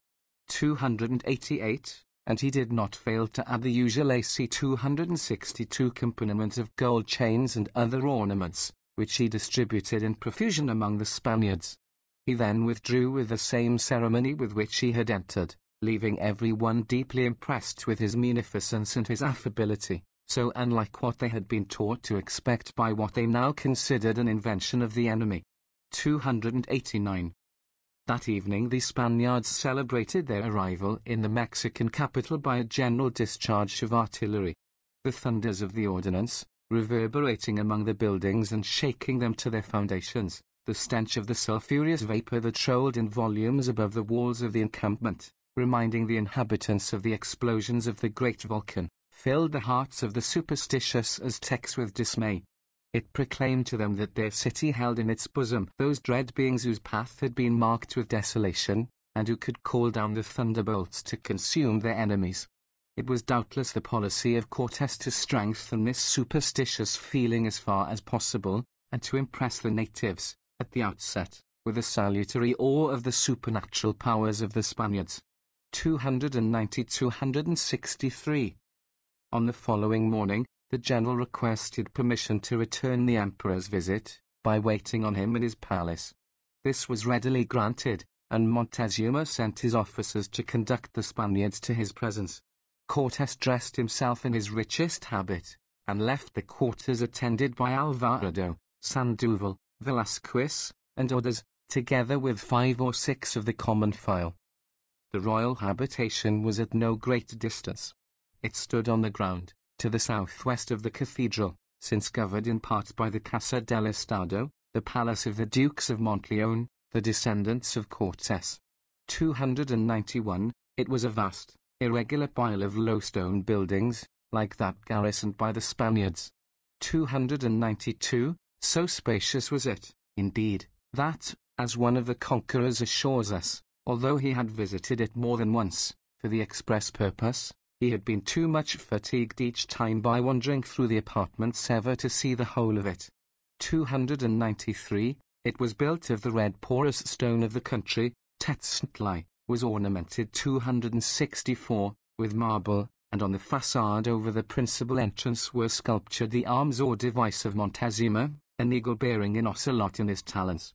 294, the totem or beast symbol of the clan to which it belonged. M. In the courts through which the Spaniards passed, fountains of crystal water were playing, fed from the copious reservoir on the distant hill of Chapultepec, and supplying in their turn more than 100 baths in the interior of the palace. Crowds of Aztec nobles were sauntering up and down in these squares, and in the outer halls, loitering away their hours in attendance on the court. The apartments were of immense size, though not lofty. The ceilings were of various sorts of odoriferous wood ingeniously carved, the floors covered with mats of the palm leaf. The walls were hung with cotton richly stained, with the skins of wild animals, or gorgeous draperies of featherwork wrought in imitation of birds, insects, and flowers, with the nice art and glowing radiance of colours that might compare with the tapestries of Flanders. Clouds of incense rolled up from censers and diffused intoxicating odours through the apartments. The Spaniards might well have fancied themselves in the voluptuous 265 precincts of an eastern harem, instead of dreading the halls of the wild barbaric chief in the western world. 295. On reaching the hall of audience, the Mexican officers took off their sandals, and covered their gay attire with a mantle of neck, a coarse stuff made of the fibers of the magi, worn only by the poorest classes. This act of humiliation was imposed on all, except the members of his own family, who approached the sovereign. 296, thus barefooted, with downcast eyes and formal obeisance, they ushered the Spaniards into the royal presence. They found Montezuma seated at the further end of a spacious saloon and surrounded by a few of his favourite chiefs. He received them kindly, and very soon Cortes, without much ceremony, entered on the subject which was uppermost in his thoughts. He was fully aware of the importance of gaining the royal convert, whose example would have such an influence on the conversion of his people. The general, therefore, prepared to display the whole store of his theological sight 266 cents, with the most winning arts of rhetoric he could command, while the interpretation was conveyed through the silver tones of Marina, as inseparable from him, on these occasions, as his shadow. He set forth, as clearly as he could, the ideas entertained by the Church in regard to the holy mysteries of the Trinity, the Incarnation, and the Atonement. From this he ascended to the origin of things, the creation of the world, the first bear, paradise, and the fall of man. He assured Montezuma that the idols he worshipped were Satan under different forms. A sufficient proof of it was the bloody sacrifices they imposed, which he contrasted with the pure and simple rite of the Mass. their worship would sink him in perdition. It was to snatch his soul, and the souls of his people, from the flames of eternal fire by opening to them a purer faith, that the Christians had come to his land. And he earnestly besought him not to neglect the occasion, but to secure his salvation by embracing the cross, the great sign of human redemption. The eloquence of the preacher was wasted on the insensible heart of his royal auditor. It doubtless lost somewhat of its efficacy, strained through the imperfect interpretation of so recent a neophyte as the Indian damsel. But the doctrines were too abstruse in themselves to be comprehended at a glance by the rude intellect of a barbarian, and Montezuma may have, perhaps, thought it was not more monstrous to feed on the flesh of a fellow creature than on that of the Creator. Hymn 267 Self. 297, he was, besides, steeped in the superstitions of his country from his cradle. He had been educated in the straightest sect of her religion, had been himself a priest before his election to the throne, and was now the head both of the religion and the state. Little probability was there that such a man would be open to argument or persuasion, even from the lips of a more practiced polemic than the Spanish commander. How could he abjure a faith that was intertwined with the dearest affections of his heart and the very elements of his being? How could he be false to the gods who had raised him to such prosperity and honours, and whose shrines were entrusted to his especial keeping? He listened, however, with silent attention, until the general had concluded his homily. He then replied that he knew the Spaniards had held this discourse wherever they had been. He doubted not their God was, as they said, a good being. His gods, also, were good to him. Yet what his visitor said of the creation of the world was like what he had been taught to believe. 298. It was not worth while to discourse further of the matter. His ancestors, he said, were not the Origi 268 nal proprietors of the land. They had occupied it but a few ages, and had been led there by a great being, who, after giving them laws and ruling over the nation for a time, had withdrawn to the regions where the sun rises. He had declared, on his departure, that he or his descendants would again visit them and resume his empire. 299. The wonderful deeds of the Spaniards, their fair complexions, and the quarter whence they came, all showed they were his descendants. If Montezuma had resisted their visit to his capital, it was because he had heard such accounts of their cruelties, that they sent the lightning to consume his people, or crushed them to pieces under the hard feet of the ferocious animals on which they rode. He was now convinced that these were idle tales, that the Spaniards were kind and generous in their natures. They were mortals, of a different race, indeed, from the Aztecs, wiser, and more valiant, and for this he honored them. You, too, he added, with a smile, have been told, perhaps, that I am a god, and dwell in palaces of gold and silver. 300, but you see it is false. My houses, though large, are of stone and wood like those of others, and as to my body, he said, bearing his tawny arm, you see it is flesh and bone. 269, like yours. It is true, I have a great empire inherited from my ancestors, lands, and gold, and silver. But your sovereign beyond the waters is, I know, the rightful lord of all. I rule in his name. You, Merlinch, are his ambassador. You and your brethren shall share these things with me.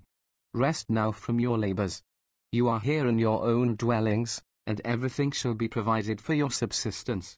I will see that your wishes shall be obeyed in the same way as my own. 301. As the monarch concluded these words, a few natural tears suffused his eyes, while the image of ancient independence, perhaps, flitted across his mind. 302. Cortes, while he encouraged the idea that his own sovereign was the great being indicated by Montezuma, endeavored to comfort the monarch by the assurance that his master had no desire to interfere with his authority, otherwise than, out of pure concern for his welfare, to effect his conversion and that of his people to Christianity. Before the emperor dismissed his visitors, he consulted his munificent spirit, as usual, by distributing rich 270 stuffs and trinkets of gold among them, so that the poorest soldier, says Bernal Diaz, one of the party, received at least 2 heavy collars of the precious metal for his share. The iron hearts of the Spaniards were touched with the emotion displayed by Montezuma, as well as by his princely spirit of liberality. As they passed him, the cavaliers, with bonnet in hand, made him the most profound obeisance, and on the way home, continues the same chronicler, we could discourse of nothing but the gentle breeding and courtesy of the Indian monarch, and of the respect we entertained for him. 303. Speculations of a graver complexion must have pressed on the mind of the general, as he saw around him the evidences of a civilization, and consequently power, for which even the exaggerated reports of the natives, discredited from their apparent exaggeration, had not prepared him. In the pomp and burdensome ceremonial of the court he saw that nice system of subordination and profound reverence for the monarch which characterized the semi-civilized empires of Asia. In the appearance of the capital, its massy yet elegant architecture, its luxurious social accommodations, its activity in trade, he recognized the proofs of the intellectual progress, mechanical skill, and enlarged resources of an old and opulent community, while the swarms in the streets attested the existence of a 271 population capable of turning these resources to the best account. In the Aztec he beheld a being unlike either the rude republican Tlaxcalan or the effeminate Colilan, but combining the courage of the one with the cultivation of the other. He was in the heart of a great capital, which seemed like an extensive fortification, with its dikes and its drawbridges, where every house might be easily converted into a castle. Its insular position removed it from the continent, from which, at the mere nod of the sovereign, all communication might be cut off, and the whole warlike population be at once precipitated on him and his handful of followers. What could superior science avail against such odds? 304. As to the subversion of Montezuma's empire, now that he had seen him in his capital, it must have seemed a more doubtful enterprise than ever. The recognition which the Aztec prince had made of the feudal supremacy, if I may so say, of the Spanish sovereign, was not to be taken too literally. Whatever show of deference he might be disposed to pay the latter under the influence of his present, perhaps temporary, delusion, it was not to be supposed that he would so easily relinquish his actual power and possessions, or that his people would consent to it. Indeed, his sensitive upper 272 hensions in regard to this very subject, on the coming of the Spaniards, were sufficient proof of the tenacity with which he clung to his authority. It is true that Cortes had a strong lever for future operations in the superstitious reverence felt for himself both by prince and people. It was undoubtedly his policy to maintain this sentiment unimpeded both, as far as possible. 305. But, before settling any plan of operations, it was necessary to make himself personally acquainted with the topography and local advantages of the capital, the character of its population, and the real nature and amount of its resources. With this view, he asked the emperor's permission to visit the principal public edifices. Antonio de Herrera, the celebrated chronicler of the Indies, was born of a respectable family at Guala, in Old Spain, in 1549. After passing through the usual course of academic discipline in his own country, he went to Italy, to which land of art and letters the Spanish youth of that time frequently resorted to complete their education.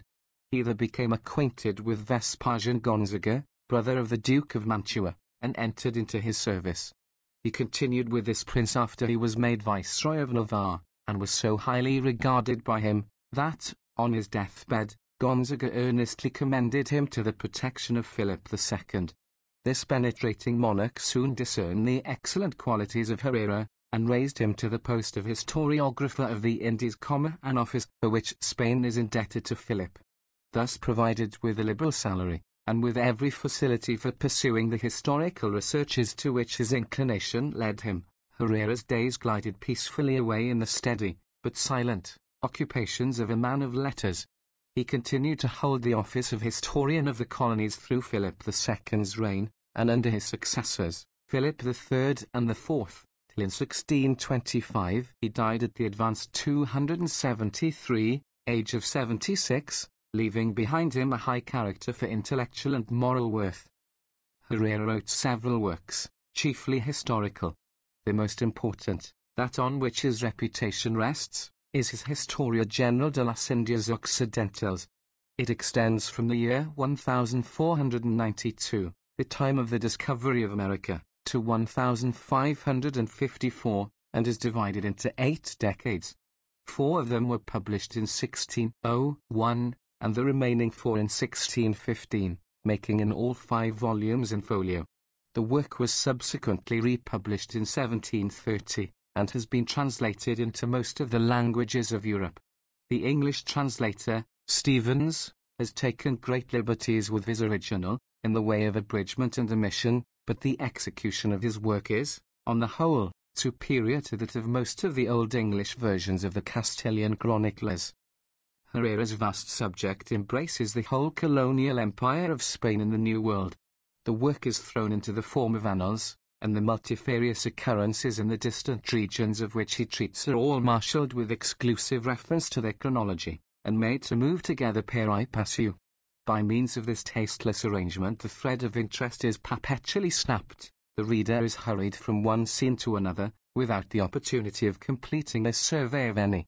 His patience is exhausted and his mind perplexed with partial and scattered glimpses, instead of gathering new light as he advances from the skillful development of a continuous and well-digested narrative. This is the great defect of a plan founded on a slavish adherence to chronology. The defect becomes more serious when the work, as in the present instance, is of vast compass and embraces a great variety of details having little relation to each other. In such a work we feel the superiority of a plan like that which Robertson has pursued in his History of America, where every subject is allowed to occupy its own independent place, proportioned to its importance, and thus to make a distinct and individual impression on the reader. Herrera's position gave him access to the official returns from the colonies, state papers, and whatever documents existed in the public offices for the illustration of the colonial history. Among these sources of information were some manuscripts, with which it is not now easy to meet, as, for example, the memorial of Alonso de Ojeda, one of the followers of Cortes, which has eluded my researches both in Spain and Mexico. Other writings, as those of Father Sahagun, of much importance in the history of Indian civilization, were unknown to the historian. Of such manuscripts as fell into his hands, Herrera made the freest use. From the writings of Las Casas, in particular, he borrowed without ceremony. The bishop had left orders that his History of the Indies should not be published till at least 40 years after his death. Before that period had elapsed, Herrera had entered on his labors, and, as he had access to the papers of Las Casas, he availed himself of it to transfer whole pages, nay, chapters, of his narrative in the most unscrupulous 274 manner to his own work. In doing this, he made a decided improvement on the manner of his original, reduced his cumbrous and entangled sentences to pure Castilian, omitted his turgid declamation and his unreasonable invectives. But, at the same time, he also excluded the passages that bore hardest on the conduct of his countrymen, and those bursts of indignant eloquence which showed a moral sensibility in the Bishop of Chiapa that raised him so far above his age. By this sort of metempsychosis, if one may so speak, by which the letter and not the spirit of the good missionary was transferred to Herrera's pages, he rendered the publication of Las Casas' history, in some measure, superfluous, and this circumstance has, no doubt, been one reason for its having been so long detained in manuscript. Yet, with every allowance for the errors incident to rapid composition, and to the pedantic chronological system pursued by Herrera, his work must be admitted to have extraordinary merit. It displays to the reader the whole progress of Spanish conquest and colonization in the New World for the first 60 years after the discovery. The individual actions of his complicated story, though unskillfully grouped together, are unfolded in a pure and simple style, well suited to the gravity of his subject. If at first sight he may seem rather too willing to magnify the merits of the early discoverers and to throw a veil over their excesses, it may be pardoned, as flowing, not from moral insensibility, but from the patriotic sentiment which made him desirous, as far as might be, to wipe away every stain from the escutcheon of his nation, in the proud period of her renown.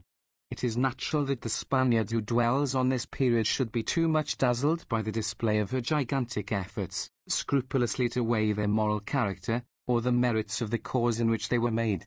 Yet Herrera's national partiality never makes him the apologist of crime, and, with the allowances fairly to be conceded, he may be entitled to the praise so often given him of integrity and candor. It must not be forgotten that, in addition to the narrative of the early discoveries of the Spaniards, Herrera has brought together a vast quantity of information in respect to the institutions and usages of the Indian nations, collected from the most authentic sources. This gives his work a completeness beyond what is to be found in any other on the same subject. It is, indeed, a noble monument of sagacity and erudition, and the student of history, and still more the historical compiler, will find himself unable to advance a single step among the early colonial settlements of the New World without reference to the pages of Herrera. Another writer on Mexico, frequently consulted in the course of the present narrative, is Toribio de Benavente, or Motolinia, as he is still more frequently called, from his Indian cognomen. He was one of the 12 Franciscan missionaries who, at the request of Cortes, were sent out to New Spain immediately after the conquest, 275, in 1523. Toribio's humble attire, naked feet, and, in short, the poverty-stricken aspect which belongs to his order, frequently drew from the natives the exclamation of Motolinia, or poor man. It was the first Aztec word the signification of which the missionary learned, and he was so much pleased with it, as intimating his own condition, that he henceforth assumed it as his name. Toribio employed himself zealously with his brethren in the great object of their mission. He travelled on foot over various parts of Mexico, Guatemala, and Nicaragua. Wherever he went, he spared no pains to wean the natives from their dark idolatry, and to pour into their minds the light of revelation. He showed even a tender regard for their temporal as well as spiritual wants, and Bernal Diaz testifies that he has known him to give away his own robe to clothe a destitute and suffering Indian. Yet this charitable friar, so meek and conscientious in the discharge of his Christian duties, was one of the fiercest opponents of Las Casas, and sent home a remonstrance against the Bishop of Chiapa, couched in terms the most opprobrious and sarcastic. It has led the bishop's biographer, Quintana, to suggest that the friar's threadbare robe may have covered somewhat of worldly pride and envy. It may be so. Yet it may also lead us to distrust the discretion of Las Casas himself, who could carry measures with so rude a hand as to provoke such unsparing animadversions from his fellow labourers in the vineyard. Toribio was made guardian of a Franciscan convent at Tezcuco. In this situation he continued active in good works, and at this place, and in his different pilgrimages, is stated to have baptized more than 400,000 natives. His efficacious piety was attested by various miracles. One of the most remarkable was when the Indians were suffering from great drought, which threatened to annihilate the approaching harvests. The good father recommended a solemn procession of the natives to the church of Santa Cruz, with prayers and a vigorous flagellation. The effect was soon visible in such copious rains as entirely relieved the people from their apprehensions, and in the end made the season uncommonly fruitful. The counterpart to this prodigy was afforded a few years later, while the country was labouring under excessive rains, when, by a similar remedy, the evil was checked, and a like propitious influence exerted on the season as before. The exhibition of such miracles greatly edified the people, says his biographer, and established them firmly in the faith. Probably Toribio's exemplary life and conversation, so beautifully illustrating the principles which he taught, did quite as much for the good cause as his miracles. Thus passing his days in the peaceful and pious avocations of the Christian missionary, the worthy ecclesiastic was at length called from the scene of his earthly pilgrimage, in what year is uncertain, but at an advanced stage, for he survived all the little band of missionaries who had accompanied him to New Spain. He died in the convent of San Francisco at Mexico, and his panegyric is thus M. 276 phatically pronounced by Torquemada, a brother of his own order. He was a truly apostolic man, a great teacher of Christianity, beautiful in the ornament of every virtue, jealous of the glory of God, a friend of evangelical poverty, most true to the observance of his monastic rule, and jealous in the conversion of the heathen. Further, Toribio's long personal intercourse with the Mexicans, and the knowledge of their language, which he was at much pains to acquire, opened to him all the sources of information respecting them and their institutions, which existed at the time of the conquest. The results he carefully digested in the work so often cited in these pages, the Historia de los Indios de Nueva España, making a volume of manuscript in folio. It is divided into 3 parts. 1. The religion, rites, and sacrifices of the Aztecs. 2. Their conversion to Christianity, and their manner of celebrating the festivals of the Church. 3. The genius and character of the nation, their chronology and astrology, together with notices of the principal cities and the staple productions of the country. Notwithstanding the methodical arrangement of the work, it is written in the rambling, unconnected manner of a commonplace book, into which the author has thrown at random his notices of such matters as most interested him in his survey of the country. His own mission is ever before his eyes, and the immediate topic of discussion, of whatever nature it may be, is at once abandoned to exhibit an event or an anecdote that can illustrate his ecclesiastical labors. The most startling occurrences are accorded with all the credulous gravity which is so likely to win credit from the vulgar, and a stock of miracles is duly attested by the historian, of more than sufficient magnitude to supply the wants of the infant religious communities of New Spain. Yet amidst this mass of bias incredibilia the inquirer into the Aztec antiquities will find much curious and substantial information. Toribio's long and intimate relations with the natives put him in possession of their whole stock of theology and science, and as his manner, though somewhat discursive, is plain and unaffected, there is no obscurity in the communication of his ideas. His inferences, coloured by the superstitions of the age and the peculiar nature of his profession, may be often received with distrust. But, as his integrity and his means of information were unquestionable, his work becomes of the first authority in relation to the antiquities of the country, and its condition at the period of the Conquest. As an educated man, he was enabled to penetrate deeper than the illiterate soldiers of Cortes, men given to action rather than to speculation. Yet Toribio's manuscript, valuable as it is to the historian, has never been printed, and has too little in it of popular interest, probably, ever to be printed. Much that it contains has found its way, in various forms, into subsequent compilations. The work itself is very rarely to be found.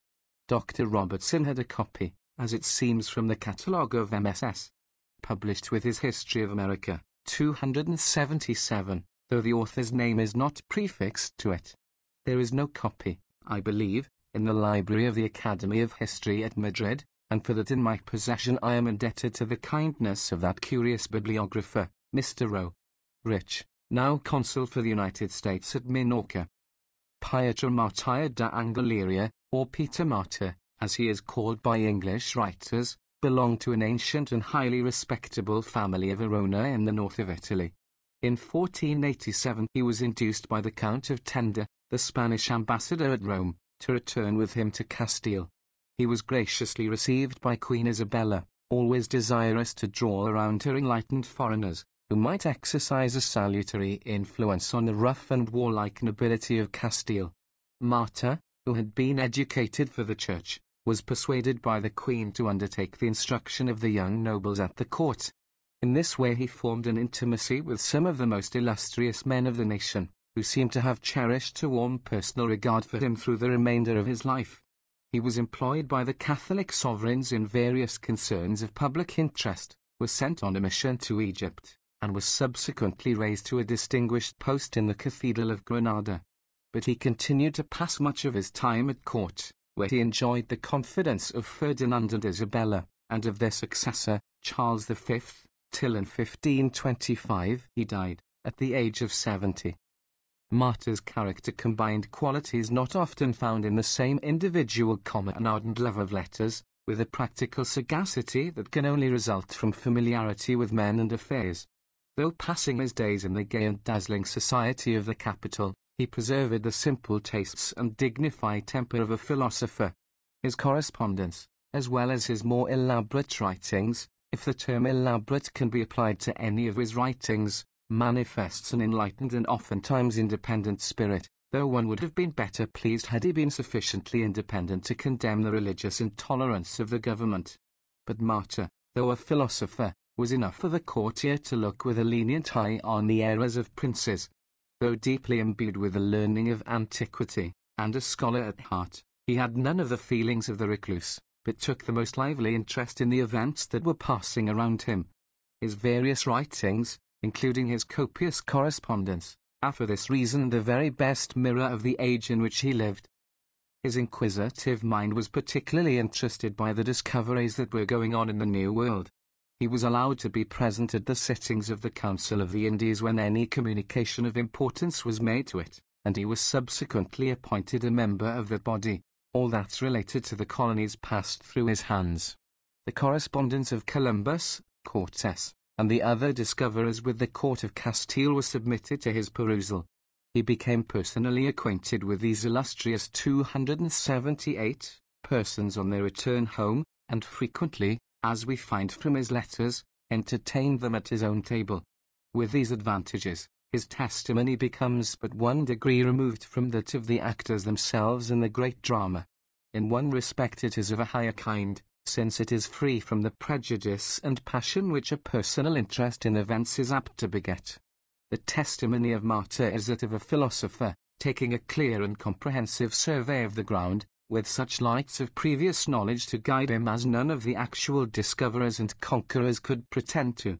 It is true, this does not prevent his occasionally falling into errors, the errors of credulity not, however, of the credulity founded on superstition, but that which arises from the uncertain nature of the subject, where phenomena so unlike anything with which he had been familiar were now first disclosed by the revelation of an unknown world.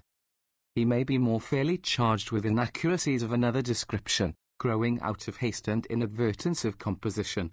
But even here we should be charitable, for he confesses his sins with a candour that disarms criticism. In truth, he wrote rapidly, and on the spur of the moment, as occasion served. He shrunk from the publication of his writings, when it was urged on him, and his Decades to Orbe Novo, in which he embodied the results of his researches in respect to the American discoveries, were not published entire till after his death. The most valuable and complete edition of this work, the one referred to in the present pages, is the edition of Clut, published at Paris in 1587. Martyr's works are all in Latin, and that not of the purist, a circumstance rather singular, considering his familiarity with the classic models of antiquity.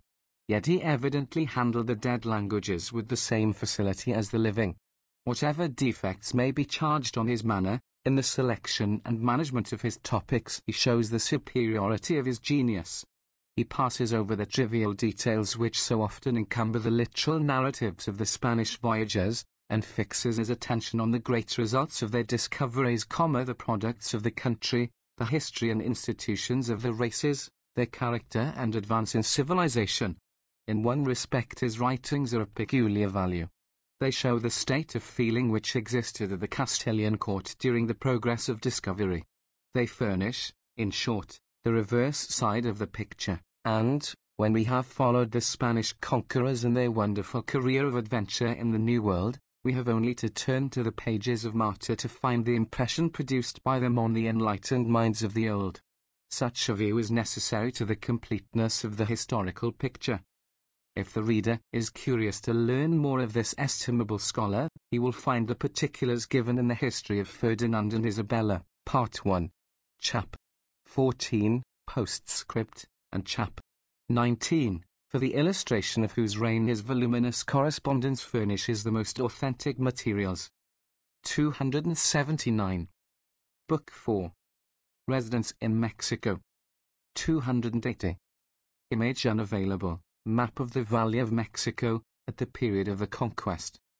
Larger view, 147 kilobits. Largest view, 527 kilobits. 281. Chapter 1. Tezcucan Lake, description of the capital, palaces and museums, royal household, Montezuma's way of life. 1519. The ancient city of Mexico covered the same spot occupied by the modern capital. The great causeways touched it in the same points, the streets ran in much the same direction, nearly from north to south and from east to west. The cathedral in the Plaza Mayor stands on the same ground that was covered by the temple of the Aztec war god, and the four principal quarters of the town are still known among the Indians by their ancient names. Yet an Aztec of the days of Montezuma, could he behold the modern metropolis, which has risen with such phoenix-like splendor from the ashes of the old, would not recognize its site as that of his own Tenochtitlan. For the latter was encompassed by the salt floods of Tezcatlipoca, which flowed in ample canals through every part of the 282 city, while the Mexico of our day stands high and dry on the mainland, nearly a league distant, at its center, from the water. The cause of this apparent change in its position is the diminution of the lake, which, from the rapidity of evaporation in these elevated regions, had become perceptible before the conquest, but which has since been greatly accelerated by artificial causes. 306. The average level of the Tezcucan Lake, at the present day, is but 4 feet lower than the Great Square of Mexico. 307. It is considerably lower than the other great basins of water which are found in the valley. In the heavy swell sometimes caused by long and excessive rains, these latter reservoirs anciently overflowed into the Tezcatlipoca, which, rising with the accumulated volume of waters, burst through the dikes, and, pouring into the streets of the capital, buried the lower part of the buildings under a deluge. This was comparatively a light evil when the houses stood on piles so elevated that boats might pass under them, when the streets were canals, and the ordinary mode of communication was by water. But it became more disastrous as these canals, filled up with the rubbish of the ruined Indian city, were supplanted by streets of solid 283 earth, and the foundations of the capital were gradually reclaimed from the watery element.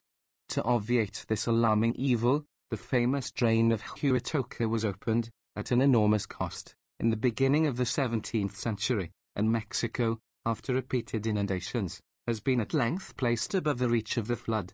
308. But what was gained to the useful, in this case, as in some others, has been purchased at the expense of the beautiful. By this shrinking of the waters, the bright towns and hamlets once washed by them have been removed some miles into the interior, while a barren strip of land, ghastly from the incrustation of salts formed on the surface, has taken the place of the glowing vegetation which once enameled the borders of the lake, and of the dark groves of oak, cedar, and sycamore which threw their broad shadows over its bosom. The Chinampas, that archipelago of wandering islands, to which our attention was drawn in the last chapter, have, also, nearly disappeared. These had their origin in the detached masses of earth, which, loosening from the shores, were still held together by the fibrous roots with which they were penetrated. The primitive Aztecs, in their poverty of land, availed themselves of the hint thus afforded by nature. They constructed drafts of reeds, rushes, and other fibrous materials, which, tightly knit together, formed a sufficient basis for the steady 284 men that they drew up from the bottom of the lake. Gradually islands were formed, 200 or 300 feet in length, and 3 or 4 feet in depth, with a rich stimulated soil, on which the economical Indian raised his vegetables and flowers for the markets of Tenochtitlan. Some of these Chinampas were even firm enough to allow the growth of small trees, and to sustain a hut for the residence of the person that had charge of it, who with a long pole, resting on the sides or the bottom of the shallow basin, could change the position of his little territory at pleasure, which with its rich freight of vegetable stores was seen moving like some enchanted island over the water. 309. The ancient dikes were 3 in number. That of Iztapalapan, by which the Spaniards entered, approaching the city from the south. That of Tapadicac, on the north, which, continuing the principal street, might be regarded, also, as a continuation of the first causeway. Lastly, the dike of Tlacopan, connecting the island city with the continent on the west. This last causeway, memorable for the disastrous retreat of the Spaniards, was about 2 miles in length. They were all built in the same substantial manner, of lime and stone, were defended by drawbridges, and were wide enough for 10 or 12 horsemen to ride abreast. 310-285. The rude founders of Tenochtitlan built their frail tenements of reeds and rushes on the group of small islands in the western part of the lake. In process of time, these were supplanted by more substantial buildings. A quarry in the neighborhood, of a red porous amygdaloid, Tezcatli, was opened, and a light, brittle stone drawn from it and wrought with little difficulty. Of this their edifices were constructed, with some reference to architectural solidity, if not elegance. Mexico, as already noticed, was the residence of the great chiefs, whom the sovereign encouraged, or rather compelled, from obvious motives of policy, to spend part of the year in the capital. It was also the temporary abode of the great lords of Tezcuco and Tlacopan, who shared, nominally at least, the sovereignty of the empire. 311. The mansions of these dignitaries, and of the principal nobles, were on a scale of rude magnificence corresponding with their state. They were low, indeed, seldom of more than one floor, never exceeding two. But they spread over a wide extent of ground, were arranged in a quadrangular form, with a court in the centre, and were surrounded by porticos embellished with porphyry and jasper, easily found in the neighbourhood, while not unfrequently a fountain of crystal water in the centre shed a grateful coolness through the air. The dwellings of the common people were also placed on foundations of stone, which rose to the height of a few feet and were then succeeded by courses of unbaked bricks, crossed occasionally by wooden 286 rafters. 312. Most of the streets were mean and narrow. Some few, however, were wide and of great length. The principal street, conducting from the great southern causeway, penetrated in a straight line the whole length of the city, and afforded a noble vista, in which the long lines of low stone edifices were broken occasionally by intervening gardens, rising on terraces and displaying all the pomp of Aztec horticulture. The great streets, which were coated with hard cement, were intersected by numerous canals. Some of these were flanked by a solid way, which served as a footwalk for passengers, and as a landing place where boats might discharge their cargoes. Small buildings were erected at intervals, as stations for the revenue officers who collected the duties on different articles of merchandise. The canals were traversed by numerous bridges, many of which could be raised, affording the means of cutting off communication between different parts of the city. 313. From the accounts of the ancient capital, one is reminded of those aquatic cities in the Old World. 287, the positions of which have been selected from similar motives of economy and defense, above all, of Venice. 314. If it be not trash to compare the rude architecture of the American Indian with the marble palaces and temples, alas, how shorn of their splendor! Which crowned the once proud mistress of the Adriatic. 315. The example of the metropolis went soon followed by the other towns in the vicinity. Instead of resting their foundations on terra firma, they were seen advancing far into the lake, the shallow waters of which in some parts do not exceed 4 feet in depth. 316. Thus an easy means of intercommunication was opened, and the surface of this inland sea, as Cortes styles it, was darkened by thousands of canoes. 317. And in 288 Dianterm, industriously engaged in the traffic between these little communities. How gay and picturesque must have been the aspect of the lake in those days, with its shining cities, and flowering islets rocking, as it were, at anchor on the fair bosom of its waters. The population of Tenochtitlan at the time of the conquest is variously stated. No contemporary writer estimates it at less than 60,000 houses, which, by the ordinary rules of reckoning, 289, would give 300,000 souls. 318. If a dwelling often contained, as is asserted, several families, it would swell the amount considerably higher. 319. Nothing is more uncertain than estimates of numbers among barbarous communities, who necessarily live in a more confused and promiscuous manner than civilized, and among whom no regular system is adopted for ascertaining the population. The concurrent testimony of the conquerors, the extent of the city, which was said to be nearly 3 leagues in circumference. 320. The immense size of its great marketplace, the long lines of edifices, vestiges of whose ruins may still 290 be found in the suburbs, miles from the modern city. 321. The fame of the metropolis throughout Anahuac, which, however, could boast many large and populous places. Lastly, the economical husbandry and the ingenious contrivances to extract aliment from the most unpromising sources. 322. All attest a numerous population, far beyond that of the present capital. 323. This estimate is of course erroneous. The ordinary rules of reckoning cannot be applied to people living as did the Mexicans. The word vecinos means not only householders, as pointed out in the author's note, but also inhabitants. The translator who rendered the anonymous conqueror into Italian made no blunder when he used the word habitatory. Morgan, Ancient Society, p. 195, thinks the population was not more than 30,000, and asks how a barbarous people without flocks and herds, and without field agriculture, could have sustained in equal areas a larger number of inhabitants than a civilized people can now maintain armed with these advantages.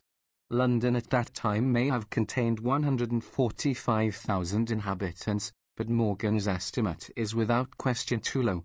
Zuazo and the anonymous conqueror were more nearly right in fixing the population of the city at 60,000. There could not possibly have been room enough for 60,000 Aztec houses in a city of which the circumference was less than 3 leagues.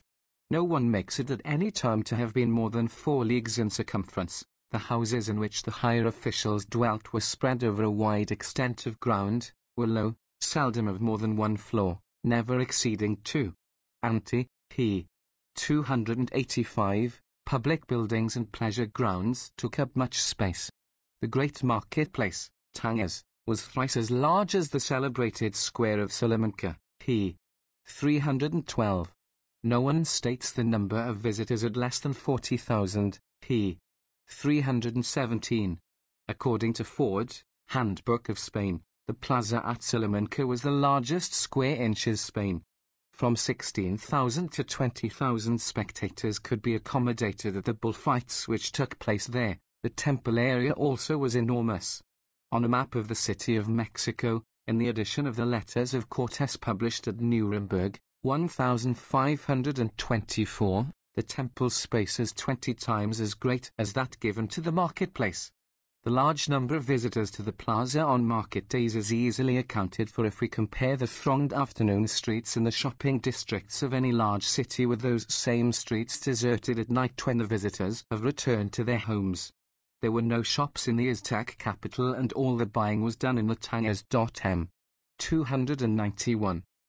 A careful police provided for the health and cleanliness of the city.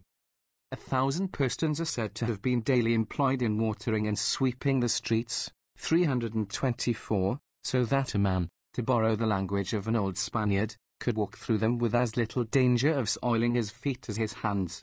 325. The water, in a city washed 292, on all sides by the salt floods, was extremely brackish. A liberal supply of the pure element, however, was brought from Chapultepec, the Grasshopper's Hill, less than a league distant.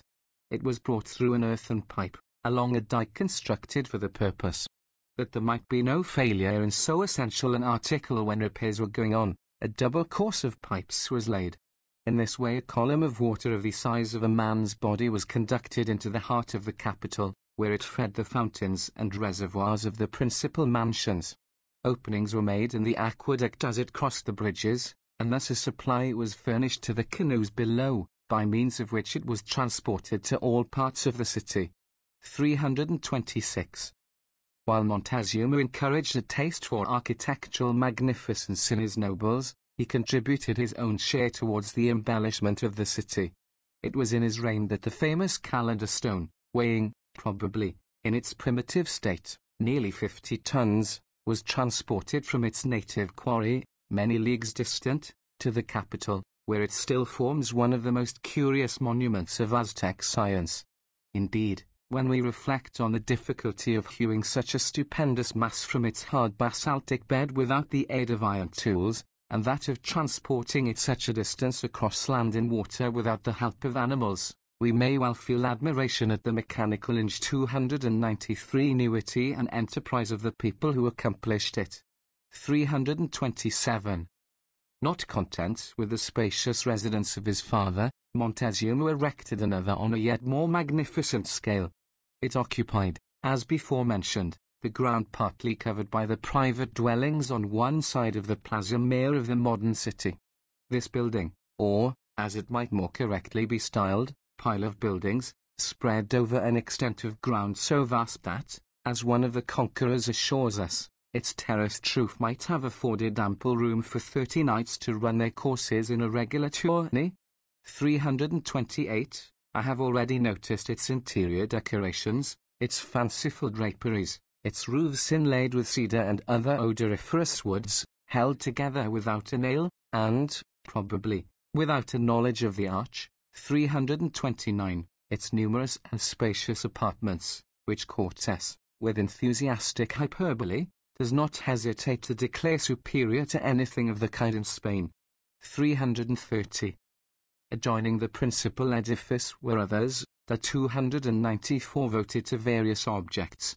One was an armory, filled with the weapons and military dresses worn by the Aztecs, all kept in the most perfect order, ready for instant use. The emperor was himself very expert in the management of the macuahuitl, or Indian sword, and took great delight in witnessing athletic exercises and the mimic representation of war by his young nobility. Another building was used as a granary, and others as warehouses for the different articles of food and apparel contributed by the districts charged with the maintenance of the royal household. There were, also, edifices appropriated to objects of quite another kind. One of these was an immense aviary, in which birds of splendid plumage were assembled from all parts of the empire. Here was the scarlet cardinal, the golden pheasant, the endless parrot tribe with their rainbow hues, the royal green predominant, and that miniature miracle of nature, the hummingbird, which delights to revel among the honeysuckle bowers of Mexico.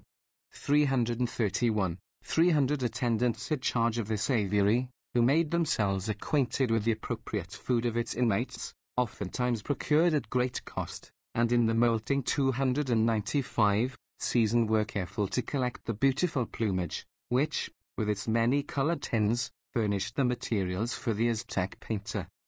A separate building was reserved for the fierce birds of prey, the voracious vulture tribes and eagles of enormous size, whose home was in the snowy solitudes of the Andes.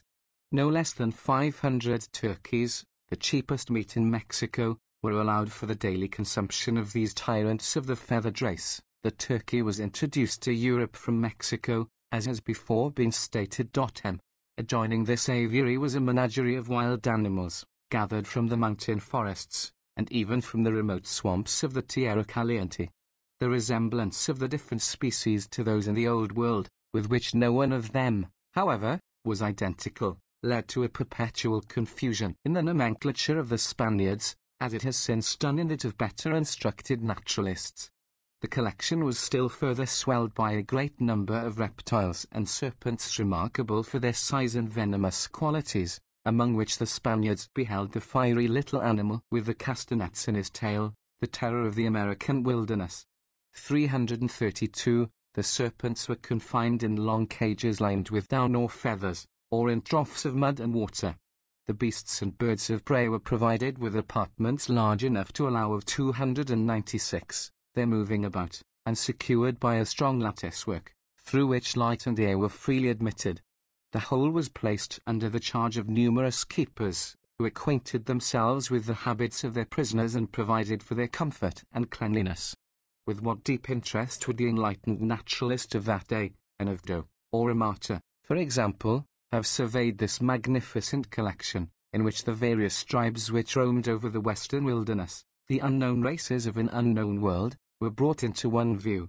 How would they have delighted to study the peculiarities of these new species, compared with those of their own hemisphere, and thus have risen to some comprehension of the general laws by which nature acts in all her works. The rude followers of Cortes did not trouble themselves with such refined speculations. They gazed on the spectacle with a vague curiosity not unmixed with awe, and, as they listened to the wild cries of the ferocious animals and the hissings of the serpents, they almost fancied themselves in the infernal regions. 333.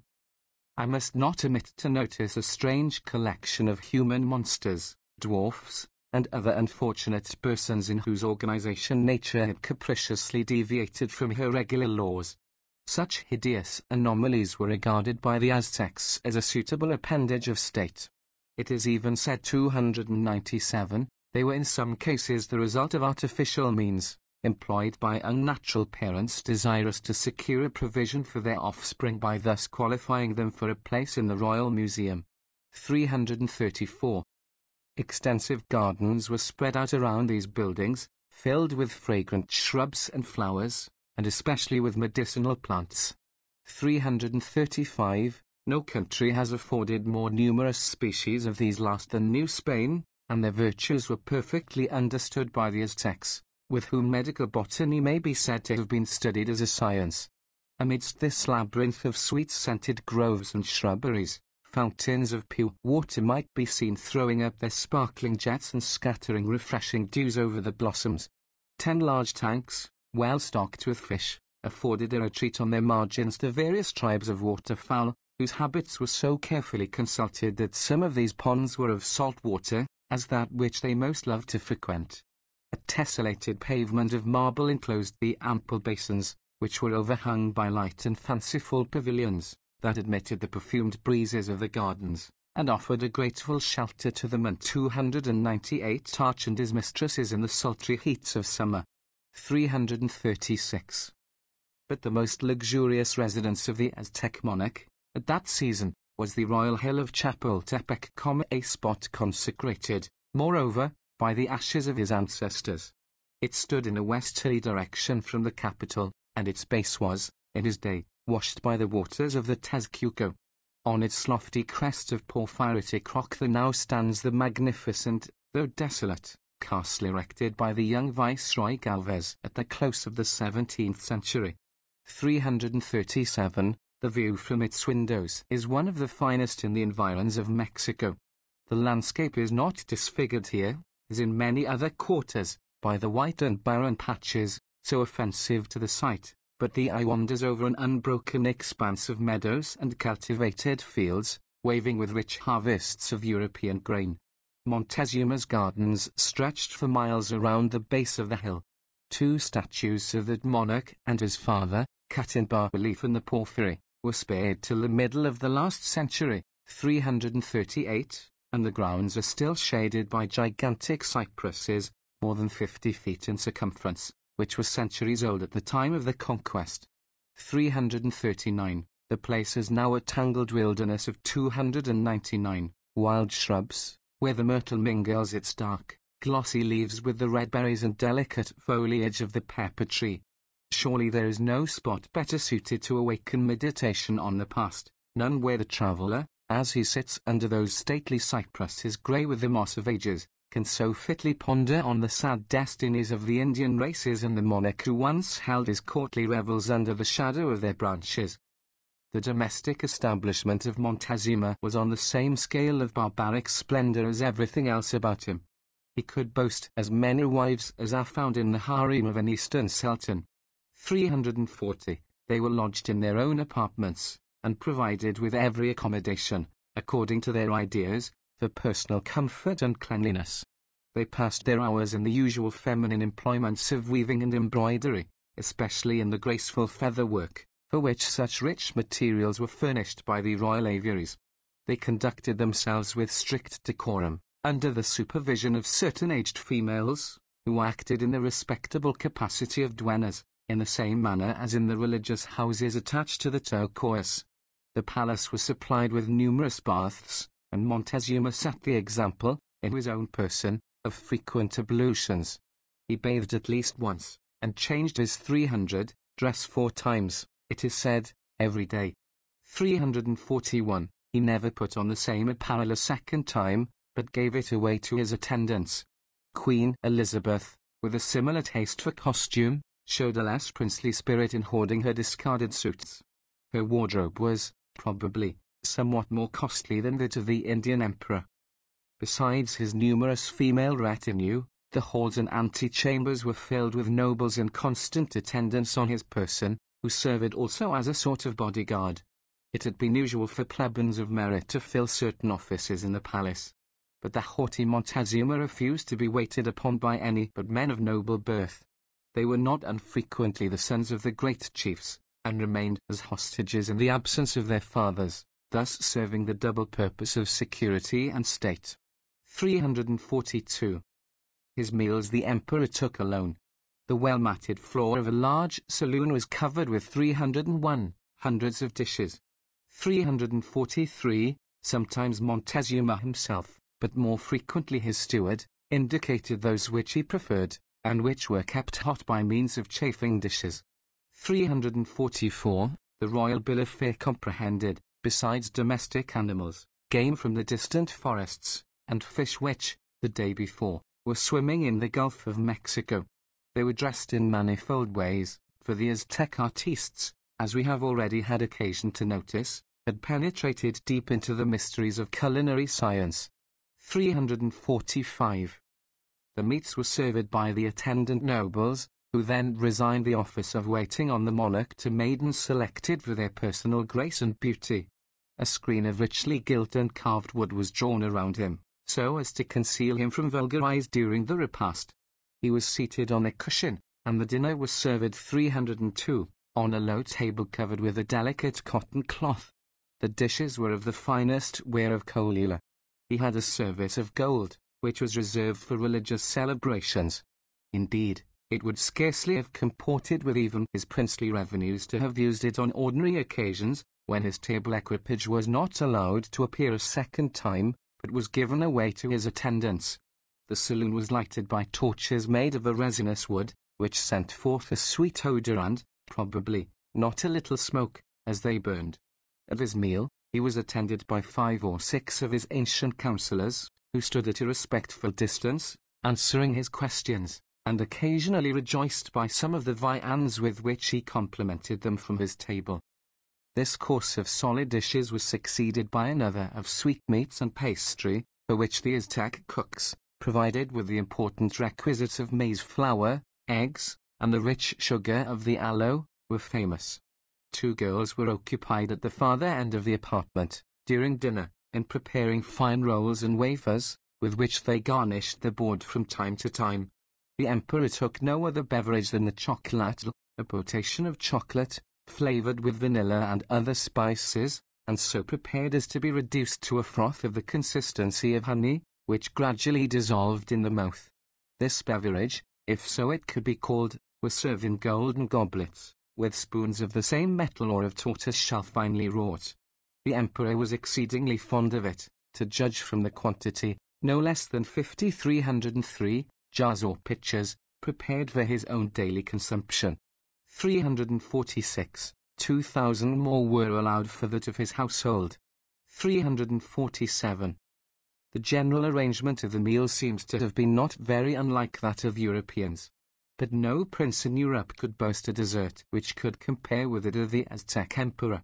For it was gathered fresh from the most opposite climes, and his board displayed the products of his own temperate region, and the luscious fruits of the tropics, plucked, the day previous, from the green groves of the Tierra Caliente, and transmitted with the speed of steam, by means of couriers, to the capital. It was as if some kind fairy should crown our banquets with the spicy products that but yesterday were growing in a sunny isle of the far-off Indian seas. This description, as Senor Alaman observes, seems to have a tincture of romance, since many of the fruits now produced in such abundance in Mexico were unknown the previous to the conquest.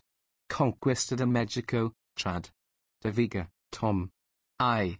p. 373.k.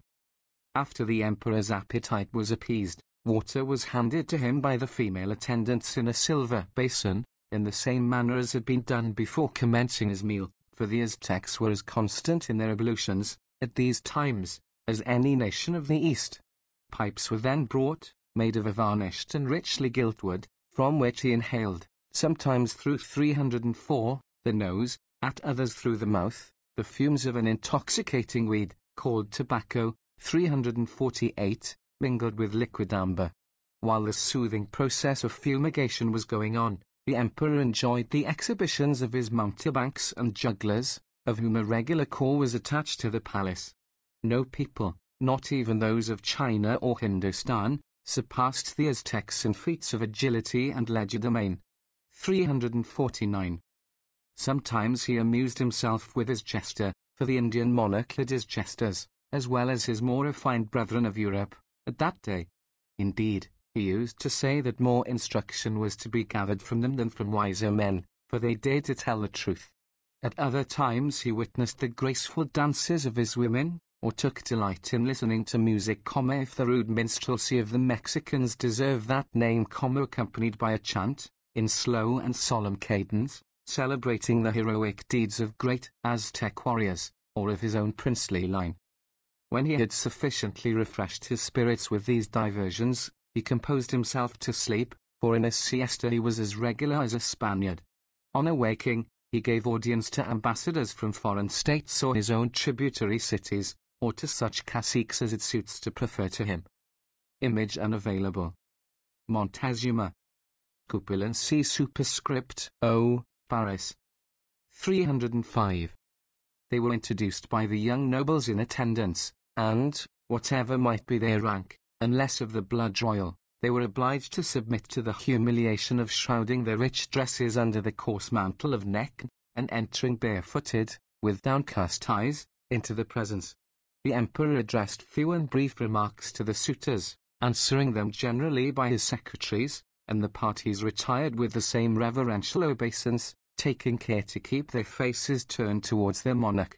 Well might Cortes exclaim that no court, whether of the Grand Seigneur or any other infidel, ever displayed so pompous and elaborate a ceremonial. 350. Besides the crowd of retainers already noticed, the royal household was not complete without a host of artisans constantly employed in the erection or repair of buildings, besides a great number of jewelers and persons skilled in working metals, who found abundant demand for their trinkets along the dark-eyed beauties of the harem. The imperial mummers and jugglers were also very numerous, and the dancers belonging to the palace occupied a particular district of the city, appropriated exclusively to them. The maintenance of this little host, amounting to some thousands of individuals, involved a heavy expenditure, requiring accounts of a complicated and, to a simple people, it might well be, embarrassing nature. Everything, however, was 306 ducted with perfect order, and all the various receipts and disbursements were set down in the picture writing of the country. The arithmetical characters were of a more refined and conventional sort than those for narrative purposes, and a separate apartment was filled with hieroglyphical ledgers, exhibiting a complete view of the economy of the palace. The care of all this was entrusted to a treasurer, who acted as a sort of major domo in the household, having a general superintendence over all its concerns. This responsible office, on the arrival of the Spaniards, was in the hands of a trusty cacique named Tapia. 351. The name, which is Spanish, not Aztec, was that given to him by the conquerors, perhaps with some reference to one of their own number, Andres de Tapia.K. Such is the picture of Montezuma's domestic establishment, and way of living, as delineated by 307 the conquerors and their immediate followers, who had the best means of information. 352, too highly coloured, it may be, by the proneness to exaggerate, which was natural to those who first witnessed a spectacle so striking to the imagination, so new and unexpected. I have thought it best to present the full details, trivial though they may seem to the reader, as affording a curious picture of manners so superior in point of refinement to those of the other aboriginal tribes on the North American continent. Nor are they, in fact, so trivial, when we reflected in these details of private life. We 308 possess a surer measure of civilization than in those of a public nature. Prescott's picture of Montezuma's domestic establishment and way of living is drawn, without enlargement, from sketches supplied by Cortes and Bernal Diaz, two men who saw the state in which the Aztec chief lived. Their observations extended over a period of only 5 days, as Cortes made Montezuma his prisoner at the end of that time.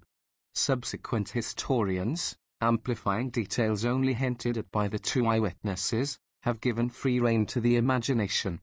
The last important contribution to the subject came from the pen of H. H. Bancroft, Native Races, Volume 2. Chap.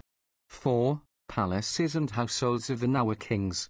It was his glowing account, in which were incorporated the details specified by the later Spanish historians, which so roused the indignation of Lewis H. Morgan as to move that scholar to put forth his famous essay, Montezuma's Dinner.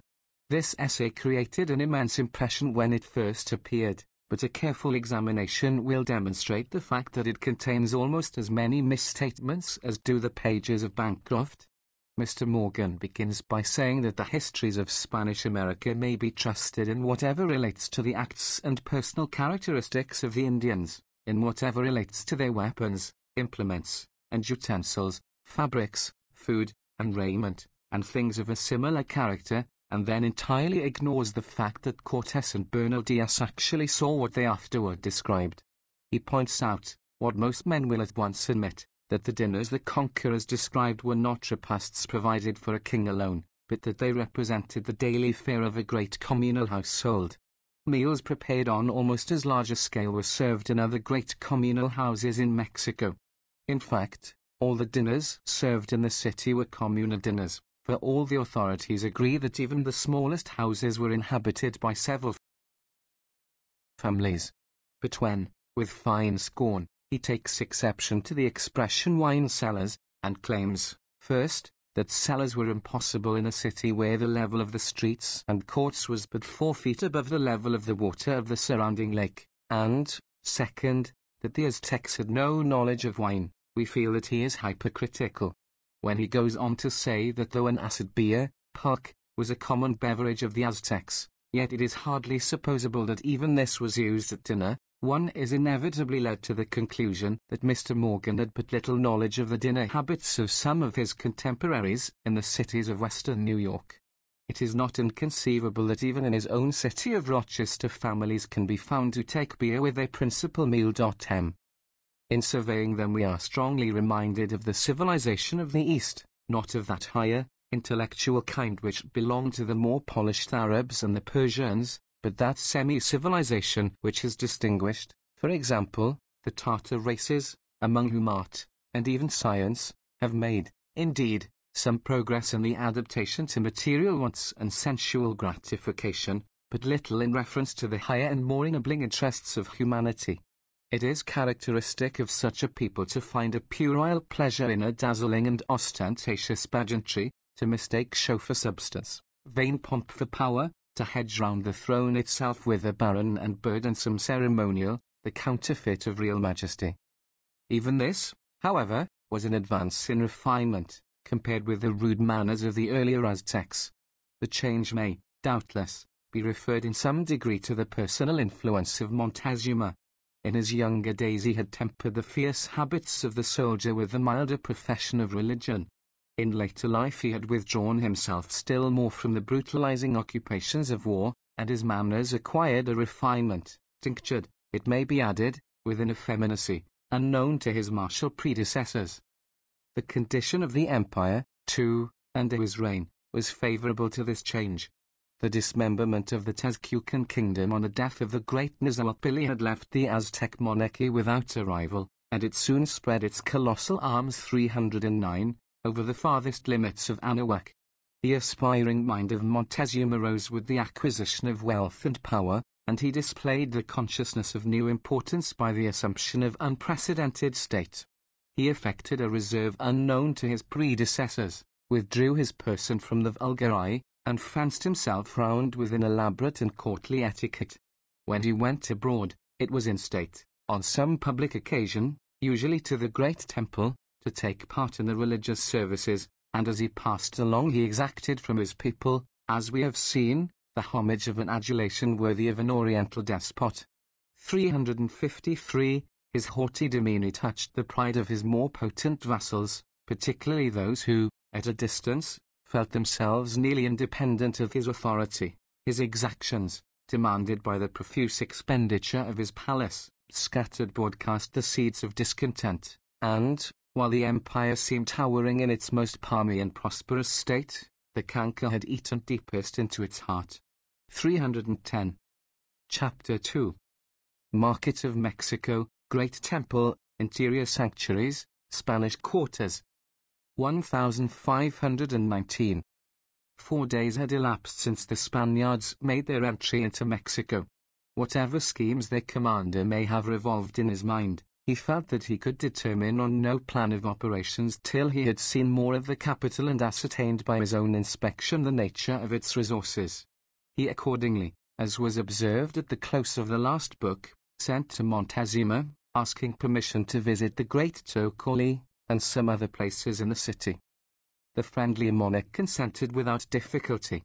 He even prepared to go in person to the great temple to receive his guests, the como it may be, to shield the shrine of his tutelar deity from any attempted profanation. He was acquainted, as we have already seen, with the proceedings of the Spaniards on similar occasions in the course of their march. Cortes put himself at the head of his little corps of cavalry, and nearly all the Spanish foot, as usual, and followed the caciques sent by Montezuma to guide him. They proposed first to con 311 duct him to the great market of Tlatelolco, in the western part of the city. On the way, the Spaniards were struck, in the same manner as they had been on entering the capital, with the appearance of the inhabitants, and their great superiority in the style and quality of their dress over the people of the lower countries.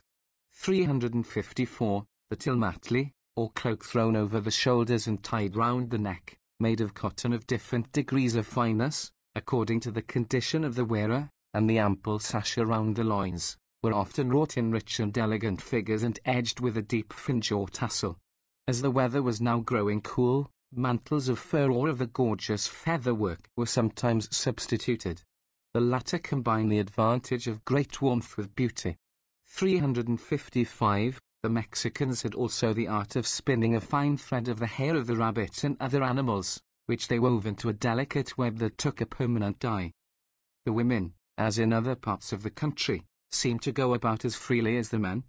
They wore several skirts or petticoats of different 312 lengths, with highly ornamented borders, and sometimes over them loose flowing robes, which reached to the ankles.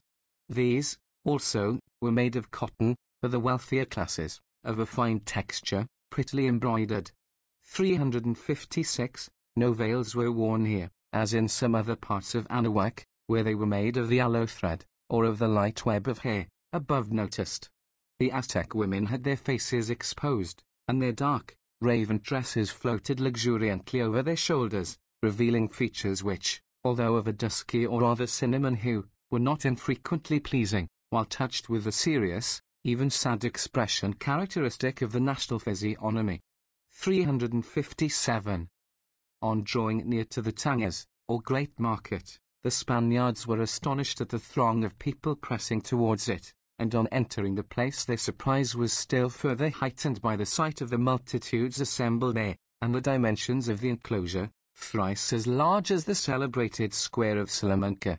358. Here were met together traders from all parts, with the products and manufactures peculiar to their countries, the goldsmiths of Azcapotzalco, the potters and jewelers of Colila, the painters of Tezcuco, the stone cutters of Tanajocan, the hunters of Xilotepec, the fishermen of Cuetlahuac, the fruiterers 313, of the warm countries, the mat and chair makers of Cuautitlan, and the florists of Xochimilco, all busily engaged in recommending their respective wares and in chaffering with purchasers. 359. Ante, p. 288, note.m. The marketplace was surrounded by deep porticos, and the several articles had each its own quarter allotted to it. Here might be seen cotton piled up in bales, or manufactured into dresses and articles of domestic use, as tapestry, curtains, coverlets, and the like. The richly stained and nice fabrics reminded Cortes of the Alcáceria, or silk market, of Granada.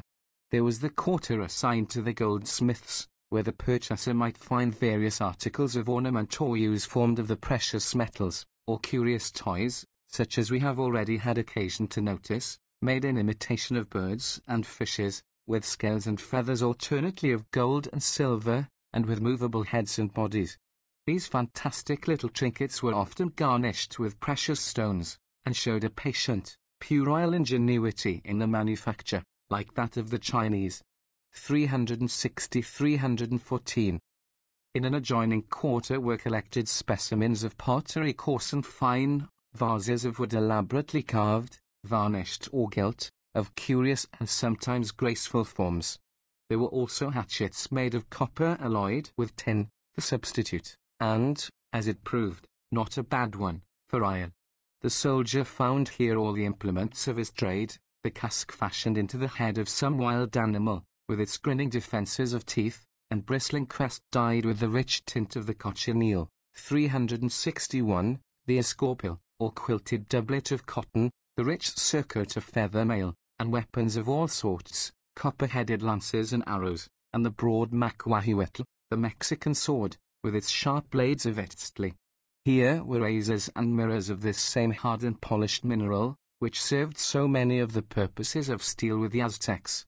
362, in the square were also to be found booths occupied by barbers, who used these same razors in their vocation. For the Mexicans, contrary to the popular and erroneous notions respecting the aborigines of the New World, had beards. 315, those scanty ones. Other shops or booths were tenanted by apothecaries, well provided with drugs, roots, and different medicinal preparations. In other places, again, blank books or maps for the hieroglyphical picture writing were to be seen, folded together like fans, and made of cotton, skins, or more commonly the fibers of the agave, the Aztec papyrus. Under some of the porticos they saw hides raw and dressed, and various articles for domestic or personal use made of the leather. Animals, both wild and tame, were offered for sale, and near them, perhaps, a gang of slaves, with collars round their necks, intimating they were likewise on sale, a spectacle unhappily not confined to the barbarian markets of Mexico, though the evils of their condition were aggravated by the consciousness that a life of degradation might be consummated at any moment by the dreadful doom of sacrifice. The heavier materials for building, as stone, lime, timber, were considered too bulky to be allowed a place in the square, and were deposited in the adjacent streets on the borders of the canals. It would be tedious to enumerate all the various articles, whether for luxury or daily use, which were collected from all quarters in this vast bazaar. I must not omit to mention, however, the display of provisions, one of the most attractive features of the tangas, meats of all kinds, domestic poultry, game from the neighboring mountains, fish from the lakes and streams, fruits in all the delicious abundance of these temperate regions, green veg 316 tables, and the unfailing maize. There was many viand, too, ready dressed, which sent up its savoury steams, provoking the appetite of the idle passenger, pastry, bread of the Indian corn, cakes, and confectionery. 363, along with these were to be seen cooling or stimulating beverages, the spicy foaming chocolate, with its delicate aroma of vanilla, and the inebriating pulque, the fermented juice of the aloe. All these commodities, and every stall and portico, were set out, or rather smothered, with flowers, showing, on a much greater scale, indeed, a taste similar to that displayed in the markets of modern Mexico. Flowers seemed to be the spontaneous growth of this luxuriant soil, which, instead of noxious weeds, as in other regions, is ever ready, without the aid of man, to cover up its nakedness with this rich and variegated livery of nature. 364. I will spare the reader the repetition of all the particulars enumerated by the bewildered Spaniards, which are of some interest as evincing the various mechanical skill in the polished wants, resembling those of a refined community rather 317, than of a nation of savages. It was the material civilization, which belongs neither to the one nor the other. The Aztec had plainly reached that middle station, as far above the rude races of the New World as it was below the cultivated communities of the Old. As to the numbers assembled in the market, the estimates differ, as usual. The Spaniards often visited the place, and no one states the amount at less than 40,000. Some carry it much higher. 365, without relying too much on the arithmetic of the conquerors, it is certain that on this occasion, which occurred every 5th day, the city swarmed with a motley crowd of strangers, not only from the vicinity, but from many leagues around. The causeways were thronged, and the lake was darkened by canoes filled with traders flocking to the great tangas. It resembled, indeed, the periodical fairs in Europe, not as they exist now, but as they existed in the Middle Ages, when, from the difficulties of intercommunication, They served as the great central marts for commercial Inter 318 course, exercising a most important and salutary influence on the community. The exchanges were conducted partly by barter, but more usually in the currency of the country. This consisted of bits of tin stamped with a character like a T, bags of cacao, the value of which was regulated by their size, and, lastly, quills filled with gold dust. 366. Gold was part of the regular currency, it seems, in both hemispheres. In their dealings it is singular that they should have had no knowledge of scales and weights. The quantity was determined by measure and number. 367. The most perfect order reigned throughout this vast assembly.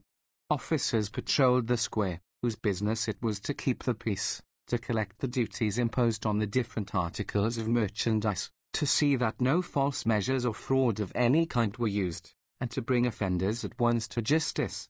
A court of 12 judges sat in one part of the tangers, clothed with those ample and summary powers which in despotic countries are often delegated even to petty tribunals. The extreme severity with which they exercised these powers, in more than one instance, proves that they were not a dead letter. 368. The tangers of Mexico was naturally an object 319, of great interest, as well as wonder, to the Spaniards. For in it they saw converged into one focus, as it were, all the rays of civilization scattered throughout the land. Here they beheld the various evidences of mechanical skill, of domestic industry, the multiplied resources, of whatever kind, within the compass of the natives. It could not fail to impress them with high ideas of the magnitude of these resources, as well as of the commercial activity and social subordination by which the whole community was knit together, and their admiration is fully evinced by the minuteness and energy of their descriptions. 369. From this bustling scene the Spaniards took their way to the great Tocoli, in the neighborhood of their own quarters. It covered, with the subordinate edifices, as the reader has already seen, the large tract of ground now occupied by the cathedral, part of the marketplace, and some of the adjoining streets. 370. It was the spot which had been consecrated to the same object, probably, ever since the foundation of the city. The present building, however, was of no great antiquity, having been constructed by our Huitzotl, who celebrated its dedication, in 1486, by the hecatomb of victims of which such incredible reports are to be found in the chronicles. 371-320. It stood in the midst of a vast area, encompassed by a wall of stone and lime, about 8 feet high, ornamented on the outer side by figures of serpents, raised in sheer relief, which gave it the name of the Cotpantlai, or Wall of Serpents. This emblem was a common one in the sacred sculpture of Anahuac, as well as of Egypt. The wall, which was quadrangular, was pierced by huge battlemented gateways, opening on the 4 principal streets of the capital. Over each of the gates was a kind of arsenal, filled with arms and warlike gear, and, if we may credit the report of the conquerors, there were barracks adjoining, garrisoned by 10,000 soldiers, who served as a sort of military police for the capital, supplying the emperor with a strong arm in case of tumult or sedition. 372. The Tocoli itself was a solid pyramidal structure of earth and pebbles, coated on the outside with hewn stones, probably of the light, porous kind employed in the buildings of the city. 373. It was probably square, with its sides facing the cardinal points. 374. It was divided into 5 bodies or 321 stories, each one receding so as to be of smaller dimensions than that immediately below it, the usual form of the Aztec turquoise, as already described, and bearing obvious resemblance to some of the primitive pyramidal structures in the Old World. 375. The ascent was by a flight of steps on the outside, which reached to the narrow terrace or platform at the base of the 2nd story, passing quite round the building, when a 2nd stairway conducted to a similar landing at the base of the 3rd. The breadth of this walk was just so much space as was left by the retreating story next above it. From this construction the visitor was obliged to pass round the whole edifice 4 times in order to reach the top. This had a most imposing effect in the religious ceremonials, when the pompous procession of priests with their wild minstrelsy came sweeping round the huge sides of the pyramid, as they rose higher and higher, in the presence of gazing multitudes, towards the summit. The dimensions of the temple cannot be given with any certainty. The conquerors judged by the eye, rarely troubling themselves with anything like an accurate measurement. It was, probably, not much less than 300 feet square at 322, the base, 376, and, as the Spaniards counted 114 steps, was, probably, less than 100 feet in height.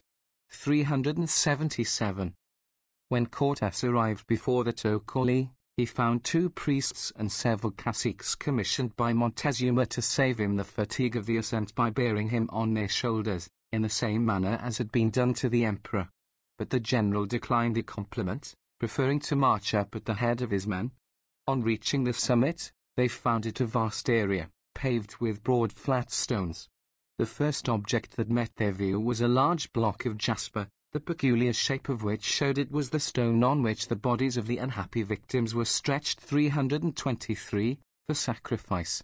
Its convex surface, by raising the breast, enabled the priest to perform his diabolical task more easily, of removing the heart. At the other end of the area were 2 towers or sanctuaries, consisting of 3 stories, the lower one of stone and stucco, the 2 upper of wood elaborately carved. In the lower division stood the images of their gods. The apartments above were filled with utensils for their religious services, and with the ashes of some of their Aztec princes, who had fancied the Siri sepulchre. Before each sanctuary stood an altar, with that undying fire upon it, the extinction of which boded as much evil to the empire as that of the Vestal flame would have done in ancient Rome. Here, also, was the huge cylindrical drum made of serpents' skins, and struck only on extraordinary occasions, when it sent forth a melancholy sound that might be heard for miles, a sound of woe in after times to the Spaniards. Montezuma, attended by the high priest, came forward to receive Cortes as he mounted the area. "You are weary, Malinche," said he to him, "with climbing up our great temple." But Cortes, with a politic vaunt, assured him the Spaniards were never weary. Then, taking him by the hand, the emperor pointed out the localities of the neighborhood. The temple on which they stood, rising high above all other edifices in the capital, afforded the most elevated as well as central point of view. Below them, the city lay spread out like a map, with its streets and canals intersecting each other at right angles, its terraced roofs blooming like so 324, many parterres of flowers. Every place seemed alive with business and bustle. Canoes were glancing up and down the canals, the streets were crowded with people in their gay, picturesque costume, while from the marketplace they had so lately left a confused hum of many sounds and voices rose upon the air. 378, they could distinctly trace the symmetrical plan of the city, with its principal avenues issuing, as it were, from the 4 gates of the Côte-Pontlie and connecting themselves with the causeways, which formed the grand entrances to the capital. This regular and beautiful arrangement was imitated in many of the inferior towns, where the great roads converged towards the chief Tocoli, or cathedral, as to a common focus. 379, they could discern the insular position of the metropolis, bathed on all sides by the salt floods of the Tezclaco, and in the distance the clear fresh waters of the Chaco. Far beyond stretched a wide prospect of fields and waving woods, with the burnished walls of many a lofty temple rising high above the trees and crowning the distant hilltops. 380, the view 325, reached in an unbroken line to the very base of the circular range of mountains, whose frosty peaks glittered as if touched with fire in the morning ray, while long, dark wreaths of vapor, rolling up from the hoary-headed Popocatépetl, told that the destroying element was, indeed, at work in the bosom of the beautiful valley. Cortes was filled with admiration at this grand and glorious spectacle, and gave utterance to his feelings in animated language to the emperor, the lord of these flourishing domains. His thoughts, however, soon took another direction, and, turning to Father Olmedo, who stood by his side, he suggested that the area would afford a most conspicuous position for the Christian cross, if Montezuma would but allow it to be planted there. But the discreet ecclesiastic, with the good sense which on these occasions seems to have been so lamentably deficient in his commander, reminded him that such a request, at present, would be exceedingly ill-timed, as the Indian monarch had shown no dispositions as yet favourable to Christianity.